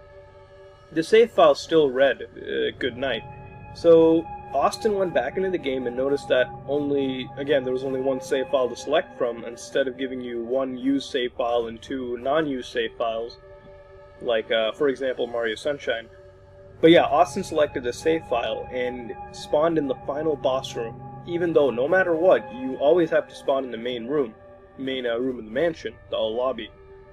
Bowser fell from the sky like normal, but instead of his yellowish skin, it was now dark red, and Bowser had sharper and longer horns. Bowser then let out this scream, and the battle started. Austin tried battling Bowser, but no matter what, couldn't even evade Bowser's attacks or anything, and died only seconds after the battle begun. The game read goodnight in a slightly lower pitched voice, and this time it was completely clear, not even a whisper anymore like the last time the game said goodnight. The power surged again for the second time, and when it came back, Austin loaded the game up again, and this time when he checked the memory card menu, only Luigi's neck could be seen, and the game save read cursed. Austin reluctantly loaded the game up, and instead of the boo counter showing 50-50 this time, all it showed was weird numbers. The red eyes on the Boo figure were gone, and in the figure's place was Bowser's head, all covered in blood, with eyes deep in their sockets. Austin loaded up the file and just began to play it, and this time it played normally. All the areas were unlocked, and on the map, one room was dark red, and it was called Good Night. Austin decided to head to the room. It was on the top floor, and when Austin opened this room up and went inside, he noticed that the walls were red and blood was splattered all over, and there were these portraits of demonic ghosts on the wall. One was rattling, which was, incidentally, the creepiest one. Austin then sucked it up with the Poltergeist 3000, and upon sucking it up completely, Luigi's health shrank to 0 and the game screamed good night, and the power completely ran out. The TV was still on, and a frightening image was shown with a loud noise, and Austin was knocked back against the wall and fell to the floor lifeless. In the epilogue of the story, it stated the neighbors claimed to hear a loud alien-like scream, and some even saw the lights in his house go out completely. One of the neighbors rushed into the home to help Austin, and upon entering the home, heard the words "good night," and exploring the house, the neighbor found Austin knocked out completely with a scar on his forehead. There was also a GameCube disc there as well, with the words written on it, Luigi's Curse. In the end, 911 was called and Austin was dead on the spot, and pronounced dead on the spot, and professionals said he died of a heart attack. But no one could figure out that scar on the forehead, which resembled a dinosaur to some extent. Austin was cremated, and upon cremation, from the crackling fire, it almost sounded like Austin said, "Good night." Alright, before I go into this, I believe this is the author's first attempt at a creepypasta, and for what it is, I think it was pretty good. Yeah, it had cliches, like, Austin going to purchase the game off of eBay, but really think about it. I mean, I was at my local game store the other day, and I never noticed a copy of GameCube or a GameCube game, PlayStation 2, or Xbox game that was reasonably popular. They just don't carry them anymore. Hell, the store I go to doesn't even have Xbox games. So that's understandable. As far as the only one copy on eBay goes, that's pretty unbelievable. Seriously, if you go on eBay right now, or any other site for that matter, search up a copy of this game, you will find a copy. I assure you. But then again, let's overlook these, since you gotta get the game from somewhere, and at least this creepypasta didn't do something where you had some old guy or some store clerk give it out to you for free. No, that honestly was not even trying. I mean, it happened once and it worked once fine in the Ben Majora's creepypasta, but other than that, all the other ones just threw it in like it honestly meant nothing. They didn't do anything with it. At least this was somewhat plausible. The one thing I really liked was the ending. It didn't use any unnecessary ways to kill off Austin. If some of you remember the Tails doll creepypasta that I did, it basically used a plushie to kill off the two characters in the creepypasta, which is, in my opinion, is completely stupid. And here in this creepypasta, at least Austin died of what we assume a heart attack, which is plausible considering he must have seen scary imagery and loud noises, so it seems plausible there. Another thing I liked was that this creepypasta was actually building up to the ending as well. I mean, it didn't really detail everything in the beginning. It gave you time to build up that whole creepy level, so that was good. Because if a story does that in the beginning, like where it shows you all the scary stuff, then it's just silly. So I thought that was really great too, and all in all, I think it's a great creepypasta, and although it has flaws, I still find it to be good and a great first attempt at writing a creepypasta, and hope that the second one this author writes is better. And I also want to ask you, yes, you the viewer, what you think about this creepypasta and what could make it better. Also, if you're wondering about the author, again, it's written by a fellow subscriber. I actually did make the mistake of not asking if they would want their name in the video, so when the person hopefully gives me consent, I will put an annotation in the video with a link to their channel, and if they want, I'll post the creepypasta on our blog if they so choose. And yeah, that's really it for Haunted Gaming this time. So if you like what you saw, then like, comment, and subscribe for more videos. This is SomeOrdinaryGamers out. Hello everyone, welcome back to another episode of Haunted Gaming. This time, we have a Metroid creepypasta for the very, very first time, so let's see how it is. This creepypasta begins with a player who recently purchased the Metroid Prime trilogy for the Nintendo Wii. If you don't know what the trilogy is, it's basically all 3 Metroid Prime games into one disc for the Wii: Metroid Prime 1, 2 Echoes, and 3 Corruption. So the player was basically playing through Metroid Prime 2, which, the player said that they hadn't played before, as they sold their GameCube a while back, before the game was released back at the time. So the player was playing, and they were making their way through the Aegon Wastes. And as the player played, he or she would experience the game glitching up, and it just kept on getting worse and worse as the player kept on playing. Eventually, the player started hearing echoing sounds within the portals. Basically, the portals are when you go from the light world to the dark world. And in these portals, sometimes the player would hear screaming from men, just men, and animals. The player kept playing through the game and switching between the light and dark worlds, and eventually at one point when the player was switching between portals, there's a transition animation, and during this animation a loud scream was heard from the TV, even though the volume was set really low. The scream sounded like a man in pain, however, and finally when the transition was complete, the player was transported not into the light world or the dark world, but into a very, very deformed realm, almost as if the light and dark world combined. The player saw bodies of Galactic Federation troopers and some space pirates and dark aether plants with blood dripping off of them. The player scanned the bodies and noticed that the scanner actually detailed very gruesome deaths and described every single detail, such as legs being clawed and then eventually ripped off and fingers shoved through the eyes into the brain. It was very gruesome, and the player turned and saw this bridge and started to run across it out of curiosity, and the player ran into a dome only to notice that a group of Galactic Federation troopers were chained to the wall. There were also bodies dangling off the ceilings, and when they were chained, they also looked like they were being stretched or something. How you would see in the beginning of the game, with the dangling bodies, except these dangling bodies, however, were dripping with blood and had eyes hanging out of their sockets and all this other gruesome stuff. And the player tells us that the graphics look really realistic, even more so realistic than the default graphics in the original game, I guess. When you start off, it was just really out of place. The player received a message from the ship, and the map screen came up, and a loud screech played on the map. Instead of a question mark, like usual that would show up on the map, all the player saw was a skull and crossbones.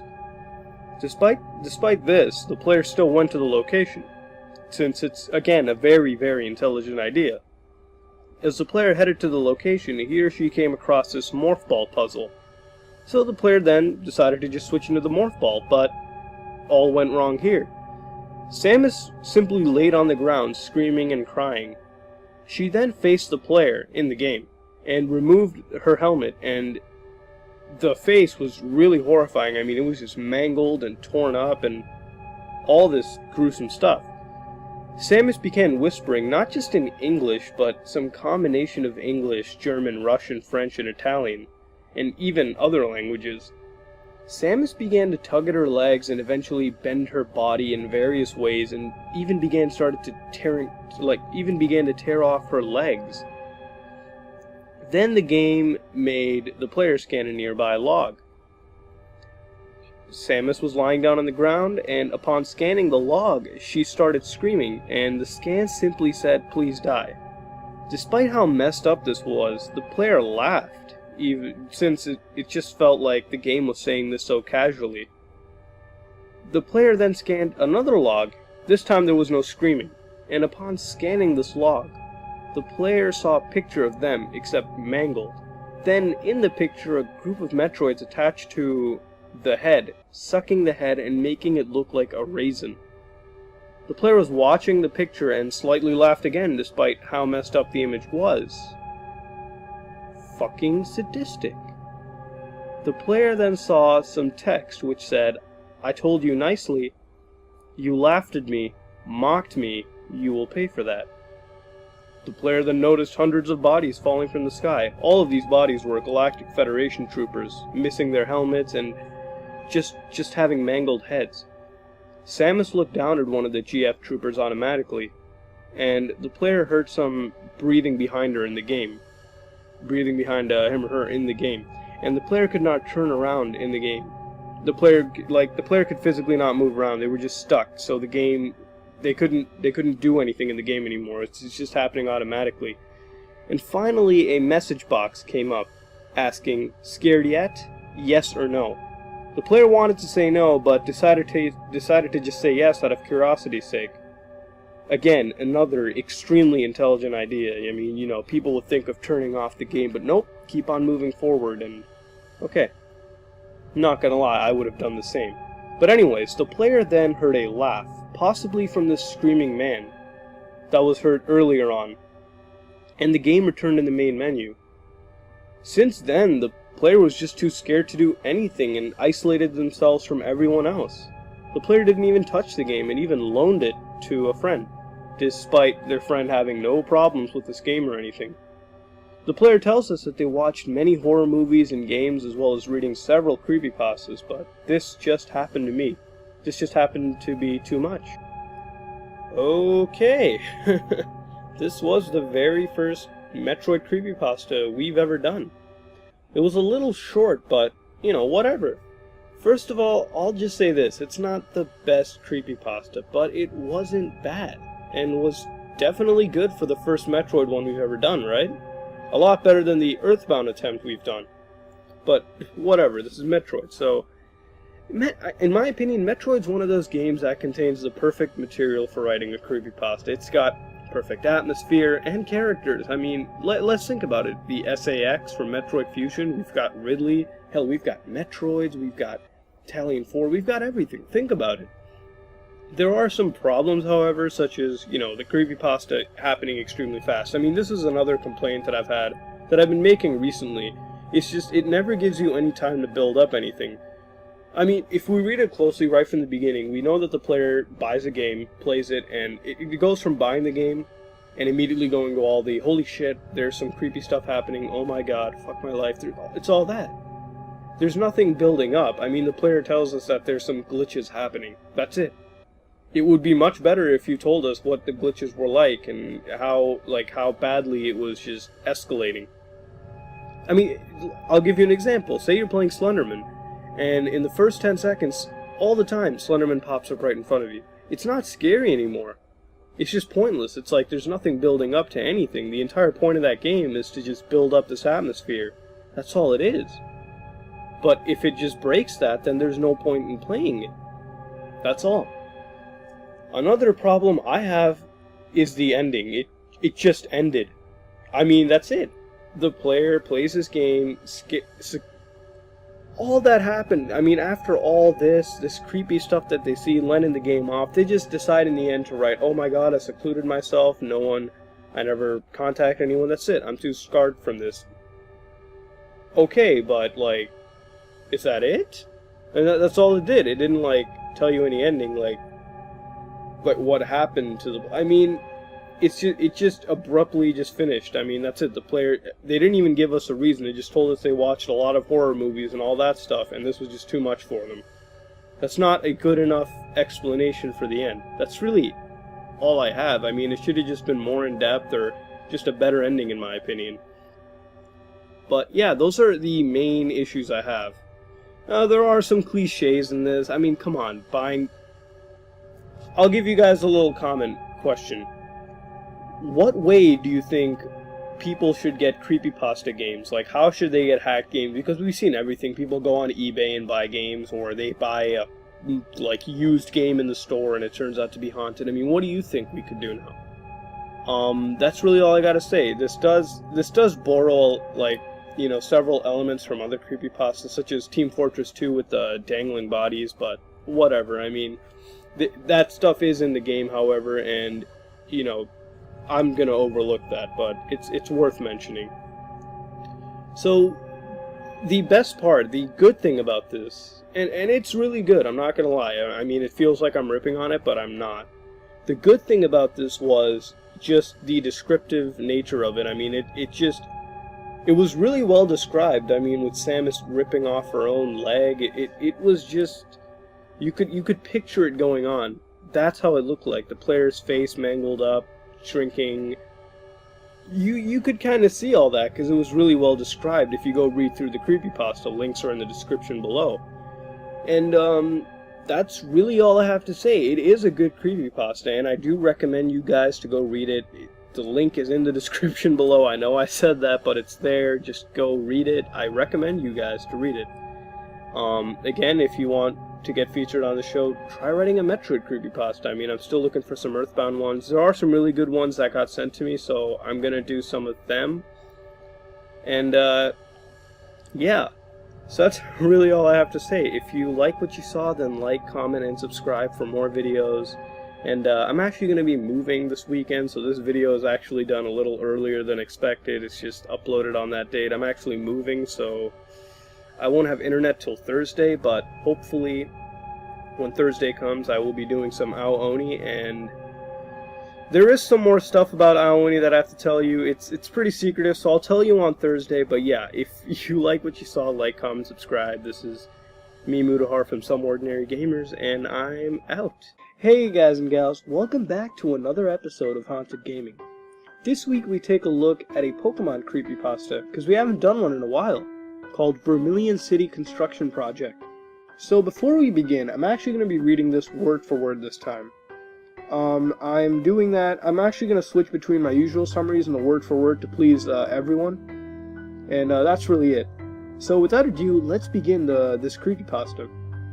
Remember that old man on the construction site in Vermilion City? He and his faithful Machop were flattening ground for some mysterious construction project they had apparently been at it for years, right? But there's more to this tale. The story begins in Lavender Town. The Lavender Town chapter of Pokemon Red and Blue was short, but left a profound impact on the player. Team Rocket was at it again, stealing the skulls of the Cubones in the tower. Local celebrity Mr. Fuji attempted to stop them, but was easily subdued and taken hostage. You, the valiant hero, rescued Mr. Fuji and put an end to Team Rocket's nefarious plot. The story was juvenile, but there seemed to be so much more to it. Perhaps it's the music that played that sounded completely like fear. It lent an ambiance and an intensity not present elsewhere in the game. No wonder it's recalled with such vividness by those who grew up playing the game. But isn't it curious that for a town so dedicated to preserving the resting place of Pokemon, a mere 3 years later, the tower just was replaced with a radio tower? Lavender Town had obviously changed the first time you traveled there in Gold and Silver. Aside from the visual changes, the music was now lighthearted and whimsical, entirely different in mood than the previous generation. But beneath that cheerful arrangement of music was the same haunting melody.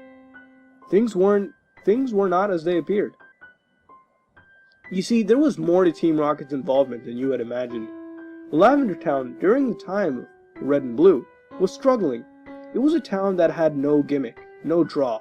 It lacked a Pokemon gym or anything else to attract a tourist. Fuchsia had a safari zone, Pewter had a museum, Cinnabar had a famous laboratory, etc. But all Lavender Town had was just a massive graveyard that was free to visit. Its feeble Pokemart paled in comparison to Celadon's department store, which was easily accessible through the underground path to the west. Lavender Town was easily the poorest town in Kanto. One day a businessman approached the mayor of Lavender Town with a proposal. Radio was a fad that hit Johto by a storm. It was popular. So this businessman proposed a demolition of Pokemon Tower and the construction of Radio Tower in its place. It would be entirely funded by the businessman's company, built at no cost to Lavender Town. The mayor realized that this would greatly upset the residents. He also realized that this was an opportunity for prosperity. The town was desperate, and so he accepted, even with the condition that came with the businessman's plan. The condition was basically like this. The Cubones were indigenous to Lavender Tower. Their skulls were extremely valuable on the black market.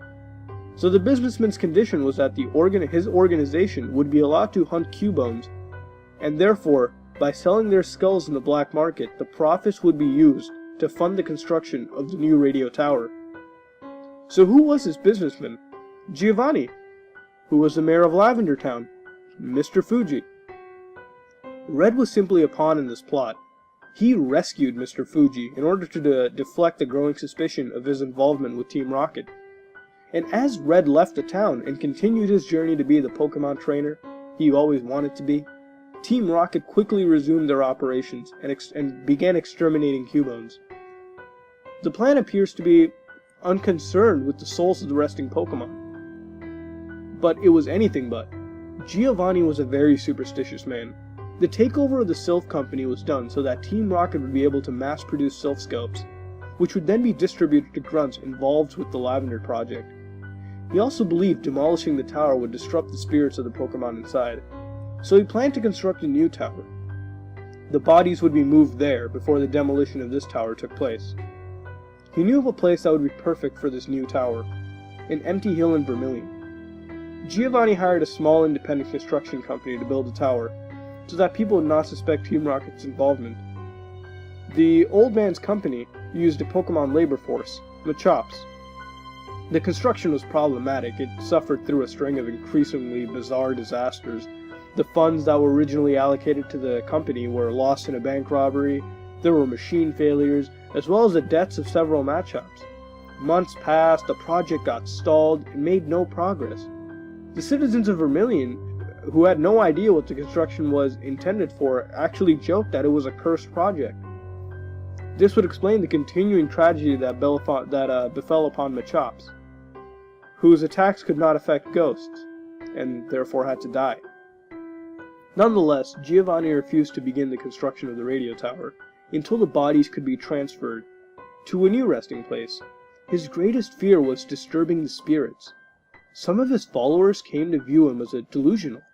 He seemed to believe that the ghosts were trying to communicate with him, that he had in fact disturbed the spirits already, causing their activity in Vermilion. His defeat at the hands of Red, a 10-year-old boy, validated his apprehensions that he could no longer lead an organization that expected him to carry out a plan that he now feared the consequences of. He relinquished his power and disappeared. The new leaders of Team Rocket shared few of his superstitions and apprehensions. The tower was demolished the next day. Strangely, the old man that owned the Vermilion Construction Company died that same day. The construction site upon that hill remains in Vermilion City today. It's abandoned, a flat patch of earth, barren except for a few tombstones under which the deceased Machops lay. The only feature that resembles the planned Pokemon Tower that never was. People that visit feel an uneasiness. Some claim to hear a faint, very sad melody. Most avoid this place, but occasionally, a traveler from Johto will unknowingly stumble upon it. They claim to see an old man in a Machop, continuously stomping the ground, flat for an important construction project. So, no one's game was possessed, no one died, nothing happened, no one received a game from some old guy or a flea market or eBay or Amazon or whatever, Craigslist, I don't know. In fact, none of that happened. This was a pretty unconventional Pokemon creepypasta we done. It wasn't about a ROM, it wasn't about anything. It was about that construction site in Vermilion City. Anyone who's played Pokemon Red or Blue, or Leaf Green or Fire Red, knows of this construction project. We all know of it. We've all seen it. But even though we've all seen it, we've never really thought about it. We just thought about, oh, it's a little plot of land, whatever, screw it, let's go on. Or at least that's how I thought back then, because I just wanted to get through with the cities, so I could take on the Elite Four. But, anyways, thinking about it, this was similar to Zorax, if you will. It gave us this backstory. It gave us this mythos behind this little tiny thing in Pokemon. I mean, it was good. I liked it. The way they describe, Lavender Town. I mean, yeah, Lavender Town, it's been a staple with a lot of Pokemon creepypastas, and you can't blame them. It was like that one town that was legitimately creepy. But the way they incorporated that in Vermilion City, it makes you think, is that real? Could it have happened? I haven't played Gold and Silver in a while. Not even the remakes, Heart Gold and Soul Silver, so I would actually not even know if they finished this building project. Whoever knows, feel free to write it in the comments below, tell us all. but it just, in my opinion, gives this mythos. I mean, this creepypasta may not be, like, demonically scary, okay? Alright, it may not be like that, but it is kind of creepy when you do think about it, like, just how Giovanni is, and how they describe these dead Machops, and how they've been dying slowly, you know, because of these ghost Pokemon attacking them, or them, like, killing innocent Cubones and selling them on the black market. It's creepy when you think about it, and you get these images in your head. I mean, that's all I really gotta, really say about this creepypasta. It was short, but it was good. It was like Zorax. I wish there were more of these, like, we've looked at a lot of ROM-based, Pokemon creepypastas where some player gets a ROM and it's all glitched up, and it turns out to, like, hunt them in real life, kill them or something, or I don't know what it does, like, tries to prove a meaning. We haven't really got many of these where it deals with, where it takes ordinary things in Pokemon that we don't even look at and puts a mythos into them. And I'm pretty sure in Pokemon there's a lot more things than this construction project that we all could talk about. Maybe we could just stream about it, like just talk about all these things in Pokemon. I don't know. That's really all I gotta say, I think it was refreshing. It was a lot better than the ones we did, the other Pokemon ones we did, even though they were good, Glitchy Red, Lost Silver, they all had their things. But at the end of the day, I mean, like, they're all based on ROM hacks, and, sometimes they all deal with, hurting the player in some way or trying to leave a message. But this was interesting, and again, it was like Zorax, and I wish we could see more of these. So yeah, that's really all I gotta say. Leave a rating down in the comments below about how you guys think about it. And tell us what you would have done to make it better than it is already. Again, I recommend you all to check it out. Links are in the description below. So yeah, definitely check it out. Read it, for yourself. I did a word for word reading of it. Next time I'll probably do a summary. I'm not going to be sure about it, but yeah, that's really all I gotta say. So, links are in the description. If you like what you saw, like, comment, subscribe. This is me, Mutahar, from SomeOrdinaryGamers, and I'm out. Hello, guys and gals. Welcome back to another episode of Haunted Gaming. This week we cover another Zelda creepypasta called Legend of Zelda Bootleg/Hack. The story begins with a player who tells us that their favorite game is The Legend of Zelda: A Link to the Past. And when the player was younger, they played the hell out of it, and also found the game to be a little frightening as well. The player was always a fan of retro games and preferred them to newer ones today. The player played Nintendo quite a bit, but unfortunately his or her old SNES broke, and the player had no idea how to get an emulator. The player then looked to his friend Ray, who also shared a passion for retro games, and did possess a working SNES. After their school semester was over, the player and Ray went to celebrate. The player suggested they go to Ray's house and play some retro games like Killer Instinct and Super Mario World.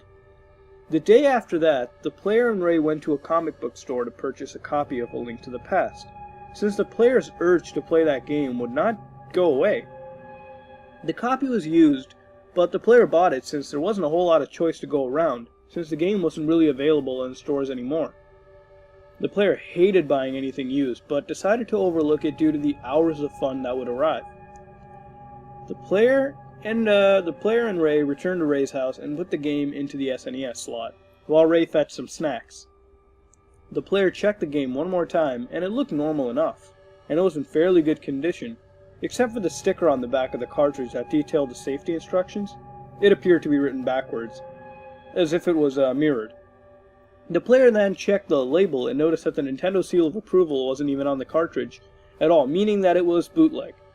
Ray came back and the player put the game into the console and started the game, forgetting all about this bootleg cartridge business. The game started normally with the Nintendo Presents screen, but then suddenly began glitching up.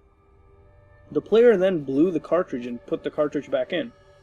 It said Nintendo Presents, and the rupee sound was heard, except at a lower pitch. Then the Triforce appeared normally, except for the background music, since it was all just glitchy and distorted. The player then asked Ray about what was happening, but Ray simply said it was an old game. The player thought he was right since it was a used cartridge, and when the intro was completed and the Triforce was formed, the sword came down. It all played out normally like the real game. except for the fact that there was absolutely no sound at all, and the title just appeared to be this mess of pixels. The player continued and put in a name, and proceeded. The familiar intro with Link sleeping began, and Zelda spoke, "Help me, please help me, don't let this happen to me." The player instantly knew this was wrong, since Zelda was never supposed to say this. Even Ray said that Zelda never said that. But still, they overlooked it. Finally the game began, but the screen didn't brighten, and the uncle never told you to stay in bed. The room remained dark, and the uncle said, "Don't move a muscle, you've done enough damage already." The uncle then proceeded to leave the home. The music didn't start, but the rain could be heard. Link finally awoke. The player could now move Link around, but couldn't do any action, like lift pots or open treasures. In fact, there wasn't even a treasure in the home, and it remained dark throughout the home as well. The player moved Link outside the house, and everything seemed normal. It was raining, all was good. The player then talked to some guards, and all they said that it was a sad night, and something else in Hylian that you couldn't understand because you need the Book of Medora to translate it. Another guard said there was nothing we could have done to prevent it, but you could have. Ray began to ask what was happening, but the player couldn't really answer him except say that the bootleg cartridge was pretty crappy.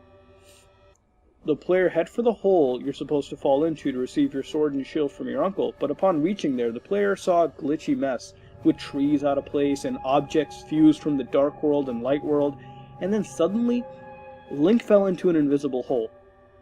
Link then appeared in a path that resembled a path to the Master's sword, except the Syrian color made it look like you were in the Skull Woods. Finally there was music, except it was very eerie, like the one where you rescue Zelda out of Hyrule Castle. As the player moved forward, citizens of Kakairo Village appeared. The player talked to these people, and all they said was, "I hope you're satisfied." All the villagers said that Link would get what's coming to him and that they're better off without him. All the player could do was think about what Link did to piss off all these people.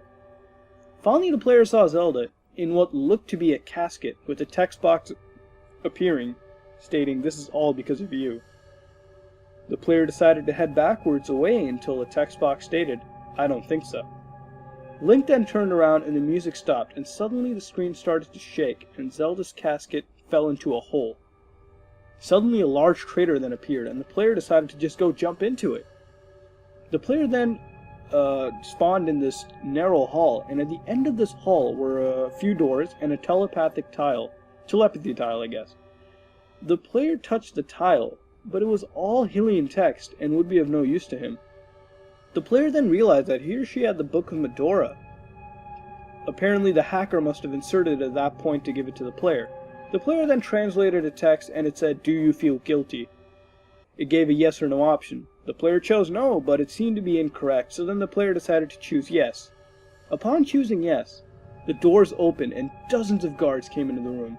The guards all attacked Link and killed him instantly, since there was only 3 hearts. Link died and fell, just like he would normally. Instead of giving a choice to continue the game, it spawned Link in what looked to be the Dark World version of Death Mountain. Then a hacked sprite of Ganon appeared, and it seemed to resemble Satan, and it said, "Your punishment is long overdue." The player couldn't move, and a laser beam shot and hit Link, killing him instantly. Link then turned black, and the game finally froze once more. And the player then took the cartridge out, and noticed that the cartridge never really had a circuit board inside of it. Ray then disassembled the cartridge, and it turned out to be just a shell without any circuit boards. The player kept trying to load the game into the SNES, but it never loaded, and how it managed to work that night, no one will ever know. Yeah, and you know what else nobody will know? What did Link do? That was the question I had burned into my head as I read this. The biggest thing about this is the responses Link gets from everyone about something bad he did, or, I mean, just what was it? Did he kill Zelda? Or fail to rescue her because the guard in the beginning said you could have done something, right? Or did he get her killed by, like what happened? I guess the world may never know, right? But all I know is this creepypasta is pretty decent. I like how it didn't, again, have to resort to violence. I mean, that's just fucking stupid, unless it's used properly. And how it was genuinely creepy. I mean, when you looked at what was happening in the game, such as the, people from Kakairo Village giving you all these nasty responses, or Zelda's funeral, or even the general conversations in the game, all the way leading up to that Satan Ganon sprite at the end of the game, it's all genuinely creepy. Now, the question I haven't asked in a while is, can it be real? Yes, in fact, this is nothing compared to unofficial hacks such as The Legend of Zelda Parallel Worlds, the game on the screen right here. This hack, or rather overhaul, took around 4 or 5 years. And it comes with new maps and a new storyline, even some extra features such as a day or night system. And it's genuinely harder. So hacking a game like this, really heavily, is certainly possible. And this specific version of the game could certainly be real. In fact, it might be easier to hack than the Parallel Worlds. Really, the only complaint I have with this, again, is that lack of explanation on what Link did. And I hope there is a sequel. And if there isn't, I hope the author writes a sequel, since there's really a lot of potential going for it.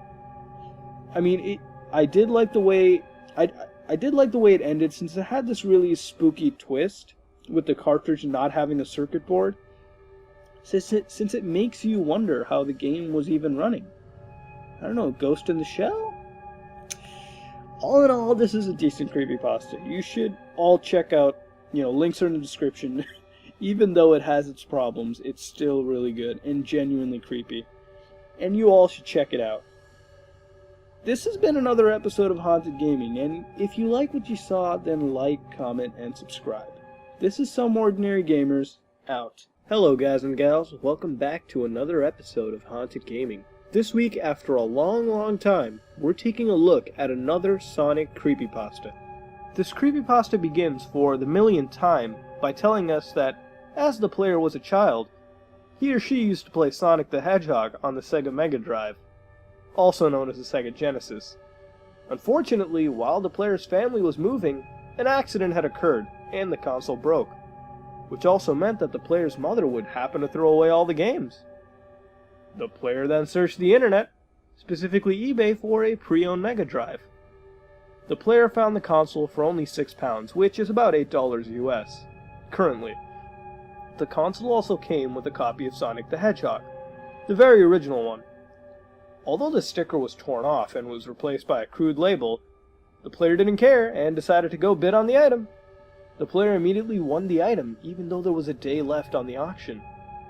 The console and game arrived within 3 days and was in really good condition despite the low price that was paid for it.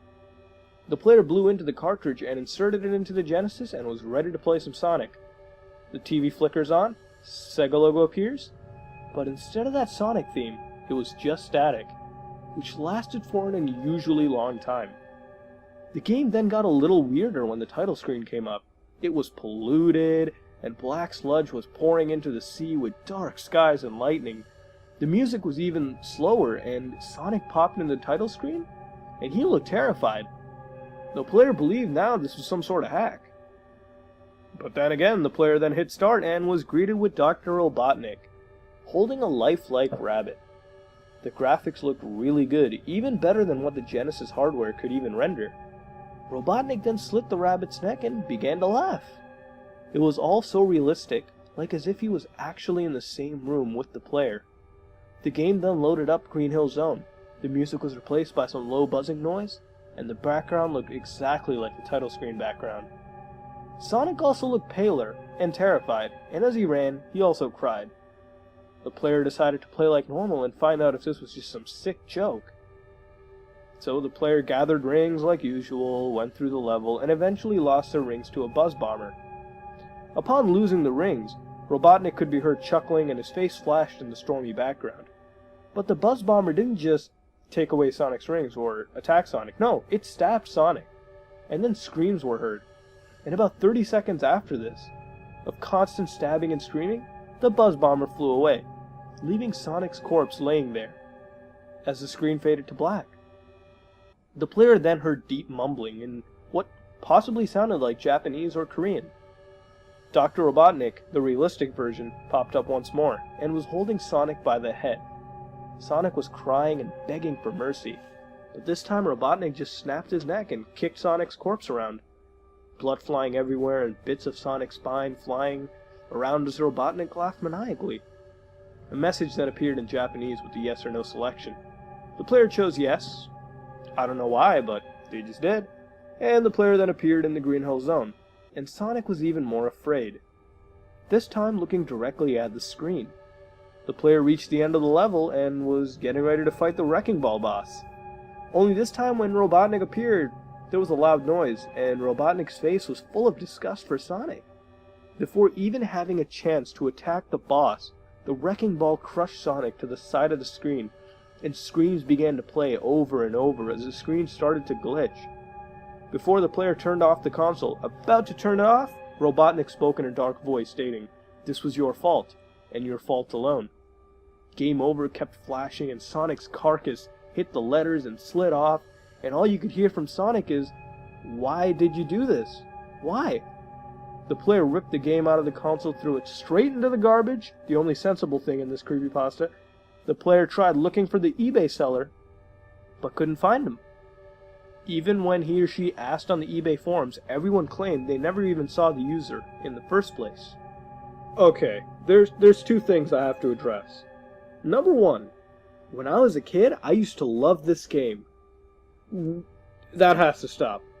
Honestly. Like, there's like tons of other ways you could start off a creepypasta. Look at how other people did it. That was original. I mean, you know what? Why not in the comment section below write down how would you start your creepypasta? Instead of, okay, when I was a kid, I used to love this game, and now it hates me. It's cliched as hell. Number two, if any of you see a game that has its original label ripped off, and has a false label on it, you know, just a crappy label with something written in marker, don't buy it. Don't take it, and if somebody gives it to you for free or you get it in the mail, throw it away. Burn it. Don't play it, okay? Because I'm pretty sure it's going to be some weird hack or some demon is going to be in it. You just don't take it. Don't.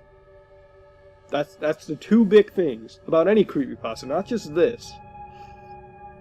I mean, and I don't want to rag on this creepypasta because I thought it was decent. I mean, it had flaws, like I said, tons of cliches. And I'll even look over the obvious, bought the game off eBay. I mean, this went more into depth with the eBay thing, and come on, you gotta get games from someplace, right? Even I end up buying tons of classic games off eBay, or other online stores. For example, I had to buy Tomba 2 for the PlayStation 1 off of eBay, because I couldn't get it off PSN or any other, store here close by. That's why you would need an online auction site to do something like that, right? Many of the things in this creepypasta do come from another creepypasta, a very popular one called Sonic.exe, notably the blood-curdling screams and the title screen. But I think what this creepypasta did excel on was imagery. The way the game, especially Dr. Robotnik, were described. It was really creepy, especially with the kicking of Sonic's corpse and spine, snapping of the neck. It's sick to think about, and really made this creepypasta creepy. I usually say violence is unnecessary, and it's wrong if it's done improperly, but this time it was genuinely adding to the creepiness. I mean, as I was reading this, it was unsettling to know that, that you could kind of picture these things happening. I mean, that's what I thought.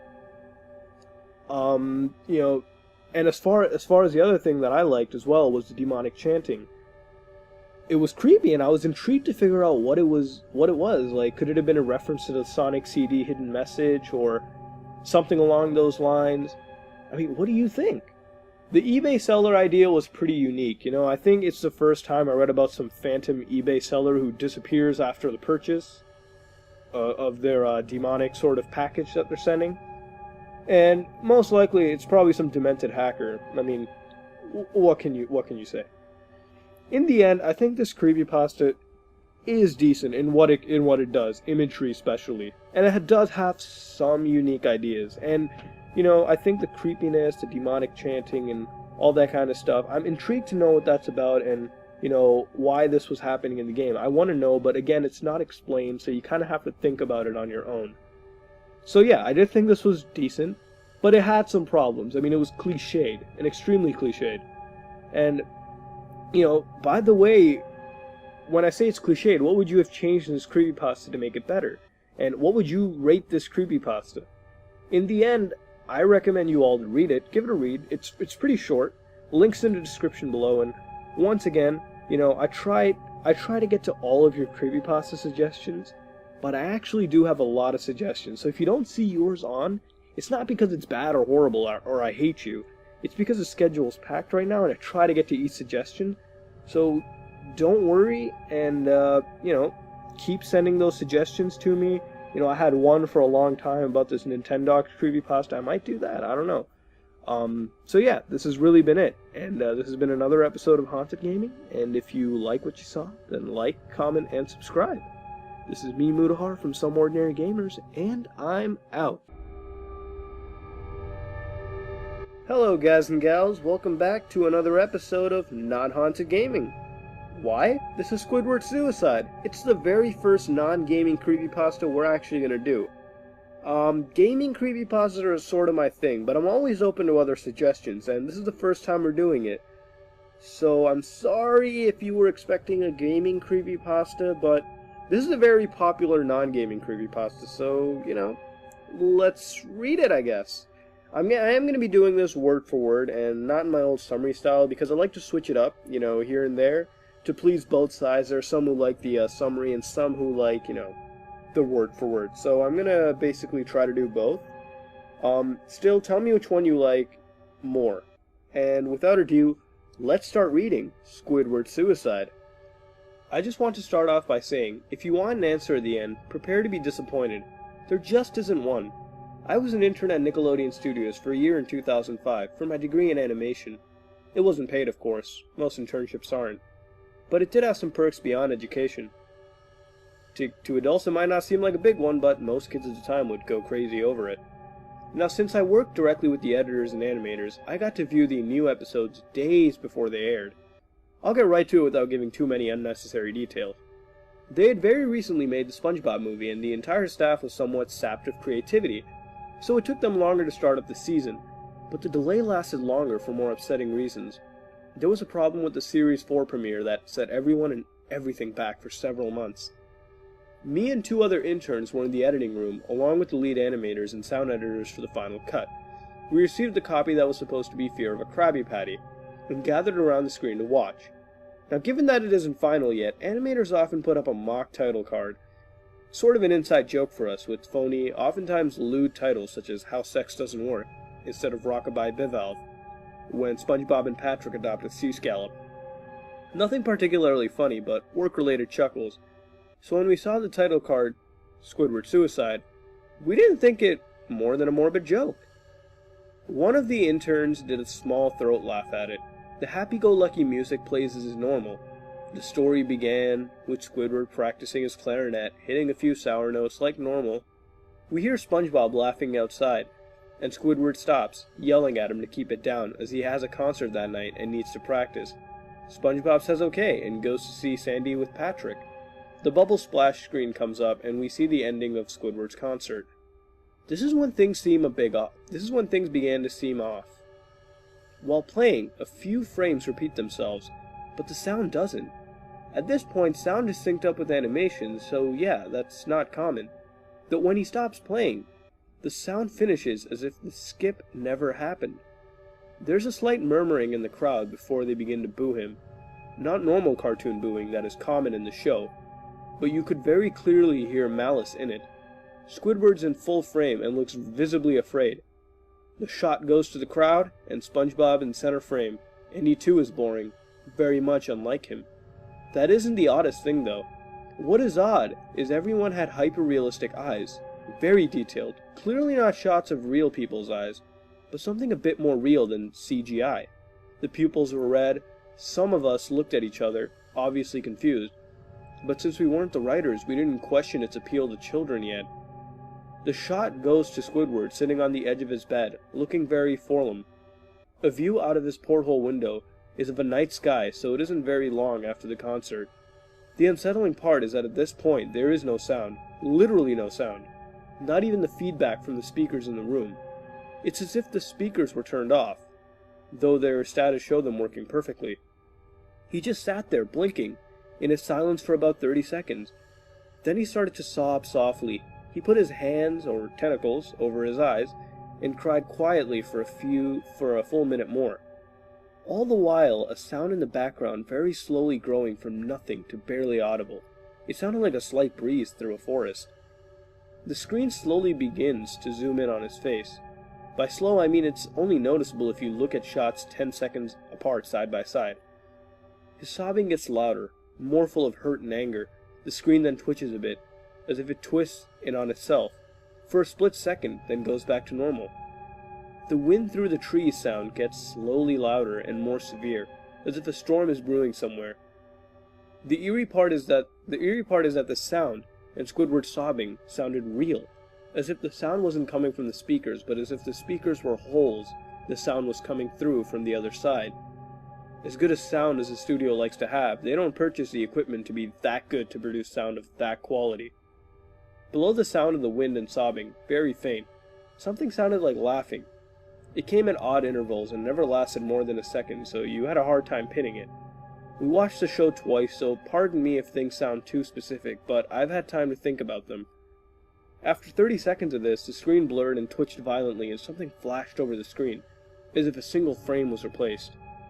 The lead animation editor paused and rewound frame by frame. What we saw was horrible.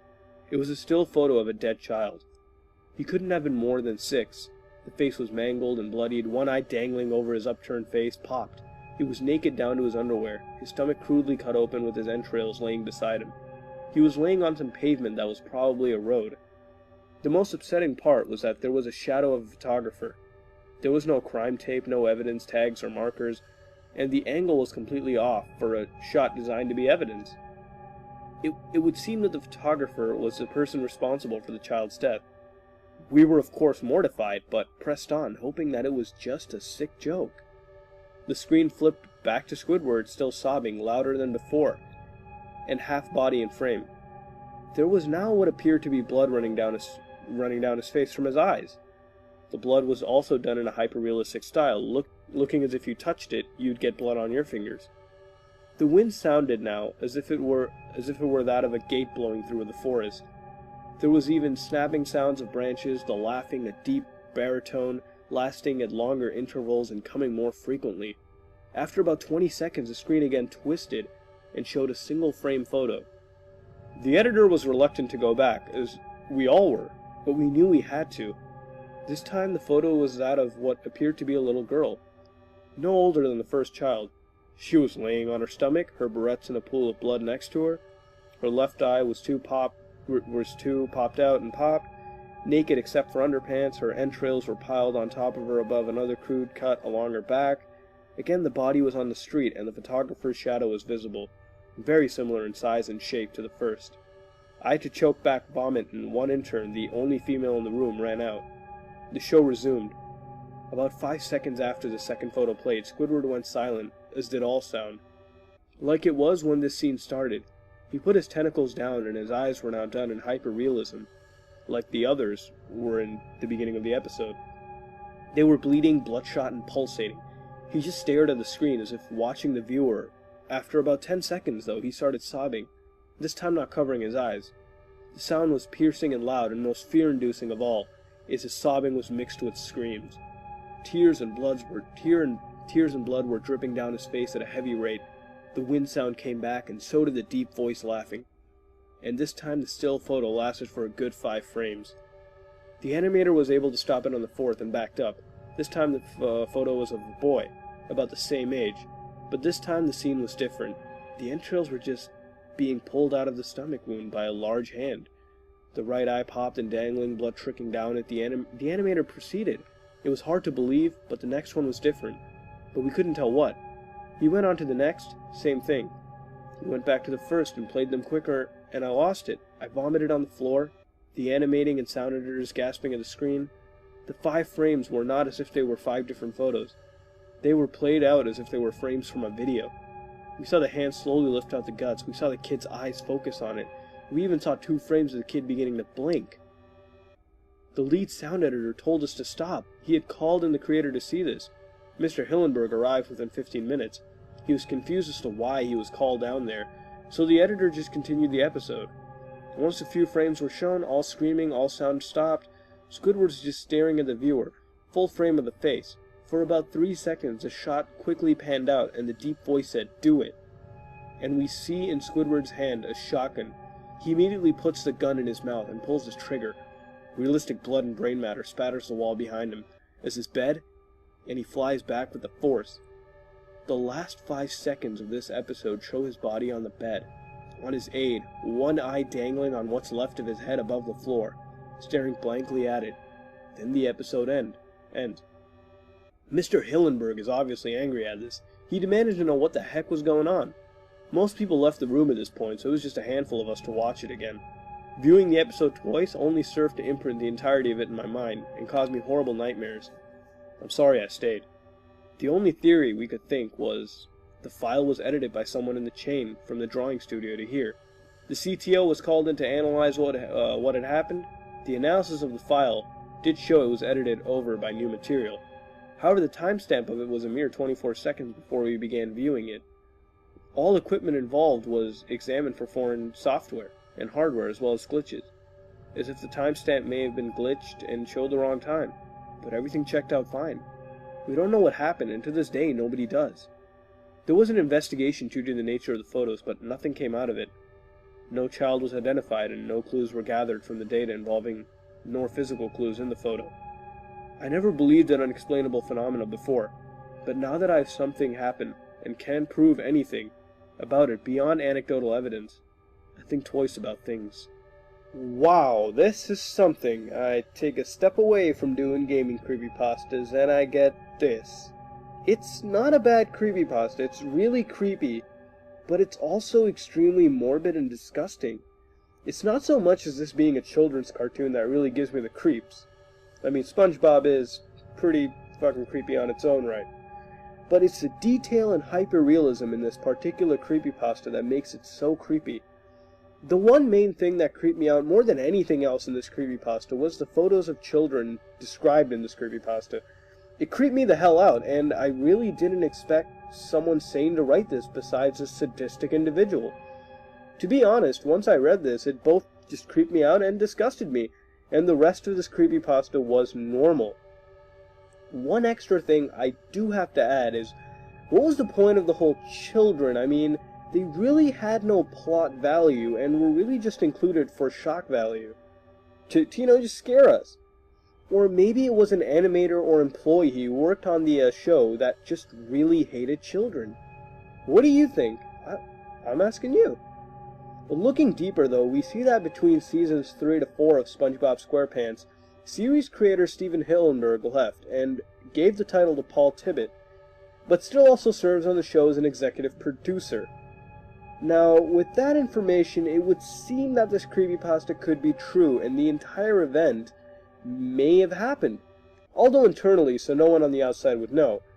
But even then it couldn't. I mean, really, if something like this existed, someone could leak it on the internet for everyone to see, and the SpongeBob series would be completely over, with no chance in hell for a comeback. I guess this creepypasta succeeded in genuinely creeping me out, with its hyper-realistic imagery and detail enough to disgust readers. In the end, I recommend you to check it out, and read it again for yourselves, but only if you're not squeamish, since, again, there is a lot of gory details in this creepypasta, not for the faint of heart. This has been another creepypasta haunted gaming episode, I guess, and I will be going back to gaming creepypastas, and hopefully be looking at a much requested Nintendogs creepypasta called Noodles next time. But until that day, this is me, Mutahar, from SomeOrdinaryGamers, and I'm out. Hey everyone, welcome back to another episode of Haunted Gaming. This week we return back with another much requested gaming creepypasta about Nintendogs called Noodles. The story begins with a player telling us how they got the game Nintendogs Lab and Friends years ago. The player got the Red Cavalier KC Spaniel when they first started the file and named the dog Noodles.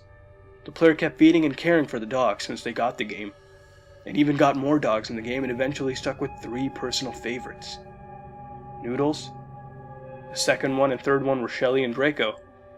The player considered these dogs her best friends. It was almost as if they were alive. the player eventually growing out of Nintendogs and started to play different games. The player began to use the computer more often and even watch more TV, and soon Nintendogs was replaced with other things. Years later, the player eventually looked through her games again to sell for money, not because she needed it, but because her parents did. Eventually, among the games, she found Nintendogs. The player had some free time, so she grabbed her DSi and started the game up. The DSi startup screen for the game just showed a red screen, but the player thought it was just a minor error, and went on to actually load up the game. The game started, and on the top screen the Nintendo logo appeared, but on the bottom screen there was nothing. Finally, instead of the normal bark sound, it was just silent. The player was shocked to see that on the Happy Beach there was just sand covered with bones and internal organs of other dogs. The sky was blood red, and there were more bones and severed body parts in the ocean, making it a red color as well. The player looked for her dogs and eventually heard a whining noise. The player saw her dog, Noodle, laying on the beach covered in blood, but the bones and body parts belonged to Draco and Shelly. The player held the power button down on the DSi for as long as she could, but the DSi simply responded back, "The DS system cannot be turned off at this time." The player wondered what it meant and just tossed the DSi across the room. The player rushed for the door and tried to open it, even though there wasn't even a lock. It couldn't open. The door wasn't able to open. So then the player started to scream but couldn't, and then started to cry and sob. After calming down, everything was silent. Eventually, barking was heard from the DSi, and the player slowly walked towards it. Noodles was standing in front of the screen asking for a walk. The player took a good look on the dog's face. The player denied to walk Noodles, but the screen faded to the route selection screen anyways. It looked normal, except for the blood red route ink. The game made its own route. The game then asked the player if the route was what they chose, and the player kept on selecting no, but the game automatically began, and Noodles and the player kept walking and walking. All the buildings were on fire and body parts from both humans and dogs were scattered on the sidewalk. Eventually Noodles stopped by at a dead dog and proceeded to eat it, and continued on like nothing had happened. Eventually another dog appeared walking alongside his trainer. The dog was just a skeleton, and the owner had some stern words to say to the player. The trainer said, "Your dogs are dead, Lydia. Everyone's dogs are dead. It's all your fault." Noodles was just gnawing at the other dog. The player and Noodles walked away, and eventually Noodles found something and gave it to the player. Noodles gave a dog skull to the player, and then Noodles said it waited 3 years for the player to come back. Eventually Noodles began melting off until it was just a skeleton, and finally the DSi turned off. The player was in tears. She ripped the game out of the DSi and tossed it away. Suddenly the door opened slightly and the player darted out of the room, never wanting to play Nintendogs again. Alright, that was pretty unsettling. I for one have never ever played Nintendogs before, so all I really know about this game is it's just a virtual pet simulator. Kinda like a Tamagotchi. As far as what I have to say, there are some cliches in this creepypasta which I can't overlook since there aren't too many to ruin the overall experience. The good things about this is the imagery and detail. They're actually done quite well. I mean, you can see what goes on in vivid detail when you think about it. Another thing I liked about it was the realism. Nothing out of the ordinary ever happened, and every single phenomenon about this game was realistic, meaning that it could have happened. For example, the barking sounds from the DS and the DS system menu notifications and errors.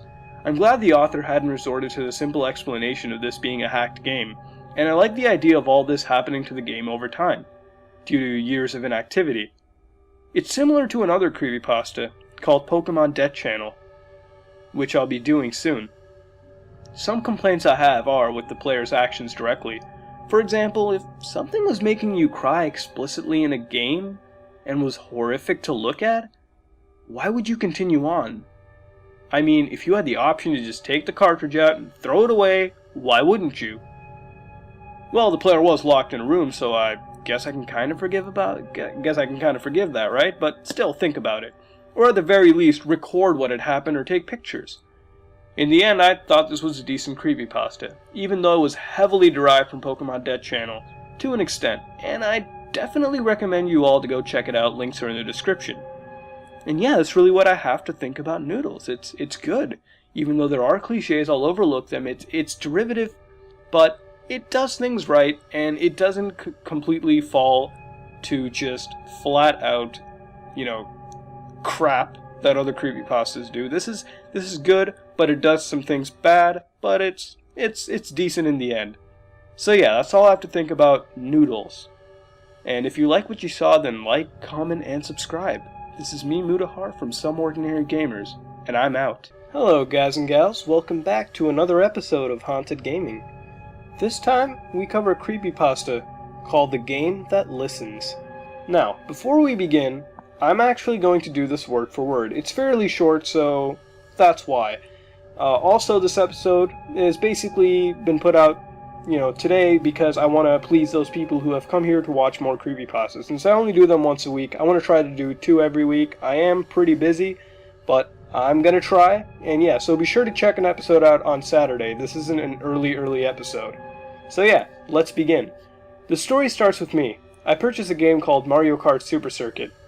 Well, as you can tell, this game is a Mario game. The plumber from the Mushroom Kingdom who has to save the princess all the time. I got the game from GameStation quite a while ago. The checkout man handed me the game and I paid very little, as it is an old pre-owned game. At the time I asked if the game was faulty and he replied with, "Oh right, the game is in 100% working order." So I bought the game, and when he stopped me and said that the woman who sent the game back said she loved this game but had to leave it as it creeped her out, and she thought she was going insane. When she left the game, the clerk said it also says TGTL on the back. I asked what that meant, and then he said that he was never told, and that I will never know. So I walked home, and realized that the clerk said that the game nearly made the woman insane. But I still played it. The game started as normal, played really well, and other than the writing on the back, it was in pretty good condition. So I was really happy I could play the game and not worry. One time while I was playing the game, I played on Bowser's Castle 1 and was doing extremely well. So I started to mock the CPU, saying that they suck at the game and such. As I was just a boy, my imagination was at its wildest. But when I was mocking the game, I heard a little static and then heard an unexplainable noise. And then the game froze, which threw me off a little. But as a kid, I thought my imagination was getting the better of me. So I kept playing. When I started the game still played normally, and I wondered what went wrong. When I processed it with my young mind, I thought the game was in a worse condition than I thought, or it was just coincidence. But even my assumptions were wrong. I didn't play the game until about a week later, forgetting about the coincidence. So I carried on with the game, and as I said, it played normally until I shouted at the game. Cause I lost a race and I really needed to win. And the game did the same as last time. Gone all static and then froze. But seeing this was not coincidence, I turned it off and then turned it back on straight away, and this is what I regret. Because as soon as I turned it on, the game showed a white screen. Text and a voice came out of my Game Boy. The text was black, mostly expected. The voice coming out of the speaker sounded like a calm woman. She said hi. I was extremely scared, so I didn't speak. The screen flashed red, and her calm voice was broken into a horrible, croaky voice, which sounded like she had seen a child get murdered. "Answer me," she shouted. So I said hi. Her voice then rumbled back into a calm voice, and I talked to her extremely confused. At this time I was playing the game. I was on my own. I was too scared to move from where I was. After a while we talked for a bit, and she said that her name was Sandra, but called herself Tactile, went in her demonic voice. When I got comfortable, she told me something, but with extremely little information. As I got used to talking to her, she suddenly stopped talking and all I could hear was ripping and tearing, no visual content. Suddenly the game's main screen showed Mario, Luigi, Peach, and Toad all sleeping, or dead, and the game blacked out. I was of course watching without any movement. I was frightened. It then faded back to the white screen and it said after a few minutes, "Hello." There was no answer. I decided to say hello again, and then the game made a clicking noise, and then showed Mario's head twisting. Every time I said a word, Mario's actions differed. I said Sandra, and Mario closed his eyes. I said hello again, and then Mario opened them again. I then said hello for the final time, and Mario smiled demonically. While spinning, this continued for a long time, and then he started laughing maniacally. I waited for a few more minutes, but nothing but the sound of the static getting louder was heard. I turned off the Game Boy as I sat frozen in place, thinking, staring into the blackness of the screen. I managed to turn on the Game Boy another time. It started normally. The game was back to normal. and has been fine since this moment in history. It still makes me freeze when I think about it, but luckily, it's never happened again. What happened after that day? I had a few recurring nightmares every now and then, but that only happened for a week or two, and then the nightmares left my system. I also didn't play the game after testing one track for about 3 months. My memory of what I talked about Sandra is quite weak as well. I think I got 6 questions, but only remember 3. This is because I was scared about what happened at the end of my unbearable journey. Question 1. Who are you? My name, Sandra. Question 2. Sandra, what does TGTL stand for? The game that listens. Question 3. Are you a real person, Sandra? Of course. You are speaking to me right now. I may not be here with you, but we still are talking. This is all I remember, so I'm very sorry, but please be careful of what you buy. You never know what could happen. Now, wasn't that interesting? It was a little on the short side, but it was still really good. I really like this because it actually brings something new to the table. A game that listens. I mean, it'd be pretty creepy if a game ever talked to me. I also like this wasn't gory, or it just depicted video game characters getting mangled and dying for no apparent reason other than shock value. For me, it wasn't exactly this creepypasta wasn't too creepy because it happened so fast, and I think if the creepypasta was longer, and the talking between the game and the player was more fleshed out and darker, it would have been a much more creepypasta. Because as of now, it just happened really fast, and it didn't make it as creepy as it really could have been. I also wondered who Sandra could have been, and I tried to look her up and see if there was a relationship between a Sandra and Mario Kart Super Circuit, but I couldn't find anything. No results at all. I think it also would have been creepier, if the player would have talked to someone else, like a deceased serial killer, to sort of add more creepiness, because, imagine if they were talking to a Daka, right? Hell, I even liked the store clerk, since he told the player about the previous owner and how they went batshit insane. Instead of the usual give the game away for free or scream in terror, even though if I was the clerk I wouldn't mention how the game made someone go insane, after all. So, all in all, I find this to be a unique creepypasta that brings something new to the table, and despite its flaws, it's still pretty good, and I recommend you all to check it out. Links are in the description below. What would you rate this creepypasta? And what would you add to make it better, and what would you like on the next Haunted Gaming? Please let me know in the comments below. This is me, Mutahar, from SomeOrdinaryGamers, and I'm out. Hey guys and gals, me Mutahar again, with another episode of Haunted Gaming. This time we do another Pokemon creepypasta, called Pokemon Debt Channel. This creepypasta begins with the player telling us how they got into video games later than the rest of their demographic, and during their childhood they spent their days without any social interactions and stayed inside watching TV, until he or she got a Nintendo GameCube. The player owned 3 games, Super Mario Sunshine, Pac-Man World 2, and Pokemon Channel. The first game that the player played was Sunshine and got the player hooked on in the Mario series, and played it for hours on end, but eventually got stuck and switched to Pac-Man World 2, but then got stuck there on the second level, and moved on to their first Pokemon game ever, Pokemon Channel. The player loved the game more than the others and named his Pikachu BRVR, or Brother for short. I'll just call him Brever. The player loved the game and everything he or she could do in it with their best friend Brever, such as watch TV, play checkers, talk to other Pokemon, grow gardens, build snowmen, explore ruins, play music, and sit around campfires and watch the stars. The player could do all of this with his or her best friend Brever. The player claimed to be addicted to the game and would use up all of his or her free time playing the game. And Brever would even react to the player's feelings, such as if the player was sad, Brever would be sad, and if the player was angry, Brever would be angry as well. Later on, as the player grew up, he or she began to disregard this phenomenon as a cause of an overactive imagination. Later on in the player's life, the player obtained a Game Boy and even more Pokemon games, as well as becoming more interested in other game series, like Mario and Sonic. Eventually the player played Pokemon Channel less and less since it was getting repetitive. The player finally moved and changed schools and started to get more involved in real life and began to draw, listen to music, and even get better grades. The player eventually found a real best friend unlike Brever, who was just virtual. Eventually Pokemon Channel and Brever was forgotten and the game was left to gather dust on a shelf, as the player experienced more of reality. The next couple years of the player's life was amazing and the player would do new and exciting things, but eventually had to move. Despite the player's protest against the move, he or she still had to. The player still had contact with his or her best friend, but not to the extent as before. Eventually, the player couldn't see their best friend again because of something horrible that she did, and the player's mother wouldn't allow them to meet it anymore. Eventually, the player had regressed back into their old habits and played video games for a long time and isolated from everyone else, isolated themselves completely. The player eventually found Pokemon Channel and started to play it again to meet his or her old pal Brever. The game began and Delibird appeared to deliver goods the player purchased from Shop and Squirtle years ago. The player wondered what he or she brought the last time and checked it out. The player headed for the door and heard a Pika, in a deep moaning noise of course.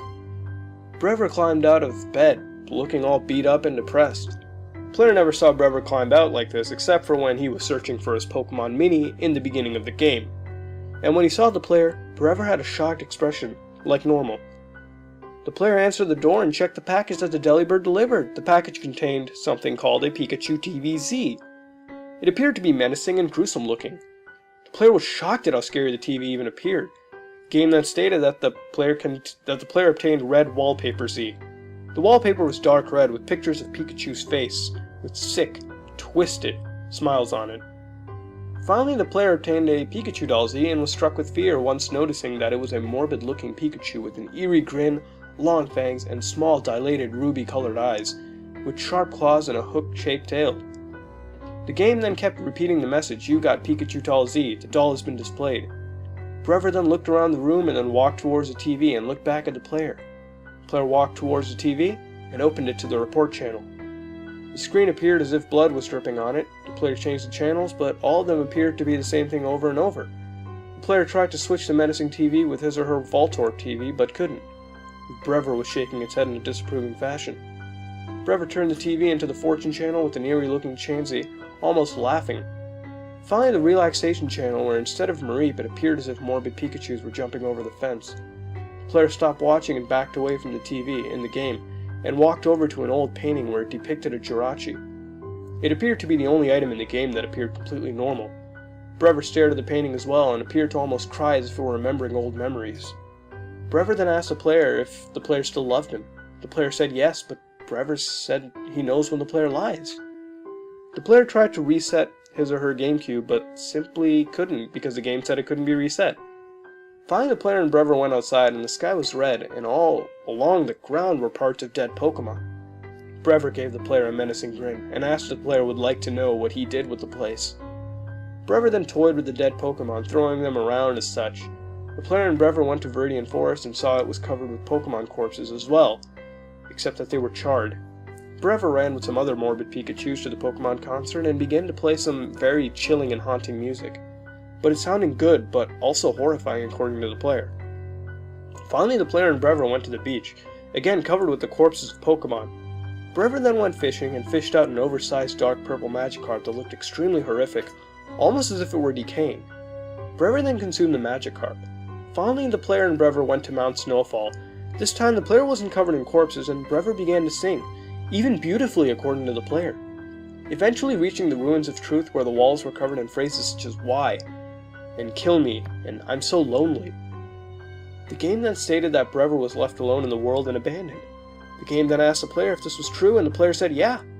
The game faded to black except for Brever, and all Brever said he wants is the player to suffer the same way he did.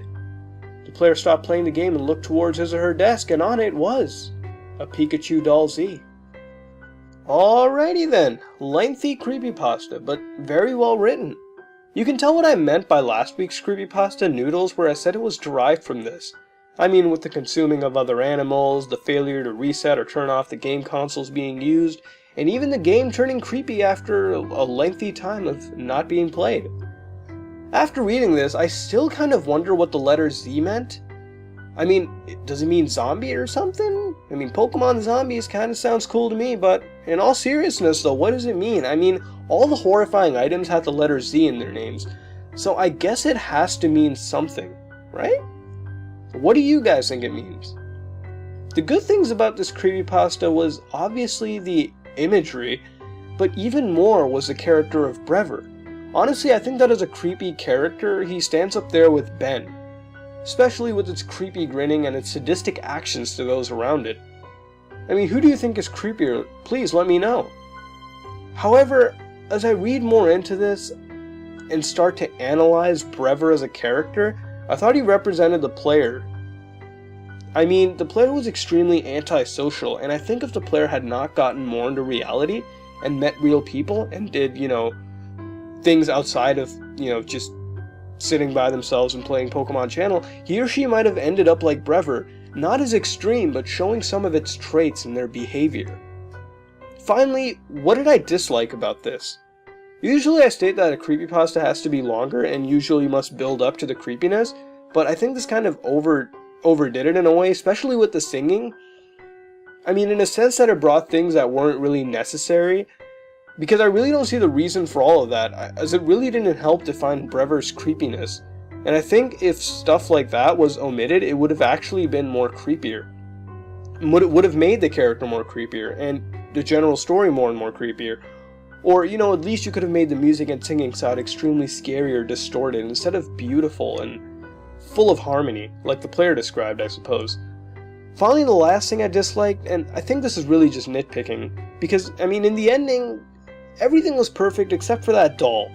Dolls don't just appear, right? Because if they did, I'd probably have every single creepypasta doll in my possession right now.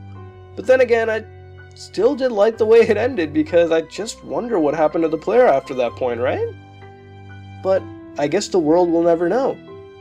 In the end, I think this is an amazing creepypasta, and I totally recommend you all to go check it out. Links are in the description below.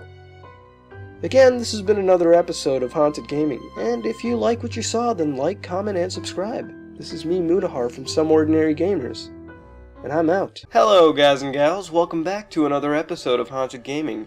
And yes, I can do Mortal Kombat.exe. Okay, so before I start this creepypasta, I'm actually going to read it word for word, since it is shorter, and, I want to please both sides. People that like it word for word, and people that like the summary, so don't worry. I'll just keep switching it up to please both sides. And yeah, so without much ado, let's start Mortal Kombat.exe. I've always been a fan of Mortal Kombat games, especially the Mortal Kombat Project games, but not anymore. In fact, I hate even hearing about the game. One day I was surfing the web for some games for my emulators, and I happened to come across a game called Mortal Kombat.exe. I'm not going to give out the link for the safety of you and your computer, but anyways, I thought it would be boring and dull, but when I looked at the RAM it took up, it said that it took 2 gigs. So I thought to myself that the game would be exciting, because I've never downloaded a Mortal Kombat game that took so much memory. So I clicked on the download link and started downloading the game. Surprisingly, it took over 4 hours for the entire game to download. The download then finished, but that's when things started to get weird. The download box popped up letting me know that the download was finished, so I clicked run. Then my laptop screen burst into static and started playing frequently high-pitched noises. Then the laptop literally went black. I then grunted to myself in anger, trying to turn my laptop back on, and after a few tries it finally did turn on. It was the same as before, except the game was on the desktop. I thought to myself that the laptop probably just crashed because it was just a large download. So I clicked on the game and started playing it. There was no music playing, the screen showed Goro, and there was the words arcade, versus, practice, options, and exit. So I clicked arcade, and the Mortal Kombat 1 arcade theme burst out of my speakers violently, nearly shaking the whole house. So I muted my computer, thinking nothing of the sound. And what came up? I couldn't believe. The character selection screen came up, showing a total of 276 characters. I was amazed. This was the best Mortal Kombat ever. So I selected one of my favorite characters, Chameleon. Only there were 6 versions of him, so I chose the Mortal Kombat Trilogy Chameleon. Then a box popped up on the selection screen saying, choose stage. There was a total of 500 stages, only making the game better. So I chose my favorite place to fight, the Mortal Kombat 1 pit. When I selected the stage, Shao Kahn's voice said, good choice, Lane. 2 things popped into my head. 1, how did he know my name? And 2, how is this voice coming up even though my speakers are muted? Then the loading screen pops up. I had to fight Hydro, a Mortal Kombat Project character, so I started fighting and finally got to the point where Shao Kahn's voice said, finish him! Then a box popped up showing a list of names. One is my friend's name, Jordan. So I clicked Jordan just for fun, and another box came up saying, choose fatality.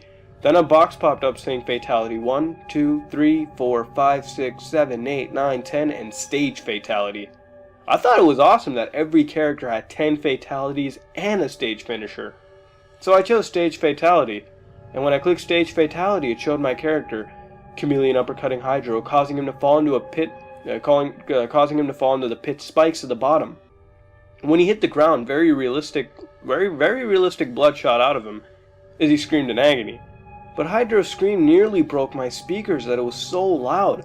I was angry that I kept hearing noises from the game as I muted my computer, and confused as to why the noises were even so loud.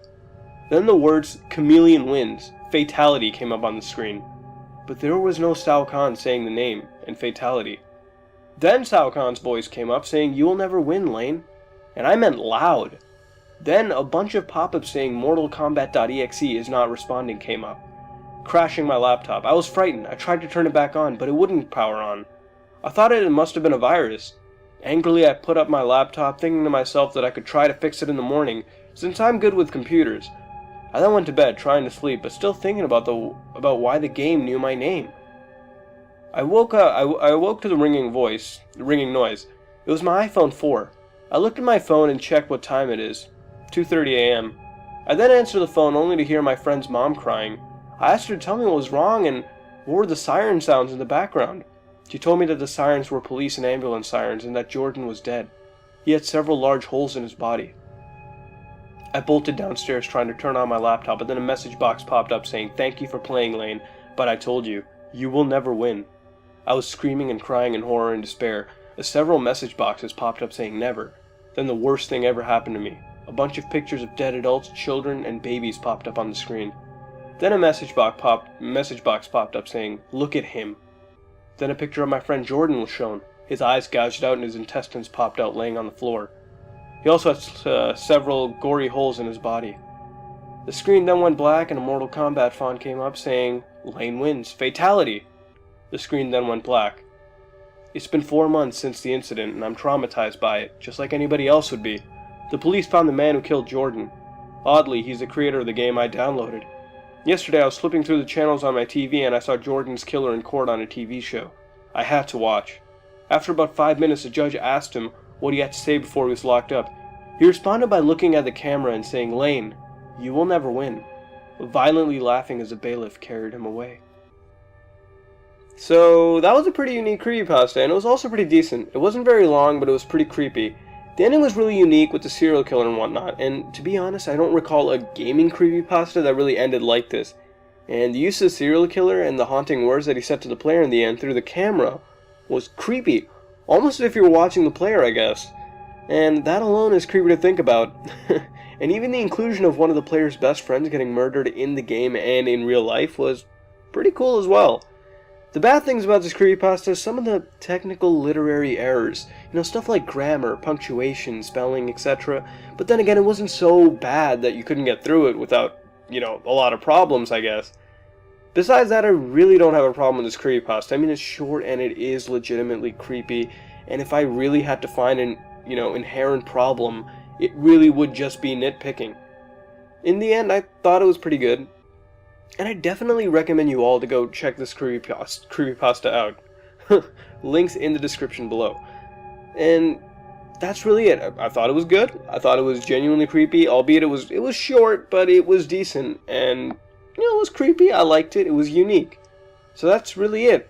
And a question I actually have to ask all of you as well is, what do you think I should do some bad creepypastas as well? I mean, I already did a couple, but I mean really bad. Stuff like I wouldn't even be doing an analysis on, I'd really just be ripping in a new one. So tell me what you think in the comments section below. This has been another episode of Haunted Gaming, and if you like what you saw, then like, comment, and subscribe.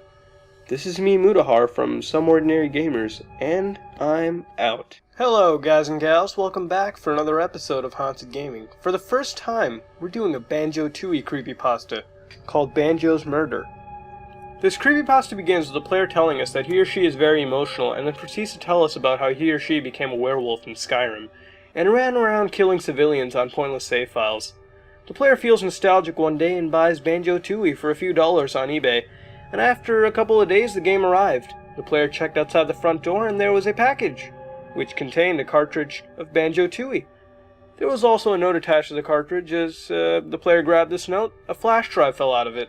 The note only consisted of one word, however, sorry.exe. The player didn't care and threw the note away and started playing his or her favorite game, Banjo-Tooie. The game already had a file on it, most definitely from the previous owner, so the player just started a new game on the second slot. After a few days of gameplay, the player noticed that the game had some bugs, such as every now and then the screen randomly began to flicker red and white, extremely quickly, and then returned back to normal. The player just assumed that this was the cartridge simply showing its age. So the player was playing the Glitter Gulch Mine level when he or she noticed that there were fewer enemies than before.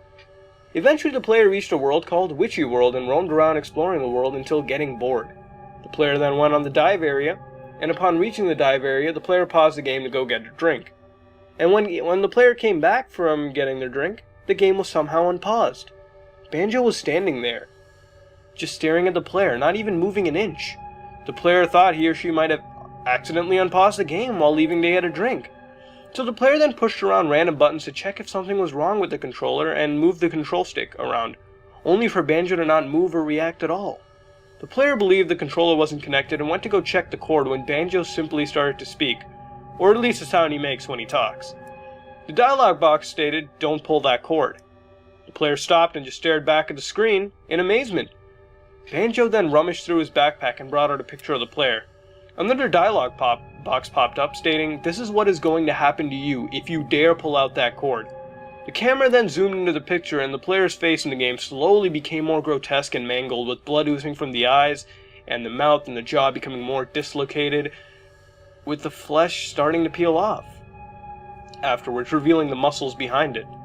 Finally, a screaming noise was heard from the TV. It was the most realistic scream ever, and it wasn't like a cartoon scream at all anyways, too. The camera then switched over to Banjo strangling Kazooie. Banjo kept choking Kazooie with pure hatred in his eyes, and after killing Kazooie, Banjo just started laughing to himself as the player sat there in shock. Another dialog box popped up stating, "I will kill you. You are nothing, and you know nothing." The player screamed and pulled the power switch and turned the Nintendo 64 off. The player decided to come back tomorrow and even record the game footage and upload that to his or her blog later. The next day, the player returned to the game and the screen flashed again, red and black this time, and the player could barely make out what Banjo was doing, except that he was swinging.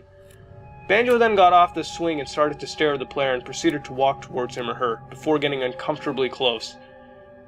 At this point, Banjo just jerked his neck left and right, and the bones began to crack and pop out. The player had vomited everywhere because of this, and looked back as Banjo's eyes turned completely black. The screen then switched to Banjo in a torture device, as his body was slowly pulled apart and then began to scream until finally the game went to Banjo sitting in Spiral Mountain acting completely normal. On the next and final day, the player plugged the flash drive he or she received from the package into the computer. The computer contained one file, the flash drive actually just contained one file, and it was called sorry.exe. The player opened the program and saw a string of characters on the screen. It was just jumbled characters, but appeared as if it could be decoded into a legitimate phrase. Also, the words "kill them" were constantly repeated in the first line. The player then threw this game out, as well as the flash drive, and prayed that this would never happen again. Alrighty then, this was actually a pretty awesome creepypasta, disregarding the obvious cliches such as eBay, and the player simply throwing the game away at the end, which is something I have to address. Why can't the player simply just sell the game back on eBay? I mean, that would easily explain why a game like this would even be on eBay. Almost like a chain letter of sorts, you know? This creepypasta reminded me of the Super Mario 64 creepypasta as well. There's other creepypastas that basically show the players or a friend and family, pictures of them in real life in the game. And it also reminded me somewhat of Ben, which, with the mention of actual game footage, I was disappointed by this and actually wanted real footage from the game. And I thought if that would have been included, then this creepypasta would have been so much better. But then again, footage like that is extremely difficult to obtain, since what happened in this game is definitely far more grotesque than the Ben creepypasta footage, which was significantly easier to obtain due to hacks and glitches in the actual game itself or with the use of third-party, hardware. The Banjo game, this one in particular, would require an intense amount of game modification and hacking for it to even closely replicate anything detailed in the creepypasta, so in a way it can be excused. The final thing I really liked again was the imagery as well, since I could easily picture what the hell went on in the game. And I mean, just, Banjo's neck snapping, I could just picture that, and the weird flashes you get on the, game itself. The final thing I loved was the logbook and journal style entry. I really like it when creepypastas do that because it gives it sort of this time scale and makes it more believable, in a sense. Because, it's taken over a span of time. It's not just like 2 days later. It's actually giving each day its own specific event. So I really like that. Things I didn't like. I didn't like the ending, as I stated earlier. It just feels so overused. And the idea of throwing a rare game away is really dumb. I personally think it should be kept, instead of thrown or given away. I mean, would any of you throw a game like this away? I wouldn't. That's what I really think about this creepypasta. I think it's good, and despite its flaws, I mean, it's got flaws, but it is still good. I still recommend you all should definitely check it out. Links are in the description below. And what would you change in this creepypasta, and what would you rate it? Please tell me in the comments below as well. This has been another episode of Haunted Gaming. Oh, another thing too. Whatever creepypasta you want, please tell me in the comments below as well. I try to get to all of them, just tell me below. And before we end this, I actually really have to tell you how to send me a creepypasta. If you want to send me one, there's a site called the Creepypasta Wiki where I usually, search for all my creepypastas. I'll actually put a separate link in the description below for that. And put your creepypasta up there, link it to me, and I'll read it and put it up on the show. It's easier for me to see because if you private message it to me or Facebook it to me, it's not really easy because it usually gets like flushed down as each new message comes in. So that's how you send a creepypasta to me, and yeah. So if you like what you saw, then like, comment, and subscribe. This is me, Mutahar, from SomeOrdinaryGamers, and I'm out. Hello, guys and gals. Welcome back to another episode of Haunted Gaming. This week, we do a Legend of Zelda The Wind Waker creepypasta called The Kill Waker. Now before I'm going to read this creepypasta, I'm going to do it word for word. I like to switch it up, here and there. So yeah, let's begin. The Wind Waker. It was the first Zelda game that I ever played, but I gave up on it when I got to the Forsaken Fortress. I never played the game since. But about 3 years ago I thought I should give it a try, so I went to my local GameStop, but they didn't have it. I was sad because I went to every store that sells games and they all said they didn't have it. Then about a week later, me and my dad went to a local garage sale. When he was looking for junk, I went to the kit section and then I saw it. A black box with a label saying The Wind Waker. I quickly grabbed it and went over to the person selling it and asked how much for the game. He said, "Please take it, please. I'll give it to you for free." It made me a bit skeptical, but I didn't really care, so I took his offer. When we got home, I turned on my Wii, put in the disc. I got a nostalgic feeling when it booted up. When I got to the title screen, I noticed a couple of things were off. First off, there wasn't even any music or sound. Secondly, the sky was black, and lastly, the creepiest thing of all, the title said The Kill Waker. It made me wonder, did the guy's kid hack it or something? But I wanted to play it, so I pressed the start button. Everything was fine until I got to the part where Link's sister gets kidnapped. Link was to jump and Tetra would catch him, but she didn't. Link fell, and right before he hit the rock, the screen cut to black for 30 seconds. Then I was at the scene where you meet the King of Red Lions, except he was red and black and had an evil, scary grin and said, "Hello, Link. I'm sorry for what happened to you and your sister. I'm the King of Black Lions." Then I noticed Link. His clothes were black, his skin was pale as the moon, and he seemed sad, with blood, and his face and arms. Ugh.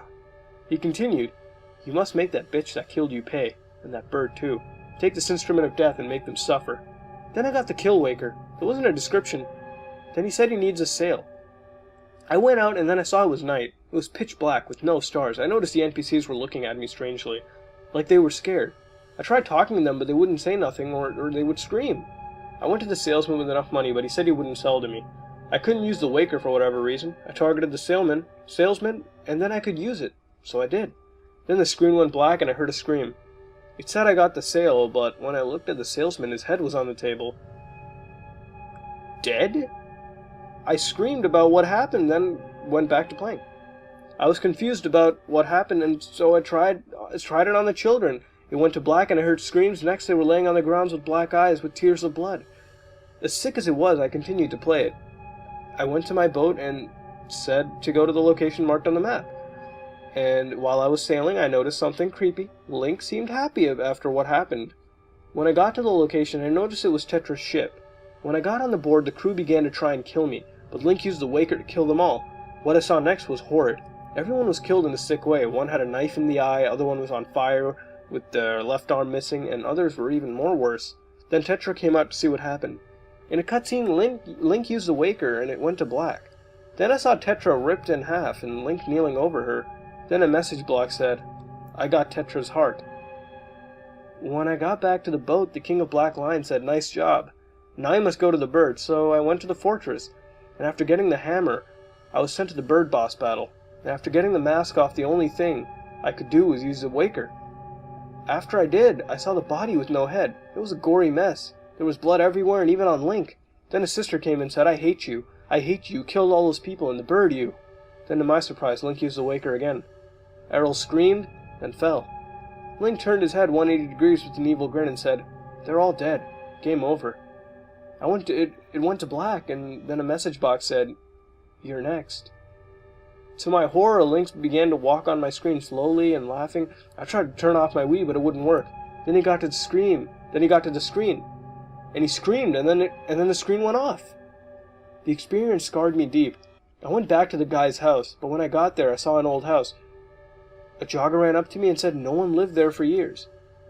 I went back home, got the game in its case, and buried it in my backyard, hoping I'd never see it ever again. Okay, first off, this creepypasta wasn't the best, but it wasn't horrid either. And I think it had some things going for it, but in the end it wasn't exactly the best. Now, this creepypasta is full of cliches, and in a way derives from Pokemon Creepy Black, with the Kill Waker item.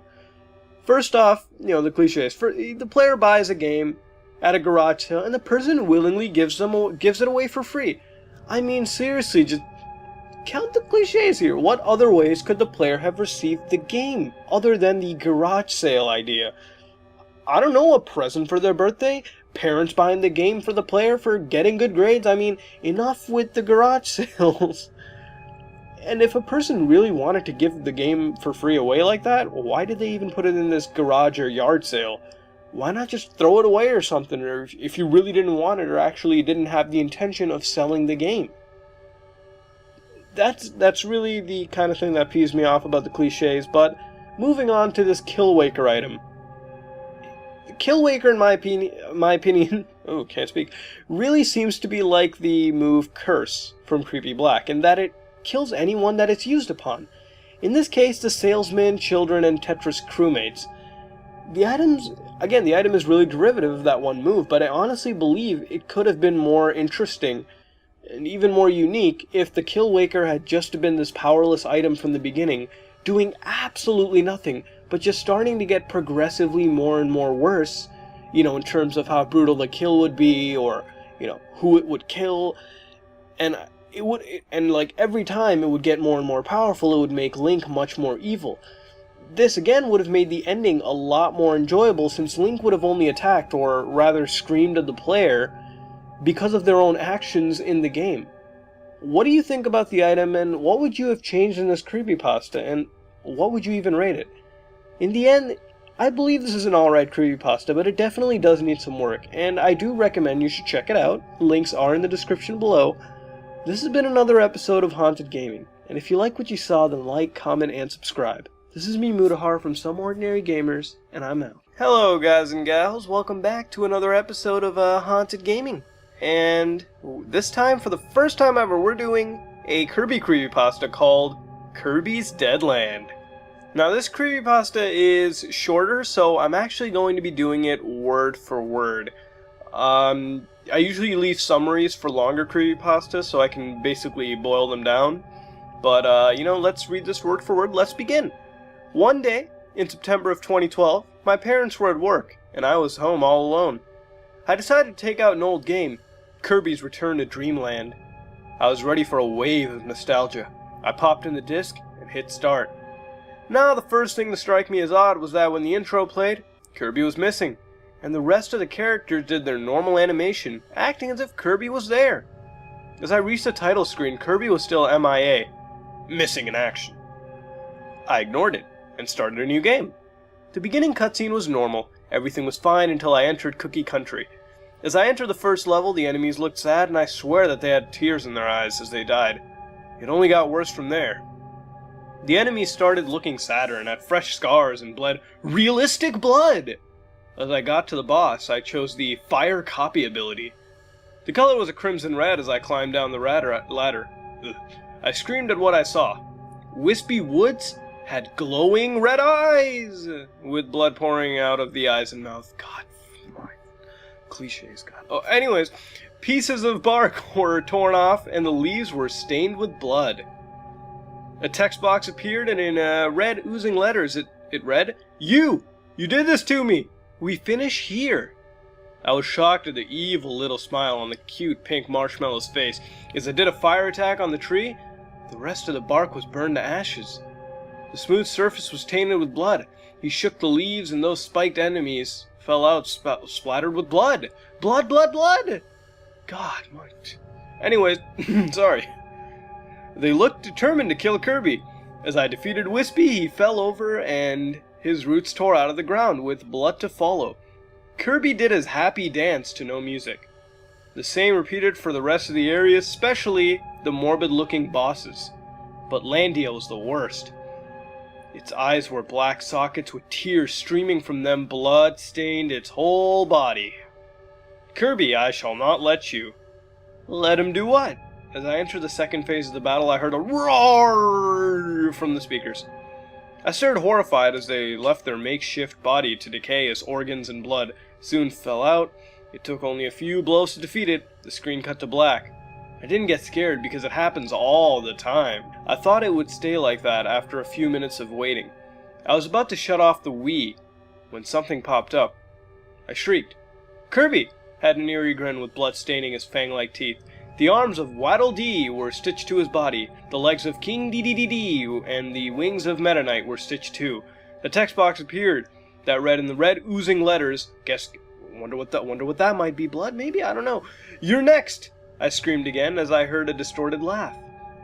The intro came with Kirby missing and morbid characters. The Warp Star was also stained with blood. The title read in the same text, Kirby's Dead Land. As my parents walked through the door, I ran and hugged them, tears streaming down my face. Since then, I was never able to play that game again. So far, the anniversary game has been going well, but I refuse to do that Dreamland part. As you should know by now... Whew, well, you know what I said I'd read a bad creepypasta? Well, if you thought Killawaker was bad, I'd love to see your faces now. But according to the author, this is the first attempt, and because we aren't assholes here, we're going to be nice and see what suggestions we can give to make this better. And if you're wondering if there are even more horrible creepypastas, trust me, I'm looking at one right now. And it's not this, it's even worse than this. But anyways, in the beginning, the player feels nostalgic and wants to play a game in their past. Normally that would be cliched, and it is cliched. But, you know, we all get nostalgic time from time, and, you know, we want to play some classics. So I'll let it slide, even though it is very cliched. And, you know, there could have been a different way to, you know, introduce this. But again, let's let it slide. Let's give it a little redeeming quality there. But anyways, the player tells us as soon as entering Cookie Country, the enemies looked sad and had tears in their eyes and bled realistic blood. Blood. Why is it so overused all the time? Just because you say, oh my god, blood and intestines, doesn't make it scary at all, unless it's used properly. For example, the Leaf Green Beta creepypasta. It mentioned dead Pokemon that didn't appear mangled or cut up and said they were just lied they're dead. It was creepy. Why? Because the prior events in the creepypasta led up to it, and also because the bodies were in an unexpected place that not only shocked but disgusted the readers legitimately. Even the LSD Dream Emulator creepypasta, which detailed the horrific violent imagery, and you know, it was genuinely scary since it was built up, and it also had a sense of realism because of the nature of the game. Even more specifically, blood. It's not scary, and just because it's realistic blood, it doesn't make it scary at all. Shit, I fell down the pavement and fucking scratched my arm and blood came out. Guess what? I didn't shit my pants. What the hell? So yeah, major point. I know that has nothing to do with this, but anyways, major point, no unnecessary violence. You'll do a much better job if you don't. Finally, the ending. I expect kids who play this game, not teenagers, but kids, I assume this is a kid. But, you know, if you play a horror game and if you see this kind of imagery, I expect you to be mentally scarred. But nope, they just turn the game off and forget about them like, oh, nothing happened. Guess we'll just walk away. Really? Yeah, I call bullshit on that one. I think if the creepypasta was longer and hadn't resorted to violence like so many other bad creepypastas, and that if it did something unique, which I know isn't easy, I mean, if you were to write a creepypasta that is good, like for example Ben, JVK1166Z.ESP, LSD, or Creepy Black, you could find something unique about the game that could be potentially creepy and use that instead of resorting to blood and gore. I haven't played Kirby, to be honest, in my life that much, besides on the Game Boy Color for like 2 levels, so I really can't tell of something unique in this. But maybe you can, for those people that do play Kirby. In the end, this is what I would have done to make the creepypasta better. What would you do to make this creepypasta better, and what would you rate it? I assume not very high, but be nice, I guess. This has been another episode of Haunted Gaming, and if you like what you saw, then like, comment, and subscribe. This is me, Mutahar, from SomeOrdinaryGamers, and I'm out. Hello, guys and gals. Welcome back to another episode of Haunted Gaming. This time we take a look at another Metroid creepypasta, called Metroid Deception. This creepypasta begins with the player telling us that their favorite game series is Metroid, and they played all the games up until Metroid Prime. The player waited anxiously for the game to release, and finally once that day came, the player rushed to the nearest video game store. As soon as school had concluded, the store was called Mitch's Game Warehouse, and all the kids knew and loved Mitch. The player asked Mitch if the game was in stock, but Mitch said no, but still checked his stock after noticing the player was considerably sad. Mitch came back with the copy, the last copy he had, as well as the Samus figurine. The player obtained the copy and received the figurine for free, since Mitch knew the player was a hardcore Metroid fan. The player played around with the figurine for a bit and saw that he or she could move the visor up and down to reveal Samus's eyes, and for a bit thought they looked kind of odd and creepy, but decided to ignore it once the player reached home. The player put the game into the GameCube and noticed the figurine also could connect to the controller ports on the GameCube. The player connected it to the second controller port. The player took a look at the game case and noticed some weird cover art as well, with the words Deception scribbled on it under the word Prime. Again, the player didn't care, as all he or she did was want to play the game.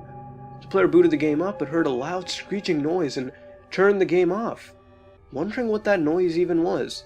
The player booted the game back up once more and noticed the GameCube logo didn't even bounce like normal, and instead went straight to the Metroid Prime menu. The player saw that there were 3 save files like normal. The first 2 said New Game and the last one said New Horror. The player was excited but also nervous and wondered if it were even normal. The player was curious and chose New Horror, and the game started normally with Samus jumping out of her, ship onto the Space Pirate base. The player noticed Samus didn't even have her arm cannon and just assumed that it would be given later in the game. The player walked inside the Space Pirate base and saw that there were 5 Metroids, and a cutscene began to play. The Metroids attached to Samus, and Samus began screaming as if she were being ripped to shreds. The Metroids then decapitated her violently and grabbed her head, and just started levitating around her. The game over screen came up and Samus in a high-pitched scream was heard again. The player began screaming and booted the game back up to try New Horror once more. And the player respawned at the same point that Samus had died, except that there were no more Metroids. The player checked a nearby pirate log where a space pirate talked about looking at their comrade dying and choking on their own blood, while he himself was being ripped to shreds, hoping that any other space pirate would come across and read the message to pass it on. The player noticed that some space pirates wouldn't even attack, and only whimpered at Samus' sight. They groaned and cried as well, the text box appearing, stating, "Don't worry, soon enough, you will feel their pain." The player saw a door become unlocked and went through it, only to trigger a cutscene. The cutscene showed Samus scanning the door, and as soon as she was done, a door beneath her opened, and she fell into a vat of Phazon. The vat sealed, and Samus was trying to break out, desperately screaming louder and louder, and began to bang her head, eventually disintegrating into nothing. Finally, something fell out of the player's TV. It was a figurine. The player unplugged it and lifted the visor to see there was nothing behind it. The figurine fell apart and the game over screen came up, as screaming was heard. The player took the disc out and just broke it, and threw the figurine in the oven. The player asked his friends about this, if it even happened in their copies of the game, and they all said they never saw anything like this. The player received some psychological help, but can sometimes still hear Samus screaming in their dreams. The player vowed never to touch another Metroid game, as long as they live. Well, this is leaps and bounds better than the previous Metroid creepypasta we've done, and it's a pretty good creepypasta on its own as well. For one, it does have cliches, but they're really well included. We see a lot of detail given in them, such as Mitch's game store. The author could have said any store, or even a flea market, or a yard sale, or something like that, like other creepypastas, but by explaining it in depth and giving detail, history, and creating round characters, the player breaks out of what is just a usual cliche. The figurine was also really well included. There wasn't any killing by the figurine, unnecessarily, and it was interesting to see how it would also deteriorate in the end in the same way as Samus did in the video game. And although it could be debated that it is unneeded, it is still an interesting addition, and again breaks from the usual doll figurine cliche a lot of creepypastas do end up going for. I tried looking for some Metroid Prime pre-order bonus to see if something like this actually existed, but couldn't really find anything, so I assume a figurine like this was never even given out. And please tell me in the comments below if something like this actually did exist. In the end, this creepypasta really doesn't do anything significantly unique, but what it does right, and it's genuinely creepy, and it didn't resort to any meaningless crap, against the player, dying by this figurine, or anything of that nature, or obtaining the game through, eBay, or some individual giving the game for free while yelling, don't play it, man, throw it away. No, all in all, I think it's a good creepypasta, and I recommend you all to go check it out. Links are in the description below. This has been another episode of Haunted Gaming. And if you like what you saw, then like, comment, and subscribe. This is me, Mutahar, from SomeOrdinaryGamers, and I'm out. Hello, guys and gals. Welcome back to another episode of Haunted Gaming. This time we're doing a creepypasta called The Sega. Now, before I start this creepypasta, I'm going to be doing it word for word. I like to switch it up here and there, and because this is genuinely short. So, let's begin. It happened a month ago. I started writing this because, well, everyone else writes their scary stories, don't they? I was driving to get some lunch at whatever junky fast food place I usually go to. I was starving and my stomach started to hurt really bad. So I took a shortcut to what I think was McDonald's. The shortcut led through the ghetto neighborhood and out into the bad part of town. Like I said, I was extremely hungry, so I drove pretty fast. While I was driving, I passed a police car and I knew I was going to get immediately pulled over. So to avoid that, I cautiously turned into an old and dumpy road part of the ghetto neighborhood. I looked back and saw the police car drive right past the hard-to-see road. I felt relief and continued to drive to the exit, when I spotted a box of stuff drop out of a van. I pulled over to the driveway, which probably wasn't a good idea, picked up the box and looked inside, finding a Sega Genesis. I grinned of nostalgia. I used to have one as a kid. I was kind of worried about taking it up to the door, and I really didn't feel like getting shot. So I set the box with the Sega into the van. As I was walking away, I couldn't get over how nostalgic it was to see one of those. Out of curiosity, I walked over, took the box, put it in the passenger seat of my car. I mean, no one would know I took it, right? I got into the car and didn't realize I was sweating and feeling very queasy, so I knew I was extremely hungry. After I got home, stuffed with cheeseburgers in me, I took the Sega out of the car and brought it inside for further investigation. I looked inside the box. The Sega was in acceptable condition, pretty dusty and some stains of cola or some sort. I proceeded to look into more of the box. I found a controller, the cords, and one game. I was way more interested in this game because I was happy to see that there was still a game. I looked at the gritty, sticky, and dusty cartridge. I blew the dust off. It was totally a bootleg. It was called Balloon Man. I don't think there was ever a game called Balloon Man for the Sega. The cartridge art is just paper with rainbow colors, probably stuck to the game by glue. The title at the top of the cartridge was Balloon Man, with a funny font. I got all the stuff out of the box and went to my old TV up in my attic. I turned on the lights, went to the TV, plugged in the Sega, and played the game. I was very curious about that game. I wanted to know what it was. So, out of my video game knowledge, I plugged the black cords into the old TV of mine. I was still upset that it was a bootleg and not some popular game like, Sonic the Hedgehog. But, what you see is what you get. Exactly. I pushed the game into the Sega slot and I turned it on, and this is what happened. Balloon Man, the title screen, was much like the awfully drawn cartridge art. Rainbows. The rainbows were flashing in an almost seizure-giving way. It was so bright I could barely see play. That was in the same cheesy font as the title. There was no sound either, just the sound of the old TV buzzing. I pressed a random button on the fat controller, The screen just flashed rainbows again. "I'm fed up with this!" I screamed. Why did I scream? I didn't even feel angry, but I did. I did want to play. I reached for the power button when the screen flashed to a man hanging onto a bunch of balloons in a space-looking area with stars. The man was weird-looking. He had a big head, a huge head, sorry. He had a 1950s-looking Candyman outfit with the red stripes and the bow tie. The main objective was game to pop all the balloons the strange man was hanging onto. Nothing really scary about that. Well, he kept screaming in a chiptune-type voice, "Don't let me go, please!" And he also cried. I felt uneasy about this and strangely felt sad for him, so I didn't want to play. I turned it off. After all this, I went to bed, but I didn't sleep, I just lied there. I kept thinking about it, couldn't get it out of my mind. I wanted to see what other things were in that game, but I was too afraid to play it. I went to my attic again and turned the Sega on, told myself to play it, pressed start. I went back to the same level, but this time it had a low-pitched circus type of music. I popped all the balloons. The game has scarred me. This part is a part I don't want to talk about, but I have to get it off my chest. I popped all the balloons and he fell, but while he was falling, he screamed in a violent manner. I can clearly remember the awful, ear-wrenching sound of his scream. It sounded like a real person. It was in a chiptune sound, but it wasn't programmed. You can hear the grainy and echo scream of him. The screen faded to black and text appeared. In the text it said, "Burlington Lane Torture Project." I live in Burlington Lane. Now, this isn't exactly the best creepypasta ever, but then again, it is kind of unique.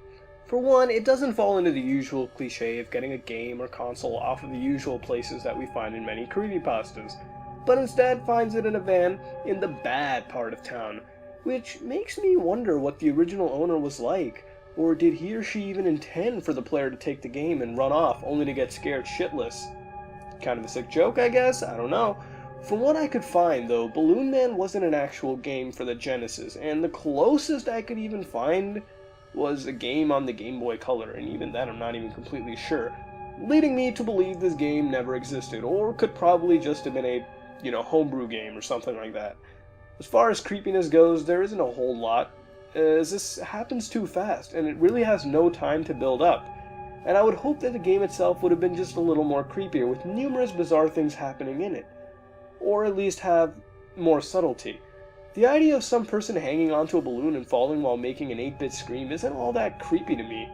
And there are far more creepier things we've covered, even far more creepier games that have actually, come out, such as Sweet Home for the NES. Even though that was a horror game, I'll give it that, but still, that gives you the idea that even an 8-bit game can be scary and creepy in its own right if done properly. Overall, I like that it was unique in a way, but was disappointed with the way the story was handled. I believe if it was more spaced out, this could have been more creepier, and the atmosphere would have been much more developed, making this a much better creepypasta. In the end, what would you rate it, and how would you change this creepypasta to make it better? All in all, I do recommend you should check this creepypasta out. Links are in the description below. This is me, Mutahar, from SomeOrdinaryGamers, and I'm out. Hello, guys and gals, welcome back to another episode of Haunted Gaming. This time we do an Elder Scrolls creepypasta called an Oblivion mod. This creepypasta begins with the player telling us about the most demented mod they had ever seen in the Elder Scrolls 4 Oblivion. About a year ago, the player was heavily involved in Oblivion and constantly played the game and its expansions as well, even heavily modifying the game. On one day, the player happened to be browsing through mods until he or she located one which description simply read, "High level and skilled only, please."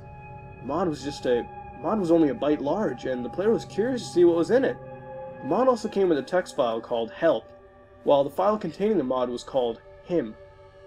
The player opened the text file and saw it contained a strange message that read, "Killed him after he killed her, lost game disc, someone else to do it or curse." The player started to laugh due to the lack of meaning or proper grammar in the note and believed it was made by an inexperienced modder attempting to make a quest for the game. The player still proceeded to see what was in it, as it might have contained an interesting mystery plot. The player loaded up a level 71 Imperial Knight and spawned in a pitch-black cave with no music or ambiance, just complete silence. The player had a couple torches. As soon as he or she lit one, though, they noticed that it was just a cramped, straight tunnel.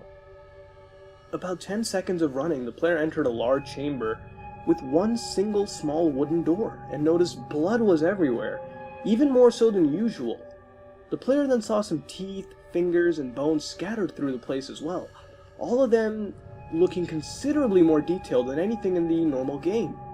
The player went through the wooden door, as it was the only option in the game, and entered into what looked like the interior of a fort, except there was again blood and gore scattered everywhere. Taking only a few steps, the player heard a distant voice say, "Welcome, player." The player then got a little angry since he or she didn't like this fourth wall being broken, and attempted to quit the game, but after numerous attempts to press the escape button or even access a developer console, the game wouldn't simply allow this and the player couldn't quit. Deciding to go further into this fort and see what it had to offer, the player didn't encounter any traps or monsters or containers, and just went down a dark tunnel with no music, except very faint screams of tortured people from hell. The player tried to ignore this and went further until hearing the distant voice again stating, "Fucking finally, I'm free." The screams grew louder and distant running was heard of someone coming towards the player. Finally, a horrifying looking man appeared in his underwear with 3 gunshot wounds to the head. The man was holding a machete and looked extremely angry. Also, the man looked far more detailed again than anything in the game. The man came running at the player and the player simply held their shield up. To his or her surprise though, the man bent down and started to hack at the player's legs. The player's health rapidly diminished, but still he or she used some potions to regain health and then proceeded to strike the crazy man in the game. After landing a hit on the man though, he began to scream in agony in a demon-like tone and a giant slice ran across the section where the player's weapon had struck, before slowly disintegrating. As the player kept hurting the man, more body parts began to disintegrate until nothing but a head with glowing eyes were left. The player's armor broke and only a shard of health was left. Finally the player lunged and attacked the man and left him impaled. The man screamed loudly enough to hurt the player's ears and soon became engulfed in flames and burst before hitting the ground. Finally a room appeared where the man had escaped from. It was very dimly lit, with only a small wooden chair and a straitjacket, as well as some newspapers. Apparently the man was insane, and was held in an asylum for some time until it was deemed that he was stable. The player saw a photo of a woman and thought back to the help note earlier, and understood everything. The insane man had went to the uploader's house, and murdered his wife. The husband shot the man 3 times in the face, which made the insane man bust his head on something. The husband then contained the insane man inside the mod file, somehow for Oblivion. Since the husband lost their copy of Oblivion, he was hoping someone else could finish the job and destroy the insane man in the game, thus killing him completely. The player had no idea if this is some story, but to this day still has nightmares about the insane man, screaming in pure rage. Well, this is an okay creepypasta. The title kind of threw me off into thinking it might have been like another Kirby's Dead Land or The Killwaker or No, you stay off the screen until you know how to be good. But I really found this to be, quite creepy and entertaining. First off, I'm glad this doesn't have a whole batch of useless cliches like others, and, I'm not going to say it's completely cliche, free, because it isn't, but it's not so bad it ruins the whole experience now. I like how this creepypasta did focus on the technical aspects of this mod file and whatnot. It gave things like file size, description of the mod, and names. This helps to create more realism and give more understanding to readers who may not know so much about this kind of stuff. And I also did like the help text file as well. I know other creepypastas do give this sort of, text file as well too. Hidaka gave one as well, but that's really the good thing because at least it's incorporated into the story heavily. Even after the Hidaka creepypasta, after all the, crazy stuff happens, that note finally translates into something that makes sense, This is what I liked about this. I know a lot of other creepypastas do this note thing, but, here it's another example of it being done right. Even though blood was mentioned, however, it's okay since it did add to the atmosphere of the creepypasta as well, and in a way, seemed realistic considering the interior of Oblivion's caves actually do have that kind of a look to it. Even though it's not as, bloody, it does have that look. The Insane Man was also a pretty decent addition, and hell, if I ever saw something like that run after me in any game, I would, in fact, shit my pants. Simply the way the man acted also seemed disturbing as well. Even the thought of his body parts being impaled and disintegrated also felt disturbing to think about. The ending was pretty clever, but it also was pretty... It wasn't that great. even though it is kind of a stretch, and to the point where it seemed like some weird Ghostbusters fanfic, or hell, even a creepypasta. I mean, can there be a creepypasta for the Ghostbusters NES? I don't know. But it was unique, even though it was completely unconventional. It was still welcome and gave a refreshing way to how creepypastas can end. It almost seemed to be a good ending, minus a dead wife and a scarred player. But in the end, some of it wasn't explained, like, how the hell do you put the spirit of some guy into a freaking mod file? It didn't make any sense. I mean, if there was more of an explanation given there, this ending might have been more easy to believe, but since it's not given, it sort of throws you off. But in the end, this is a unique and refreshing creepypasta, and although it does have some problems, it still turns out to be good in the end. It's pretty decent, so here I ask you, what would you rate it, and what would you change to make it better? Please tell me in the comments below. This is me, Mutahar, from SomeOrdinaryGamers, and I'm out. Hello, guys and gals. Welcome back to creepypastas, yeah. This week we're not doing a gaming creepypasta, but instead we're doing a pretty popular creepypasta called Jeff the Killer. This creepypasta begins with an excerpt from a newspaper that states, "Ominous unknown killer is still at large. After weeks of murders, an unknown killer is still on the rise and little evidence is found. One boy, however, manages to live and tells us a tale of how he met Jeff the Killer. He wakes up in the middle of the night and sees that the window's open, even though he was sure it was closed. The boy tried to go to sleep, but noticed that there were two eyes between the curtains. And then eventually the figure behind the curtains just simply said, 'Go to sleep,' in a madman-like voice. The boy fought back and managed to live. As soon as his father broke in, the killer threw a knife at the father and struck him in the shoulder. As soon as the cops were called, the killer just ran into the distance and disappeared. The boy, however, can never forget the killer's horrific face." The creepypasta now focuses on Jeff and his family moving into a new neighborhood. Life was going great, Jeff's father got a promotion, and they'd be living in a very good neighborhood. One of the neighbors greeted Jeff's family, and invited Jeff and his brother Lou to his son's birthday party. But as soon as Jeff and Lou were about to reject, Jeff's mother agrees for them. Jeff later asks his mother why she did this, and she simply states they gotta show their neighbors that they want to spend time with them. Jeff couldn't argue with his mother and simply gave up and, he went to bed. Jeff got this weird feeling though, and he decided to dismiss it once his mother called him down to get his stuff. On the next day, Jeff woke up and got ready for school, and while eating breakfast, he got this weird feeling again, like it was tugging at him. This feeling was much stronger this time. Jeff and Lou were at the bus stop, waiting for the bus, obviously. All of a sudden, some skateboarder jumped over, only inches above their lap. Jeff and Lou jumped back and grew agitated against the skateboarder. The skateboarder was about 12 years old, about a year older than Jeff. The skateboarder and his two friends simply walked up to Jeff and Lou and said, well, it looks like we got some new meat." One of the friends was skinny, while the other was the size of a planet. The three introduced themselves, and the skinny one was Keith, the fat one was Troy, and the main one on the skateboard was Randy. One of the kids pulled a knife out and took Lou's wallet. Jeff grew angry and got this weird feeling again, except it was stronger this time, just a burning sensation. He asked Randy to give the wallet back. Randy pulled a knife out and even asked what Jeff would do. Jeff punched one of the kids in the nose, snapped Randy's wrist, and grabbed his knife. Keith attempted to attack Jeff with his knife, but Jeff ducked and stabbed him in the arm. Troy attempted to attack Jeff, but Jeff simply punched Troy in the stomach so hard that he threw up. Lou was shocked at Jeff's fighting ability and asked Jeff how he could even fight like this. Jeff couldn't respond once he saw the bus come, and knew that if they were seen, they'd be blamed, and instead ran as far as they could. They reached the school and went through the class, without mentioning this incident.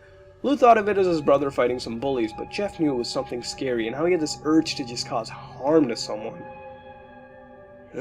On the next day, the police visited Jeff's home about the fight. The police said that they saw 3 kids, 2 stabbed and 1 with bruises, and witnesses stating that they saw Jeff and Lou fleeing the scene.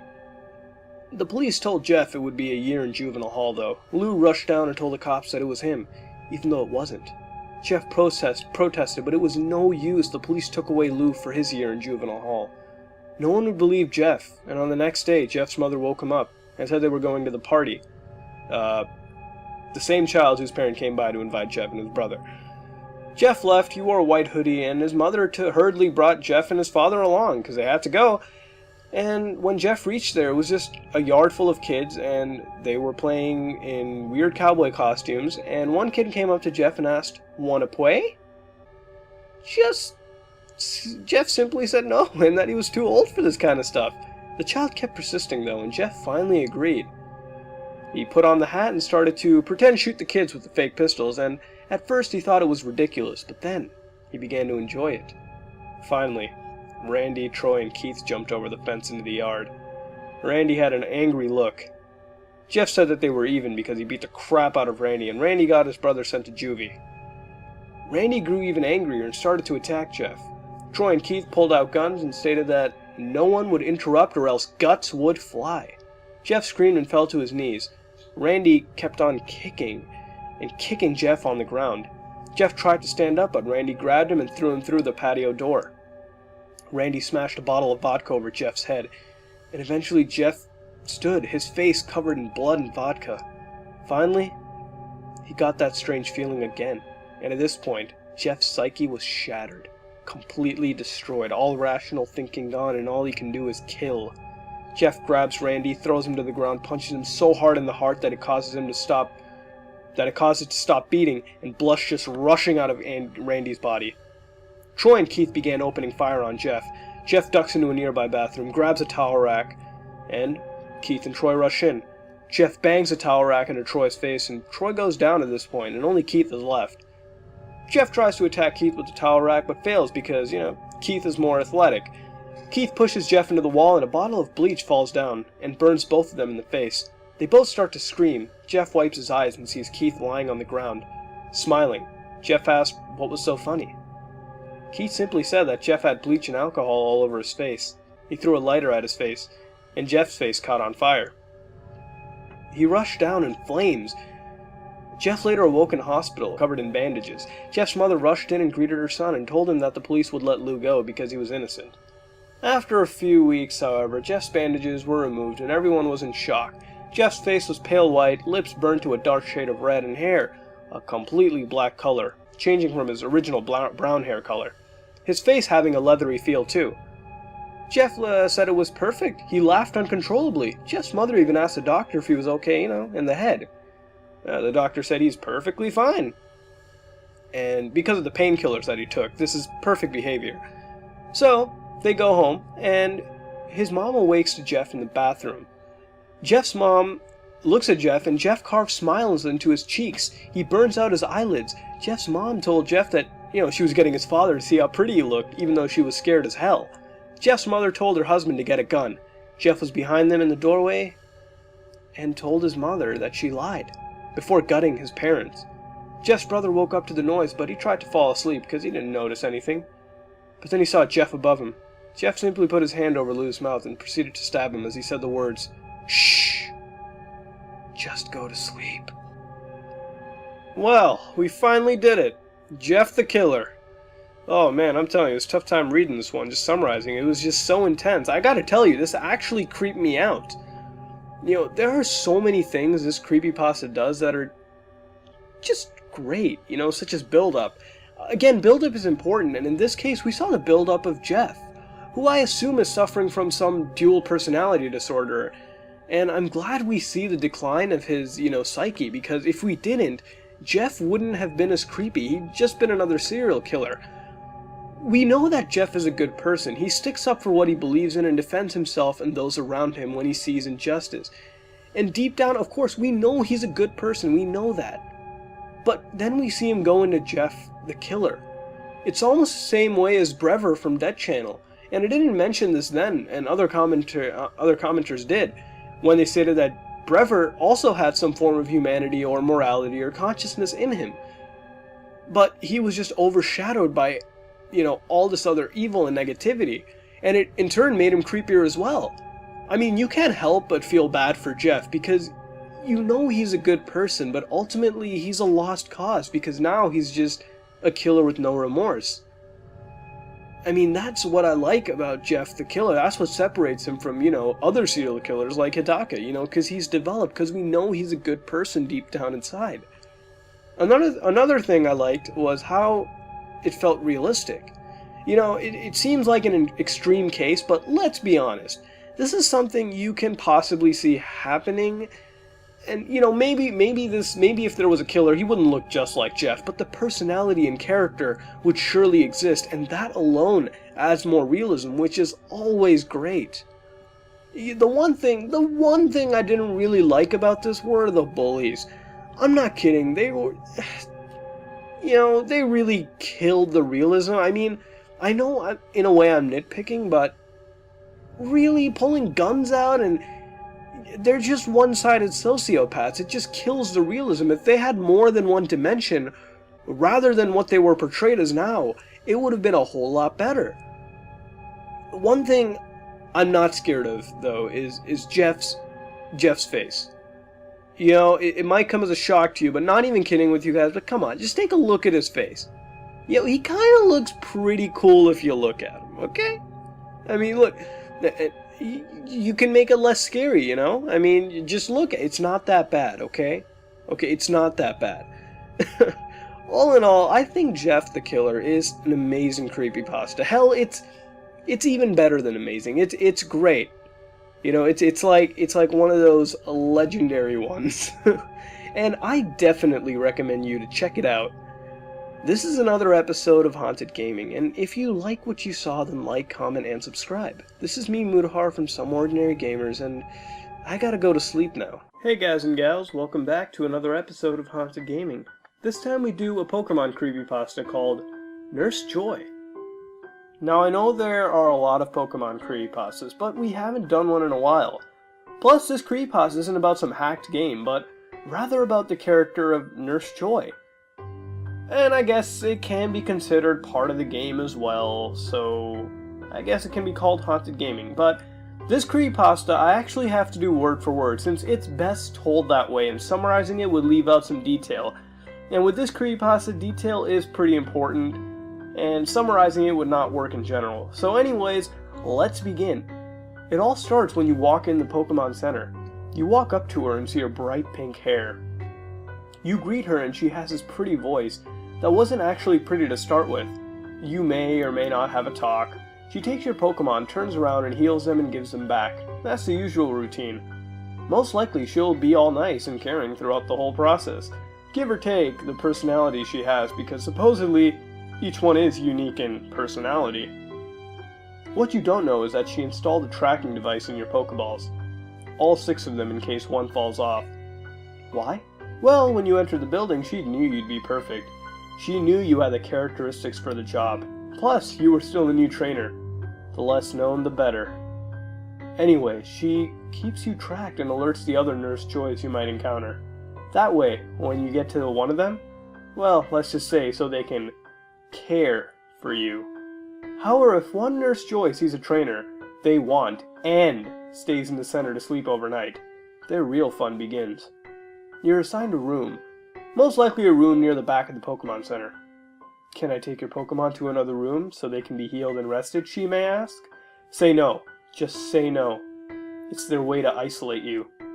All your belongings can go in this drawer, so you can lock it and keep your items safe while you sleep, she says in her voice. But we'll soon not love. The Joys do this to keep you unarmed. Of course, you trust these kind nurses, so all the items you go into the drawer, and she gives you the lock. Good night, please. Enjoy your rest.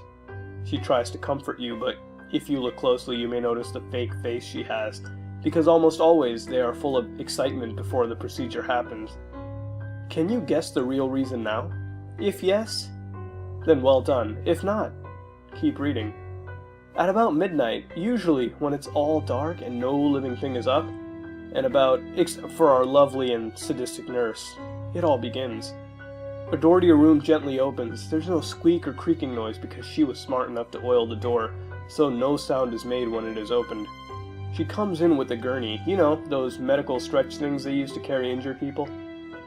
Her face is not sweet anymore, but more devilish. She enjoys this ritual. She loves it. The rush, the adrenaline she gets, the red glow in her eyes. It's as if she's possessed by the devil himself. Although you're sound asleep, she doesn't take any chances, so she takes out her needle. No, it's not poison, but it's a liquid form of sleep powder, in a very high dose. An ounce could keep you asleep for, say, 2 hours. The needle had 10 ounces. She needs all the time she can get for the procedure to be successful. So you're knocked out on a gurney being pushed down the hall into a room that has been disguised as the nurses only room. If you ever somehow manage to see what's inside, Here's what you would see. Severed limbs and appendages of different sizes in jars. Only ones that didn't transform properly. There are also testicles. Yes, she cuts them off. She drags the male's body underneath a saw tool that slices them off. She doesn't mind the bleeding. Actually, she collects it through a drain and jars it. You know, for when she needs a drink after all. The Joys do need a constant supply of blood. Now, the next part is her favorite. Joy takes a knife and slices it down the base of your neck, to your groin. She does this very gently because she enjoys it, and if you were to wake up, then you can suffer slowly. At this point, Joy's hair is not neat. It's covered with blood. Her face is completely changed, her pupils completely blood red, and her teeth have suddenly grown a bit, causing them to look like fangs. No, she's not a vampire. Well, she could be, but that's not the point. Joy then has a smile that's a mix of a clown and a demon because she takes a bottle of serum with special DNA molecules in it, Joy DNA molecules to be exact. But before she does anything with it, Joy takes out all of your organs except for a couple like your heart and brain. She stitches your open incision, but it's not a decent job after all. It won't matter though. The serum needs to be directly poured on the brain for it to work, so naturally Joy will take out a saw, a regular old saw, and slice your skull just enough for the brain to be showing. The serum is poured out. After a few minutes, your body is becoming more Joy-like. The heart and brain are revived, while new organs, Joy organs, grow in the empty cavity that is your body. All your cuts are healed, as if it were you had perfect skin. The process is complete. You wake up the next day wanting to work at a Pokemon Center. Anywhere would do, but you also have a DNA molecule forcing you to look out for minor trainers that could be the next Joy. Of course, with this comes the ability to do what has been done to you. The thing is, you think you are born identical to the other Joys. But why go through the trouble of making people turn into Joys? Why not just clone? Well, I found out that the original Joy would like to someday rule the world with an army of Joys that will do anything because it's their DNA to follow the original. It's in their DNA to follow the original, but cloning would attract too much attention, plus the whole I have a lot of sisters that are identical seems to have been a good story. There you have it, now you know. Wonder how I know this? Well, who's always with Nurse Joy? Who's the one in the background helping her? It's me, Chansey. Though I was told not to ever speak of this information even though I am a Pokemon, so my advice to you is come to the Pokemon Center at your own risk. You never know. The thing about the real Nurse Joy is she likes to hunt around by herself. So when you're all alone sleeping or just relaxing, don't think you'll be safe. I hear she has a nice demonic face to stare at you with. Oh, looks like she just chose another victim. I think it's you. Now, this is a pretty good creepypasta, and although there are things that are considered a huge stretch, such as DNA juice, which would make anyone who knows even the tiniest bit of medical knowledge cringe with the thought of how stupid this sounds, it's still a pretty decent creepypasta. The reason why it's creepy is because of Nurse Joy. I mean, she's one of the nicest, most innocent characters in all of Pokemon. And for her to be portrayed like this, it's kind of shocking, and in a way it makes me wonder about other characters like Officer Jenny. Could they be working together? I mean, come on. And, you know, this creepypasta, again, like, the thing that I guess makes it good is the fact that, you know, it sounds almost plausible if you think about it, because in Pokemon it's just, oh, they have a ton of relatives that all look the same, but, you know, as cutesy as Pokemon is, maybe if you look at the dark side of it, this could in fact happen. I mean, it's kind of creepy, but, you know, next time you go to a Pokemon Center, keep that in mind, I guess. But, this creepypasta did overuse blood to the point where it almost made my, you know, palm and face become really good friends. But I guess I can excuse it since the rest was actually decent, you know, as a whole. The detail was also nice and actually did add to the creepiness. And in the end, I thought it was decent, and despite the issues, which did in fact break the creepypasta at times for me, it was excusable enough for me to recommend it to you. You know, check it out, links in the description. Again, what would you rate it, and what would you change to have made this creepypasta better? This has been another episode of Haunted Gaming, and if you like what you saw, then like, comment, and subscribe. This is me, Mutahar, from SomeOrdinaryGamers, and I'm out. Hello guys and gals, welcome back to another episode of Haunted Gaming. This time we do another Team Fortress 2 creepypasta called Team Fortress 2 Play Dead. This creepypasta begins with the player telling us that 2 weeks ago they decided to play some multiplayer on TF2. The player auto-matched into a capture the flag server, and as the game was searching for a match it appeared to lag, which the player tells us isn't very odd since their connection wasn't very good at the time. The player tells us they never had an experience with server mods since he or she didn't play too often on TF2. As the game was loading, it froze around 70%, and at times it went backwards and forwards and just kept jittering around all over the place. The player quit the game forcibly and decided to come back to the game later. The player came back to TF2 and saw a server called TFCTF Play Dead 905 in his or her server history. The player started the server once more, and again the load bar kept going back and forth, but eventually managed to completely load. The server splash page was completely black and contained no message. The player thought something was wrong with their graphic card but continued to push on, and so the player chose a pyro and entered 2 fort. The game was already mid-progress and the player's team already got a point. The game had no time limit. There was no progress made in the game from both sides, and some players on the player team accused the enemy team of cheating or using cheap tactics. The player, however, hadn't even seen a player from his or her team anywhere on the map, or even any enemy player. Well, the player could read these phantom players chatting in the chat box. So then, the player asked the other players if in the chat if there was some lag issue, but everyone responded negatively, saying that there wasn't any lag. So about 6 minutes later, with no character in sight, the player grew bored and decided to check for others before moving on to another server. So, entering the enemy team's pipe network, the player explored the pipe network until he or she saw an enemy scout standing on the other end of the pipe exit. So, the player charged the scout and began opening fire with his or her flare gun and couldn't get a hit. So, the player just assumed it was bad lag. So, after climbing the staircase on the other end of the pipe network, at this point things began getting weirder and weirder. As the player rushed the enemy base for the intelligence, a static sound started to replace all the other noises in the game. Finally, the player came closer and closer and couldn't hear anything but static. So, the player asked if anyone heard the static, but got no response from the phantom players. In fact, these other phantom players wouldn't even chat. The chat was completely dead since the sight of that scout. So, as the player entered the room adjacent to the intelligence room, he or she began hearing murmuring behind the static noise. And as he or she delved deeper and deeper, the player noticed that there wasn't even an intelligence room. In fact, it was just plain black, and appeared as if the part of the map was missing. The player turned around to see that everything turned black, and the entire level completely disappeared. So, the player asked in the chat about this, but got no response. The player stood in the same space for about 3 minutes, and the game froze, and it ended. The announcer didn't say who won or lost. In fact, the announcer's voice was all distorted as well. The scoreboard was glitched, and the loading screen came up stating, "Downloading Playdead 0090. It took 17 minutes to download, and it was a pretty huge file, according to the player. So finally, when it finished, the game started, and the server splash page came up, and it was black once more. The player began the game and chose a spy, and the level was completely undescribable. No matter how hard the player tried to get a screenshot, the game wouldn't allow it. So, the player just went on. It looked as if the walls were made of like 8-bit blocks, however, and the player asked in the chat, but there was no response anymore. Checking the scoreboard, everyone was listed as I am dead 1 or I am dead 2, and so on and so on.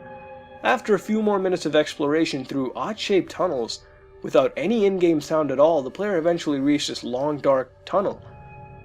It was completely dark at the other end, and it seemed endless. So, an enemy scout then appeared in that tunnel, and the scout had black eyes, left arm was completely deformed and bent in awkward directions, as well as crab-like legs. So the player was startled and asked everyone in the chat what was happening, but all the text in the chat was jumbled and glitched. The scout ran at the player really fast, and after a sudden loud burst of static, the game kicked the player out and the server was removed from the server history. The player was extremely creeped out at this point and just decided to turn the game off for now. So, after 2 weeks, the player decided to come back to Team Fortress 2 and noticed that the server returned. So, he or she logged into it, but nothing really happened. It was all normal except for some sound glitches here and there, and every time he or she selected a character, a static noise was heard, and every now and then in the tunnels, some footsteps would be heard. Well, this is a pretty good creepypasta, and I enjoyed it a lot more than the last Team Fortress 2 creepypasta that we did. And as far as cliches go, I really couldn't find them to break the overall experience, and I didn't even find too many to begin with. One thing that really did annoy me was the use of static noise. I wish something else was used. Hell, even an in-game sound effect would have been better in my opinion. You know, instead of just generic static noise, which, you know, to me isn't that scary, if you think about it. But then again, tell me what you think in the comments below. Then again, it never really killed the whole experience, so I can totally overlook it. The one thing I really love is how it can be real, how it's plausible. I mean, think about it. Team Fortress 2, or any of Valve's games, have terrific mod support online. So if you wanted to make a server like this, you totally could, with the use of map mods, different character models, and some server scripts. So it's not outside the realm of possibility, and if someone really wanted to pull a prank on one of us, then, you know, it'd be entirely possible if this person had plenty of time on their hands. Again, I don't play too much TF2, I'm a huge Counter-Strike guy, so a lot of my mod experience online is from there. But if you know more about TF2 mods, then please tell us in the comments below if it's even possible given the current state of TF2 mods. Some things like the loading bar, for instance, kind of confused me, but it was probably just the game downloading maps. And the player was simply impatient the first time around, when they, you know, forcibly quit.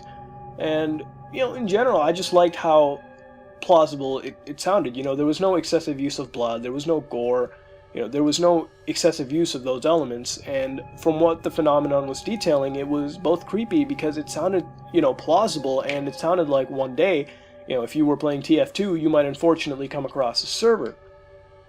And that's what I really loved. As far as flaws goes, yeah, sure, there might have been some cliches here and there, but it didn't ruin the whole experience, so I guess good. What would you rate this creepypasta in? What would you add to make it better? This has been another episode of Haunted Gaming, and if you like what you saw, then like, comment, and subscribe. Again, I do want to kind of cut down the creepypasta episodes from 2 to 1 each week so I can focus on, you know, the creepypasta that I'm doing more. But tell me what you think, and plus I also want to do another video. It's about Metal Gear, and basically I'm going to talk about the, you know, history of it and the entire franchise. So if I cut down from 2 to 1 a week, I'd have more time to do that. So tell me what you think and if you'd want that video. This is me, Mutahar, from SomeOrdinaryGamers, and I'm out. Hello, guys and gals. Welcome back to another episode of Haunted Gaming. This time we do a creepypasta called Action Man Mission Extreme. The creepypasta begins with the police investigating an apparent suicide of a 7-year-old boy on the 28th of June 2000. The boy was found with a PlayStation controller wire around his neck. Police checked that no one really forced entry into the house, and they didn't even consider the mother as a suspect. The police couldn't figure out a motive no matter how hard they tried, so they decided to investigate the game inside the PlayStation. The game was called Action Man Mission Extreme, and it was rated 3+, so they assumed the boy wouldn't have been too shocked by anything in the game. But since it was their only lead, they had to investigate it. The front cover showed Action Man standing with arms folded with an explosion behind him. The box art was odd and had some differences from all the other box arts of the game. For example, the game's subtitle would be spelled Operation Extreme or Mission Extreme, but never Mission Extreme, the way you're seeing it spelled on the screen right here. In fact, some characters in the box art had some minor differences, and some also looked as if they were frightened. The police thought it was a misprint and decided to overlook it and carry on. The game started with Action Man performing several martial arts moves. When gameplay finally started, Action Man had to save the city from criminals who were stealing components. Action Man was receiving orders from a computer with a female voice. Nothing really happened that was considered out of the ordinary. On the second level, Action Man had to infiltrate a desert base, and that was used to manufacture chemical weapons. Other detectives began to lose interest, but one detective said he would keep playing to see if anything weird would show up. Even though in a kid's game there shouldn't be any desert bases making chemical weapons. But anyways, let's move on. The detective began noticing some weird things, such as the enemies not having any lethal weapons, and sometimes they would run away from Action Man, and whenever a mission was completed, it would say the enemies are captured instead of dead. The detective assumed this is because of the 3+ rating. So the detective kept playing mission after mission, but again, nothing seemed out of the ordinary. The detective then reached a cutscene where Action Man was captured by his enemies and put into a prison cell. Action Man was then brutally beaten and tortured to the point where it was really disturbing for children. In this mission, Action Man had to just escape from the boat that he was captive on by escaping from the hold, and while the detective was playing this mission, the camera started to become fuzzy and flicker. During this time, the enemies would hold up their hands, but Action Man still shot them regardless. Then the game and camera returned to normal. The detective completed the mission and sank the boat, and captured all the soldiers and the leader.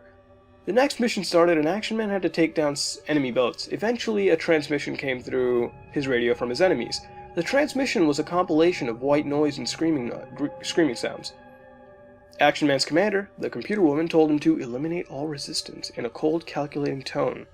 Action Man then sunk the enemy sub and laughed as he saw the corpses of the dead soldiers sinking to the bottom of the lake. The detective started to get worried about the game and even noticed that the capture counter had increased even though the enemies appeared to have died in the game. The final mission started, called Ice Base, and it began with Action Man using a longbow to eliminate all the guards, who were all unarmed. The detective kept going through many corridors. None of the enemies fought back and started to scream at the sight of Action Man. Eventually, pictures of homicide flashed on the screen and the detective got up and ejected the disc, but reinserted it and just blamed his tiredness for all the visions. The detective finally reached the boss, Dr. X. The boss battle was very easy, and all the detective had to do was run backwards and shoot the doctor, and eventually beat the doctor once his suit collapsed. These steps would have to be repeated every time the suit's energy would come back. After defeating the final boss, the end-game cutscene began. With the Arctic base exploding in flames, the camera then switched to a crowded city with civilians choking to death and photos of people dying from chemical weapons. Yeah, 3+ game. Action Man was leading Dr. X into a prison cell and locked him away and just went away. Dr. X started to claw at the walls and scream as the camera panned towards Action Man's face. Credits silently rolled, and afterward, childhood photos were displayed next to the developers' names. But the detective just didn't care and got ready for bed. Apart from the photos and the morbid sense of the game, the detective never saw anything unordinary. Okay? The detective glanced back at some photos and noticed that they were of the kids who were murdered. Some of them from the Moore murders, and one picture of a bearded Action Man called Alex Mann. The picture zoomed in and white noise played. The detective hadn't shown up for work later, and some investigators then went over to his house to notice that he was dead on the sofa. He had clawed out his own eyes. The television was turned on and a grinning picture of Action Man was displayed with text underneath stating, "We hope you enjoyed playing Mission Extreme, but you have now been captured." So, this creepypasta, I think it's pretty decent, and as far as cliches it went, they really weren't that many, and hell, they weren't even close to ruining the overall experience. The creepypasta was morbid, and the suicides of both the child and the detective had me wondering one thing. What did they see on the screen that was so bad that it made them kill themselves? It surely would have made Squidward's suicide pale in comparison. Some of the good things I found were the build-up of what happened and how it spanned through the majority of the game, going from completely normal to extremely morbid, for the levels that were retained, because we do know some levels were omitted when the creepypasta stated the detective went through mission to mission, but for the levels that were retained, I was glad to see a new anomaly for us to see, and it just kept on getting stranger every time. It was a good touch in my opinion. I tried searching for Action Man, and I found that Alex Mann is the name of Action Man, and that the Moore murders actually did exist. They were a set of murders carried out by Ian Brady and Myra Hindley between July 1963 and October 1965, in what is now known as Greater Manchester, England. I guess this was included for a better sense of authenticity, more realism, and really for a sense of locale, since the rating that was given was 3+, which is a PEGI rating that is used in the European video gaming market. So yeah, I guess it was really given for a sense of locale. The one thing that really kind of, almost broke the creepypasta for me was the violence, which I wish was a little toned down because, it almost broke it for me. One thing that really did raise, some eyebrows for me was the detective. I just thought that the detective should have, a lot of the events in this, way before the end, was really, shocking, such as the use of chemical weapons and Action Man getting tortured for a 3+ game. I wish some of those things were toned down so that the detective's reactions to these things could be more realistic in what, he was experiencing at the time and what he was investigating, which was a 3+ game that contained the use of chemical weapons and torture. I don't know. But even though there are some flaws, I think it's a pretty okay creepypasta. It has good atmosphere, build-up, and plenty of detail, and although there are flaws at times that almost break the experience, it still manages to stick together and deliver an enjoyable creepypasta. What would you rate this, and what would you change to make it better? And if you have a creepypasta that you think is really good, please write in the comments below, and if it gets a top rating, then it'll most likely be in a future Haunted Gaming. So if you like what you saw, then like, comment, and subscribe. This has been another episode of Haunted Gaming. This is me, Mutahar, from SomeOrdinaryGamers, and I'm out. Hello, guys and gals. Welcome back to another episode of Haunted Gaming. This time, for the very first time, we do a Conker's Bad Fur Day creepypasta called Conker's Worst Fur Day. Now, before we begin, I'm going to read this word for word. Again, I like to switch it up, and because this is a shorter creepypasta. So anyways, let's begin. Well, I'm so scared right now. I just played a fucked up game/ROM called Conker's Worst Fur Day. Anyways, I guess I should tell you my story. When I was younger, I owned an N64, and for my birthday, I got a game called Conker's Bad Fur Day. It was a game meant for adults due to swearing, blood, nudity, sexual references, etc. But my parents just saw the cover and thought, oh, this looks like a cute game. Perfect for our son's birthday. Anyways, I used to love that game. I did not tell my parents about it because if they knew, they would return it. Anyways, I loved playing through it and I laughed a lot. I would have laughed more if I knew that some of the jokes, what some of the jokes meant before. Okay, so earlier today, I was watching a YouTube video about Sonic, and I came across a video called Eggman is the Great Mighty Pooh. I knew I heard that somewhere. Then I saw something called Conker's Bad Fur Day, Great Mighty Pooh. Okay, so after seeing this I thought, hey, I remember this game. Suddenly I felt an extremely big urge to play the game. I had already had an N64 emulator, Project 64, so I googled Conker ROM exactly like that. The first few sites I didn't trust, but then I saw one called Conker's Worst Fur Day ROM. I don't remember the site name, but I clicked it because the urge started growing. It opened a near blank page with just a button in the middle that said download Conker's Worst Fur Day.zip. I clicked it instantly and I downloaded it. When it was done and I started playing, it didn't open with the cute jumping N64 logo and Conker cutting in half with a chainsaw. It started with a gray squirrel, like the one in the bar on the main menu, running in a poorly lit room. Then a mangled, bloody, wounded Conker appeared behind him and sawed him in half with a chainsaw, spilling guts, bones, etc. everywhere. Then Conker looked at the screen with his torn up bloody face and said, "You're in hell, fucker." The strange thing was that in Conker the word fuck is censored, but in this ROM it wasn't. I thought, cool, an uncensored Conker game. Damn, that was a bad idea to keep going with the ROM. Anyways, the game started with Conker entering the bar as usual, but instead of the menu showing up, when Conker entered the bar, all you could hear was loud, eerie, depressing, realistic screaming. I instantly turned down the volume. Then out from under the door of the bar, blood started seeping through and mixing in the puddles from the rain. Then the screen faded out to black.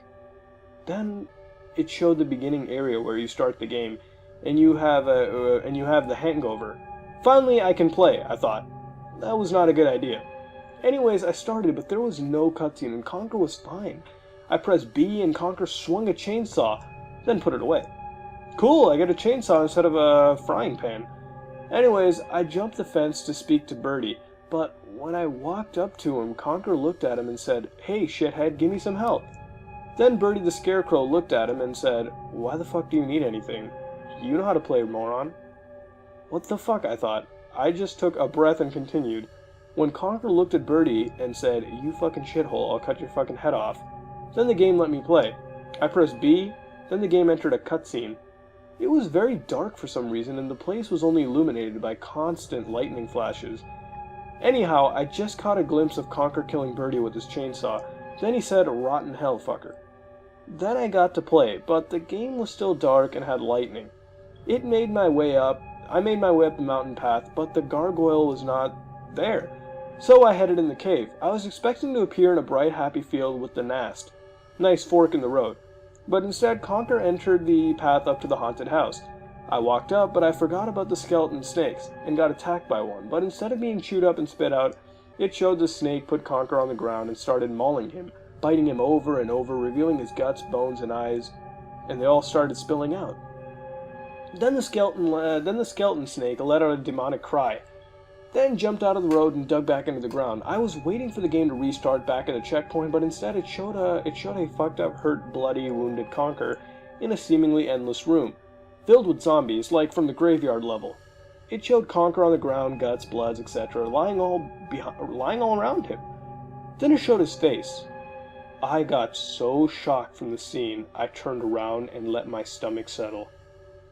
Then I looked back at the cut-up, bloody Conker face. He was missing his eyes, and it showed empty sockets. Then, after he let out a moan, he said, "You never know a good thing until it is gone." When Conker said gone, it was so loud and terrifying I shut off the sound. Then I took a piss and came back. The screen showed Conker being devoured by endless amounts of zombies. Then when all that was left was a disturbing head of Conker. The zombies faced the screen and started walking towards it. Then I tried pressing B. When I did, a shotgun was pulled out. The game seemed like a first-person shooter, so it was kind of like Halo, sort of. I pressed Z and it fired a shot, holding off the zombies. I remember that in Conker, zombies must get a headshot to die, so I killed them one by one until there was no more. Suddenly, the Conker head said in a whisper, "Raleigh." I ran over, knowing I would have to see the head, but I felt like I had to do it. The screen showed Conker's head lying there, and he said, Don't be like me, learn to love, and don't love money, to be kind, promise you will do this." The game didn't do anything, and by now I had tears running down my face. And a softly said to the screen, "Okay." And he softly said to the screen, "Okay." Sorry, this has some grammar issues, I'm really sorry. Then Conker's head let out one last gasp and said, "Good." Then the screen darkened out and the game shut off. Then I gently deleted the ROM and turned off my computer. Even now I can still hear his voice, but I know the ROM was a message to me. Let it also be a message to you, okay? Good? Whew! Well, there are bad creepypastas and there are good creepypastas. Good creepypastas like Ben and Mario. And yes, Mario is the way you're seeing it spelled exactly on the screen, full capitals. I know about that creepypasta. Don't worry, guys, I'll do it. It's a long one. Plus, it even has its own game, which is pretty cool. Then there's bad creepypastas like Bound to Death and A Haunting Most Mario, which is extremely bad. It's a troll pasta. It's like the lowest on the spectrum. Now, I don't want to be mean, so I'm not going to tear it a new one. It does contain cliches, hyper-realistic blood, gore, and all that stuff, right? I'll try to overlook it, but, whatever, I'll still focus on them too. For one, hyper-realistic blood, when you mention it in a gaming creepypasta, it ruins the credibility in a way for me, because in a game, I don't expect to be seeing hyper-realistic blood. Hell, I don't even know what you mean by hyper-realistic blood. Like, I know what you get if you said realistic blood, but what is hyper-realistic supposed to mean? Is it supposed to be like, the realistic factor goes like, over 9,000? I don't know. But yeah, if you're gonna say realistic blood, just keep it at blood. Because I expect to see video game pixelated blood, not real blood. I don't expect to see how real blood would function in a game like Conker. So yeah, that's all I gotta say about that. One thing I really did not like about this was that there was no build-up or subtlety. There has to be build-up and subtlety. You look at a good creepypasta like Ben or Pokemon Creepy Black, you'll see that they build up. They're not going into the scary stuff immediately. They start off normal or seemingly normal, and they go more bizarre and creepy later on, which is what makes them great. If you started something off immediately with some, what you would say, creepy stuff like gore or blood, it's not scary, it just ruins it, in my opinion. I'm writing a creepypasta as well. I haven't given up on that. If you want to know what game it's about, I'll tell you right now, it's System Shock 2, but it's not entirely System Shock 2, which is the sort of thing going for it. And you'll know about that once I release it. It's going to be in a video anyways, but yeah, anyways, enough about that. There are some awkward moments in this, One, namely, is going to take a piss after one of the most traumatizing scenes. And I guess after some form of relaxation, coming back to see more. If it was that traumatizing, what makes you go and take a piss and come back? It leaves me wondering what does that even mean? So one good thing I really did like about this was the phrase at the end about being yourself and not loving money. It sounds cheesy, but in some ways, I guess it belongs in a Conquer game. You know, I haven't really played Conquer Bad Fur Day. I didn't have an N64 as a kid. But it seems kind of natural coming from the money-loving squirrel after, I guess, you know, later on figuring out that money isn't everything and you should really, you know, spend more time with friends and family and all that stuff. It gives some advice on how to live a fulfilling life as opposed. So it's kind of this cute, good ending for a creepypasta. It still kind of seems unnatural, but hey, it's different than the rest, and I genuinely found it kind of good. You know, because it sort of played with what the game was kind of about. So yeah. But the one thing that just killed it for me right after was gently deleting the ROM off your computer, but then being so traumatized and scared when you were writing this creepypasta down. Why would you... I don't know. I don't know. Please tell me in the comments below what you think, and what would you rate this creepypasta? This is me, Mutahar, from SomeOrdinaryGamers, and if you like what you saw, then like, comment, and subscribe. I'm out. Hello, guys and gals. Welcome back this week for another episode of Haunted Gaming. This time we do another Super Mario creepypasta called Mario. Now, before we begin, this creepypasta is pretty unique in that the game it details actually exists as a ROM hack for Super Mario World, and the entire creepypasta was detailed on a post at SMW Central by a user called Adam, and it spanned out across a number of posts. Also, it's pretty lengthy. That being said, let's go and see what this has to offer. The creepypasta begins with Adam telling us what happened on a boring night. On that night, Adam signed into an IRC chat room named #SMWC. Adam talked to the other users and after a while browsed the hacks waiting to be moderated section. In this section were 33 hacks, with the majority of them looking very horrible. Eventually, a hack called Mario caught Adam's eye. The mod's description appeared to look like it was a badly translated plot description from Japanese to English. The description went like this: as you play the role of Super Mario Plumber, verify that you are beautiful Purin Sesu Tozu Toru. Again, Bowser kidnapped the evil king.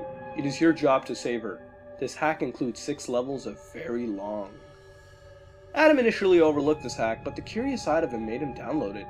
The screenshot for the hack simply showed the letters Mario from the original game's title, and no dates or names, which is odd since hackers usually include this information to signify their identity and the start of the project. The download contained 2 files. One was a hack file which would be passed into the Super Mario World ROM and a text file called 3007014. The patch file was 27 kilobytes in size and was named Mario. Before playing the patch, Adam read the text file but realized it was just complete jargon until closely examining the top of the text file. A string of characters appeared on screen like you're seeing right now. In the string were the words "Find me," repeated again and again. Adam grew more and more interested and decided to patch the ROM and play this hack. After patching the game, Adam started it up in an emulator and saw that the title had been replaced with the letters Mario. Also on the title screen, the layer 3 tiles were absent, making the game's color palette seem dull. Adam began a new game, and in the beginning of the game it would display Luigi and Mario like normal, with a text box appearing above them detailing the plot for the game. In this paragraph, it detailed that Bowser was not the enemy this time, and it was Mario. The text box read, "Welcome, this is Dinosaur Land. In this strange land, we find that Princess Toadstool is missing again. Looks like Mario is at it again." Adam knew something was odd about this specific hack, even though he had played countless hacks for nearly 2 years.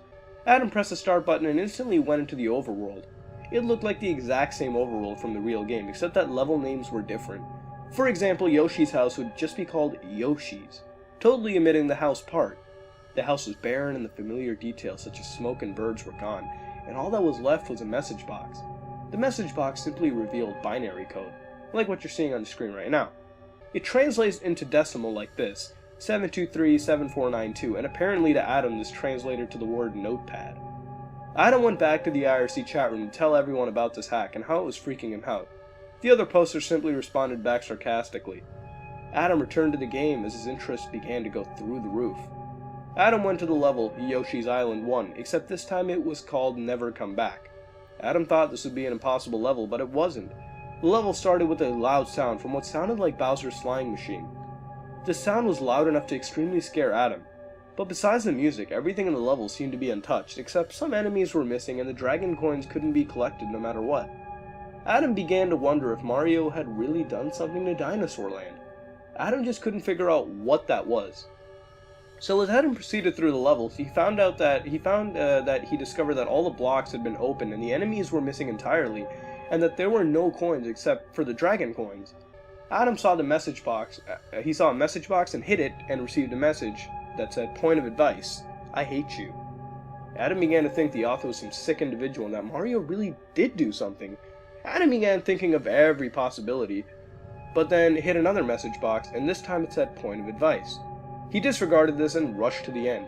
At the end was a fire flower, but it was too high to reach, so Adam ignored it and moved forward. The path to the Yellow Switch Palace appeared, and Adam proceeded to go to the palace. The overworld now also had some details missing at this point. Adam reached the Switch Palace, which was named Mario World instead of its usual name, Switch Palace. On reaching the level, Yoshi's Island 2, which was now named Yoshi's House, Adam began the level and noticed the color palette was changed as well as the background. Adam reached the blocks that holds Yoshi, and upon freeing Yoshi, received a message that said, "Hooray! Thank you for rescuing me. My name is Yoshi. On my way to rescue my friend." Adam wondered what could Mario even have done to Dinosaur Land, and again pondered every single situation.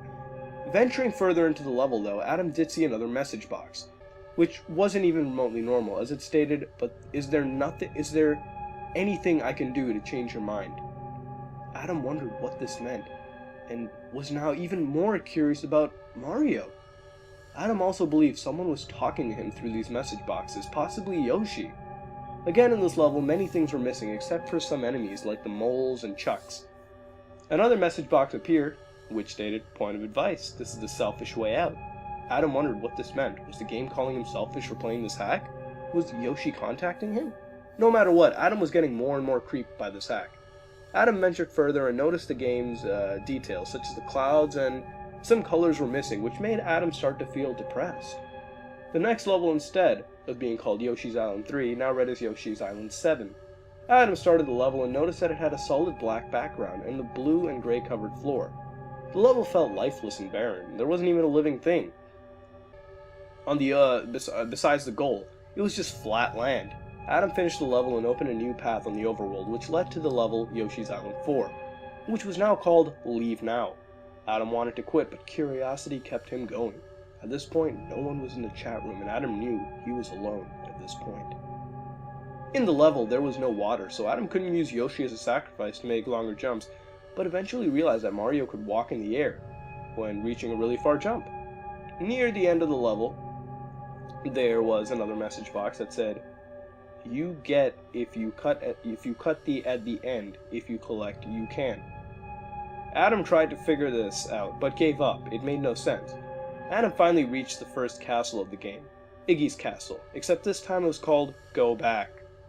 Ignoring the name, Adam wanted to just get this over with and see the end of this hack. The lava was dark blue.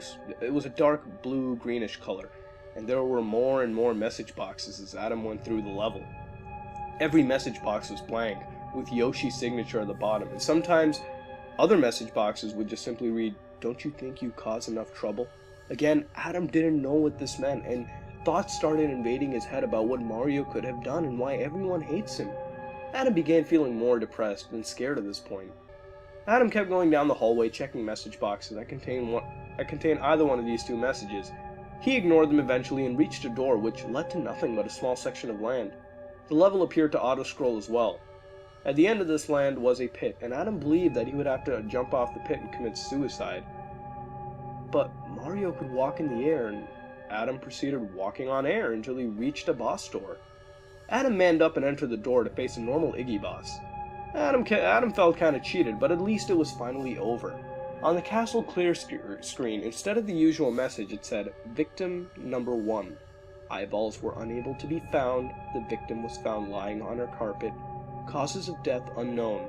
Hand marks with unidentifiable fingerprints were found all over the corpse." Adam was disgusted and wondered what this meant. Why the disturbing message? Why were eyes not found, and why unidentifiable fingerprints? Did Mario do this? And was the girl Princess Toadstool? The player entered the next level, Donut Plains 1. The level also kept its original name. On entering, there were two messages.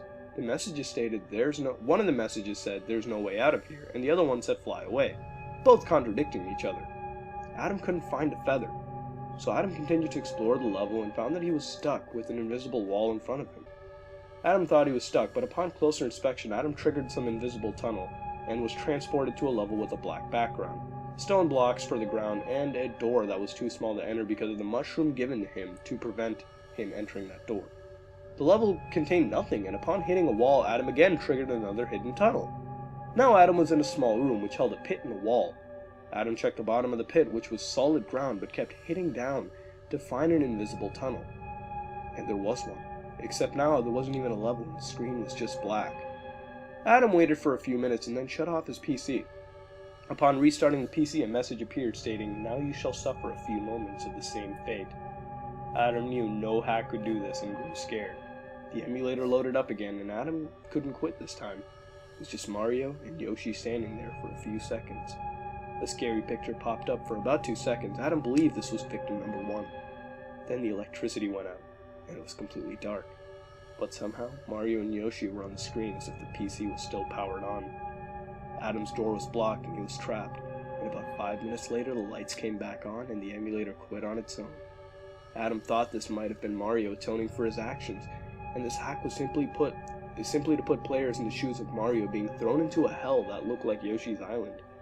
Finally, the ordeal was over, and the nightmare was done, and the chat room started to busy up. Adam quickly shared his experiences with the chat room. One file was created on Adam's PC. It was a JPEG file, and was greeted with the same scary image he saw in the game. In the end, Adam tells us that it's only a hack and it can't hurt you. Or can it? Well, this is one of the lengthier creepypastas, but it's also one of the best creepypastas out there. This one is unique because the hacked game actually exists, and it's available to play as long as you have an emulator and ROM of the original Super Mario World. Now, other creepypastas have their games, such as Sonic.exe, but it's fan-made, whereas this isn't fan-made, and was posted by the user Mario. It was actually on the website at the time of writing. The one thing I really love about this creepypasta is how it happened in real time. See, on the forums, this creepypasta details the SMW forums, which is a real legit site that actually hosts hacks for Super Mario World. Now, this creepypasta, what I mean by occurring in real time, is that it wasn't kind of written in advance. A user named Adam was actually posting this in the year 2010, and was constantly updating and posting to the SMWC community on that forum threads, after several hours after the events happened to him. Each and every hour there were a couple posts. And people were responding between those posts as it actually occurred. It appeared as if someone actually legitimately downloaded a hack out of curiosity and played the game and experienced the stuff. Could this have been some trick by the forum admins to generate, some humor on the site? Or is this actually a real story? If you look at the times, if you look at the way it happened, it seems so real. Could the author really, this author Mario, really have made this game for the purpose that, I guess it was intended to by Adam? Could Adam be telling the truth? I don't know, but it's seriously some creepypasta. I mean, that is in itself one of the creepiest things ever. It's realistic to the point where you legitimately believe this actually happened. And I'm still having doubts. I'm thinking, it could have actually happened. And you know what? This creepypasta didn't even need to use gore or blood. Rather, just create an experience that gradually grows more creepy as time moves on. Rather than, get right into the creepiness, it gradually pulls you in. And to be honest, summarizing this creepypasta isn't worth it. You really have to read that forum thread that Adam posted in, about the hack to get this full effect. Then, to put it short, it's written in a similar style to the Ben Majora's Mask creepypasta, in several posts. And I don't find much wrong with this creepypasta. I didn't notice any, meaningful cliches, and nothing really bad without nitpicking. All in all, I have to say this is a good creepypasta. It's lengthy, it's written, it has good pacing, and best part of all, it's realistic, to the point where you're wondering, man, this has to be real. You have these doubts. Again, this is a good creepypasta, and I highly recommend you all to go check it out. Again, what would you rate this creepypasta and what would you change to make it better? This has been another episode of Haunted Gaming, and if you like what you saw, then like, comment, and subscribe. This is me, Mutahar, from SomeOrdinaryGamers, and I'm out. Hello, guys and gals. Welcome back to another episode of Haunted Gaming. This time we do something a tad different called the Earthbound Abortion Theory. Now, before we begin, if this topic is too controversial for you, please stop watching the video as it does contain more graphic content than usual, and understandably covers a controversial topic. That being said, let's begin. Earthbound, one of gaming's most iconic cult classics. It's an unconventional JRPG that doesn't take place in your usual fantasy realm, but instead in your ordinary suburban environment. The game doesn't contain mystical swords or, magical armors, but instead just pocket knives and baseball bats. The characters in this game would resemble your typical stereotype in real life. It seemed like a boring game at first, but it had one of the most epic quests of the time, and some of the most memorable bosses in video game history. But the question you might be asking right now is, how do the words abortion and Earthbound cross paths? Well, for those who don't want to hear any spoilers, please close your eyes and ears and start screaming gibberish now. For those who are still here listening, you might have heard about Gygus. Yes, Gygus, one of the most unsettling bosses in video gaming. I mean, just the music and the environment are enough to unsettle players, and even the dialogue as well. Gygus is known as a universal cosmic destroyer, or the embodiment of evil. And you might be thinking this is just your average video game boss, but then again, take a closer look on the second form of Gygus. You see it now? That, ladies and gentlemen, appears to be a fetus. Now you might be wondering that this is just something blown out of proportion, and that there's no way this is what the picture meant. Well, according to an interview from Shigesato Itoi, the character of Gygus was based on a movie he had seen as a child. Itoi had walked into a wrong theater of the movies and saw a graphic rape scene from a movie called The Military Policeman and the Dismembered Beauty. The scene hit Itoi so hard it traumatized him as a child, and as Itoi worked on Earthbound, he integrated this into the game, and allegedly even some lines from the movie were used, such as "it hurts." Yeah, pretty freaky stuff. Some even say that the Devil's Machine bears some resemblance to the female reproductive system. Now this is kind of a stretch, but for this theory, please keep that in mind. What this theory essentially states is that after defeating Poki, you turn off the Devil Machine and release Gygus. Now, on the second form of the fight, remember that fetus? Yeah, so if you think about it, you could have been fighting an aborted alien fetus. Even some of the dialogue, such as "you cannot grasp the true form of Gygus' attack," can be interpreted in many ways, one being that Ness and his friend simply can't comprehend such a powerful attack, or that Gygus is really just fighting to prevent him to protect himself, and that in the end Gygus was an unborn fetus. And that, ladies and gentlemen, is how this theory dictates that Gygus is an aborted alien fetus. Now moving on, the way I see it, I believe it's the case, and this isn't just a theory. I mean, if series director Shigesato Itoi says that it was derived from this graphic movie he saw as a child, I really can't rule out that Gygus could have been an aborted fetus. I mean, the artwork dictates it kinda clearly, and also the events that happened before and after the fight sort of, lead to this theory being somewhat true. I mean, the Devil Machine resembling the female reproductive system isn't too much of a stretch, so this kind of, in my opinion, does seem somewhat believable. I mean, you have to realize this segment of the game is derived from Itoi's traumatizing experience from watching that movie, or that rape scene in the movie. It's not out of the realm of possibility. Again, another reason why I think this is the case is the lack of putting the Mother Earthbound series outside of Japan.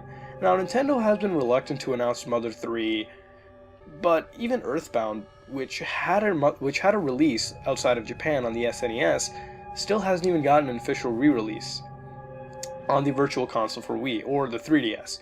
Now again, this most likely could be a legal issue, and Nintendo even claimed that it was. They stated that some of the music from the game had to be changed for a proper release, so no, Nintendo isn't really lying about that.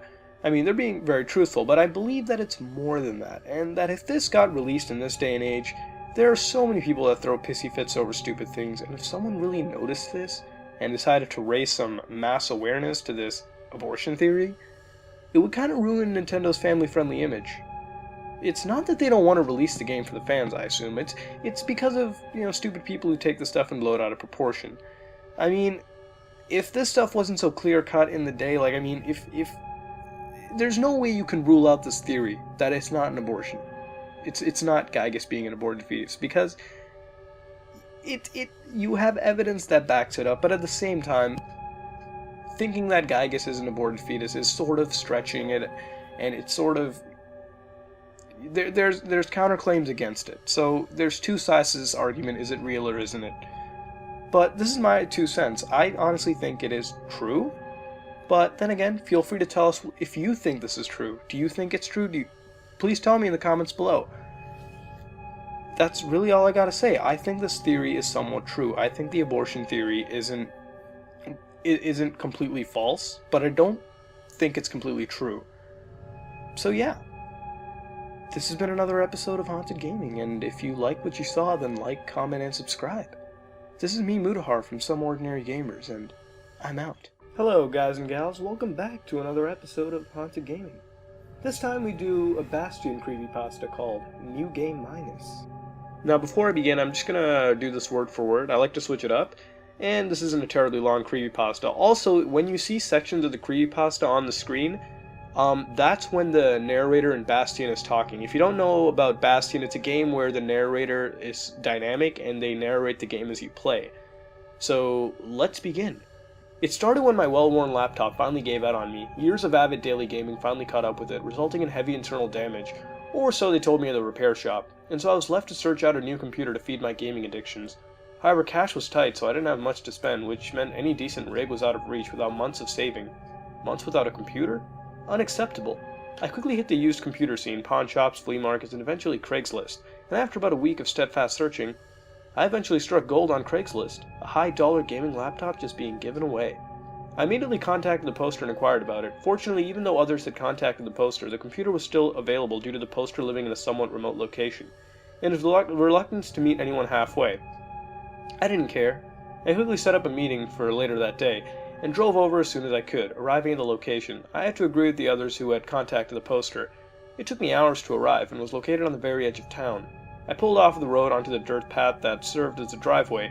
The house itself seemed to be part of a farm, although looking around it seemed the field had not been taken care of in years, heavily overgrown with grass and weeds. I parked and approached the door, but before I reached the old porch, a bearded man, perhaps in his late 50s, opened the door. I greeted him and introduced myself. He nodded and invited me in to look at the computer. Barely containing my excitement, I followed along behind him as he led me to the room towards the back of the house. Opening the door, I was shocked. Posters, strategy guides, game cases, just littering the room. Despite several moving boxes already quite full, in fact the only space not involved with packing or clutter was the modest desk, which held the sleekest computer I'd ever seen. It was clearly worth thousands of dollars, and as I looked it over, I asked the man why he'd give such an expensive machine away for free. He looked at me sadly and glanced around the room. "It used to belong to my son," he said quietly. "His friends already claimed most of his other things, but insisted I keep this. I don't have any need for it and can't bring myself to accept money for it. It's better if there's nothing left to remind me." He went quiet then, and I knew I'd get no more answers. I accepted the computer and he helped me load everything to my car. It was late at night when I arrived home, nearly 1 in the morning, but I was too excited to wait. The old man's claims that it belonged to his sons were upsetting, but I had been without gaming too long to care. I spent 10 minutes hooking everything up and turned it on. It booted up using Windows 7 OS, skipped the login screen, the desktop appeared, the background an HD image of a couple sitting below the night sky. As I glanced around the desktop for icons, a Steam window appeared, notifying me, connecting Steam account Mementoa. I assumed this was the son's account and allowed it to load. I had my account, of course, but I wanted to see what this fellow gamer had loaded onto his account. After a few seconds, Steam finished and revealed an amazingly small library of games. In fact, only one game was even installed: Bastion. I was admittedly confused and checked the installed programs, but it was true, only Bastion was installed. Not that I minded, I didn't expect to get free games along with the computer, but Bastion was one I loved, so I settled in for a bit to play. It loaded up normally, displaying the options of Continue, New Game, and New Game Plus, etc. I attempted to click Continue, but after a couple seconds of loading, an error appeared stating, "Cannot load game, save file may have been deleted or corrupted." So I shrugged and started a New Game Plus. The game started, but instead of Rux saying, "I'll see you in the next one," there was a quiet sobbing sound. When Rux began his standard narration, he sounded very tired, and his script seemed subtly altered. Proper story's supposed to start at the beginning. Ain't so simple with this one. Here's a kid whose whole world got all twisted, leaving him stranded alone, but I'm getting ahead of myself. I began playing, walking down the path that rose before me. Find his lifelong friend just lying in the road, waiting for him, like always. Where the hammer should have been, a girl with long blonde hair stood, smiling. I had never seen that character model in the game before, and it seemed to me to be far more beautiful than anything else in the game. As I approached her, she faded out, replaced by the hammer, which sported a golden sheen that matched the girl's hair. I grew excited at this point, as I realized it must have been a modded game, an accidentally polished one as well, to have a voice actor and graphic artist so close to the original. I continued playing until I got to the saloon. He sets foot inside one of his favorite watering holes. Inside his lifelong friend, she's already had a few. The girl was sitting at the bar, but began fading as soon as the screen loaded. The girl fascinated me. She was clearly the center point of this mod, but why? I jumped out the window to progress and landed in the sundown path. Couples walk down the sundown path. She invites him for a stroll. The girl was walking down the path as the kid pulled himself up. I followed after, eventually reaching the sky bridge. I took it and flew into the air. I landed in an area I had never seen before, in a different style from the usual areas, solid ground as opposed to a patchwork of squares. It was a night sky, full of stars and a moon, hanging large in the sky. The girl was sitting on the grass, looking up the stairs. I walked over next to her and sat down. And they all lived happily ever after. The screen slowly faded to black. I smiled. That was sort of a touching ending. Nah, just kidding. Red splashed across the screen, dark and wet. The female scream pierced my ears and I jumped in my chair. The screen faded in onto the street, the girl lying in the middle with blood pooling around. The narrator picked up again, his voice now cruel and vicious. Finds his lifelong friend just lying in the road, waiting for him no longer. I walked over to the body and the scene changed again. It was a field, the kid standing in front of a headstone. He looked visibly depressed and tears flowed down his face. Proper story is supposed to start at the beginning. Ain't so simple with this one. His story starts with an ending. Goes to see what's left of his lifelong friend, cold and buried in the ground. Looking at the scene, it seemed familiar, but I couldn't place it. The screen faded to another scene. It was a room very dark, lit only by the glow of a screen. The kid was barely more than a silhouette, slumped over a desk. He looked extremely depressed, and the narrator came again. Here's a kid whose whole world got all twisted, leaving him stranded alone. What's there left to do when your world's come undone? An option selection screen, similar in style to the regular ending selection screen, appeared, with the options continue on and surrender. I selected continue. The screen changed and I was in a bastion at night. All buildings unlocked. I began to visit them, one by one. The distillery. Tries to drink away the pain, but he can't drown his soul in spirits. Not this time. Mori Midoriya acquired. The shrine. Curses the gods for their cruelty. They don't respond. Silver Cross acquired. The memorial. Memories just make it hurt. Hurts worse to forget though. Memory locket acquired. The lost and found. Her stuff's already been given away. He snags what he can. Hidden diary acquired. The forge. Tinkering about with toys that distract him. Not for long. Dream computer acquired. The arsenal. He lashes out of the world for a spell. Can't fight what's in your own mind though. Straight razor acquired. After visiting them all, I went to the sky bridge, only to find the bedroom again. Oddly familiar again. The option flashed up. Continue. Kid can't keep holding on like this forever. Continue. Can't keep fighting. Continue. It was getting harder to select now, as if some part of me couldn't keep going. Just let him go. Continue. The kid looked at me, directly at me, as if he could see through the screen. His eyes held so much pain and suffering I almost couldn't bear it. There's only one way out now. The option screen again. Just the option, surrender. It took me to the main menu screen. New Game Plus had been replaced with New Game Minus. I chose it. What else could I do? From behind me the narrator came, voice dry and raspy. Proper story's supposed to start at the beginning. Ain't so simple with this one. The story starts with an ending. I looked at the kid. He was resting on the stone bed, blood soaking it in the floor. His wrists slashed open. Here's a kid whose whole world got all twisted, leaving him stranded alone in the world without love. Lost the only one that mattered to him. What else was there to do? The girl appeared at his bedside, frowning sadly. She began fading out as flames began appearing at the sides of his screen. The voice was a whisper now, right into my ear. He died to join her. But now he'll never see her again. I turned around quickly to look behind me, but only the darkness of my room was there, and nothing more. I turned back to the monitor. Bastion has closed itself, as well as Steam. I reopened Steam, but it only opened a blank login screen, as if I had just installed it. I looked in the file directories just to make sure, but nothing was there. It was only after this that I noticed the desktop image had changed. Now a bright light shone in the sky like aurora, and a sinister-looking shadow was cast on a far hill, as if terror was silhouetted by fire. The spot where the couple had sat before was bare, save for a bloodstain on the grass. I quickly shut down the computer and turned on my lamp before crawling into bed. I didn't sleep that night.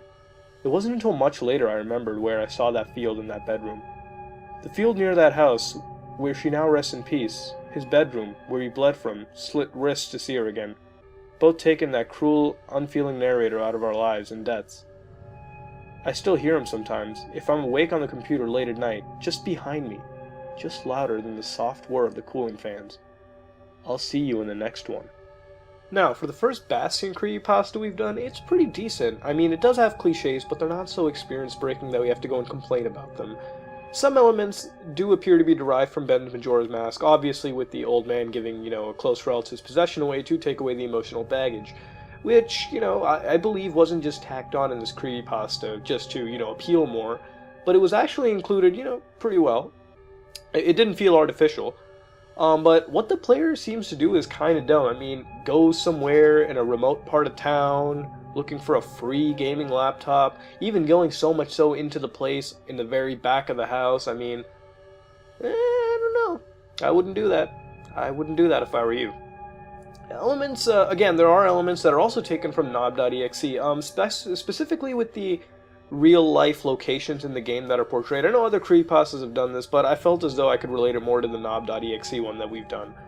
And again, it didn't feel tacked on, but it was included very well, specifically with what, the overarching story was, with the two lovers. I thought that was pretty unique too. I mean, I didn't sort of see it at first, but halfway throughout the storyline, I sort of understood what was going on.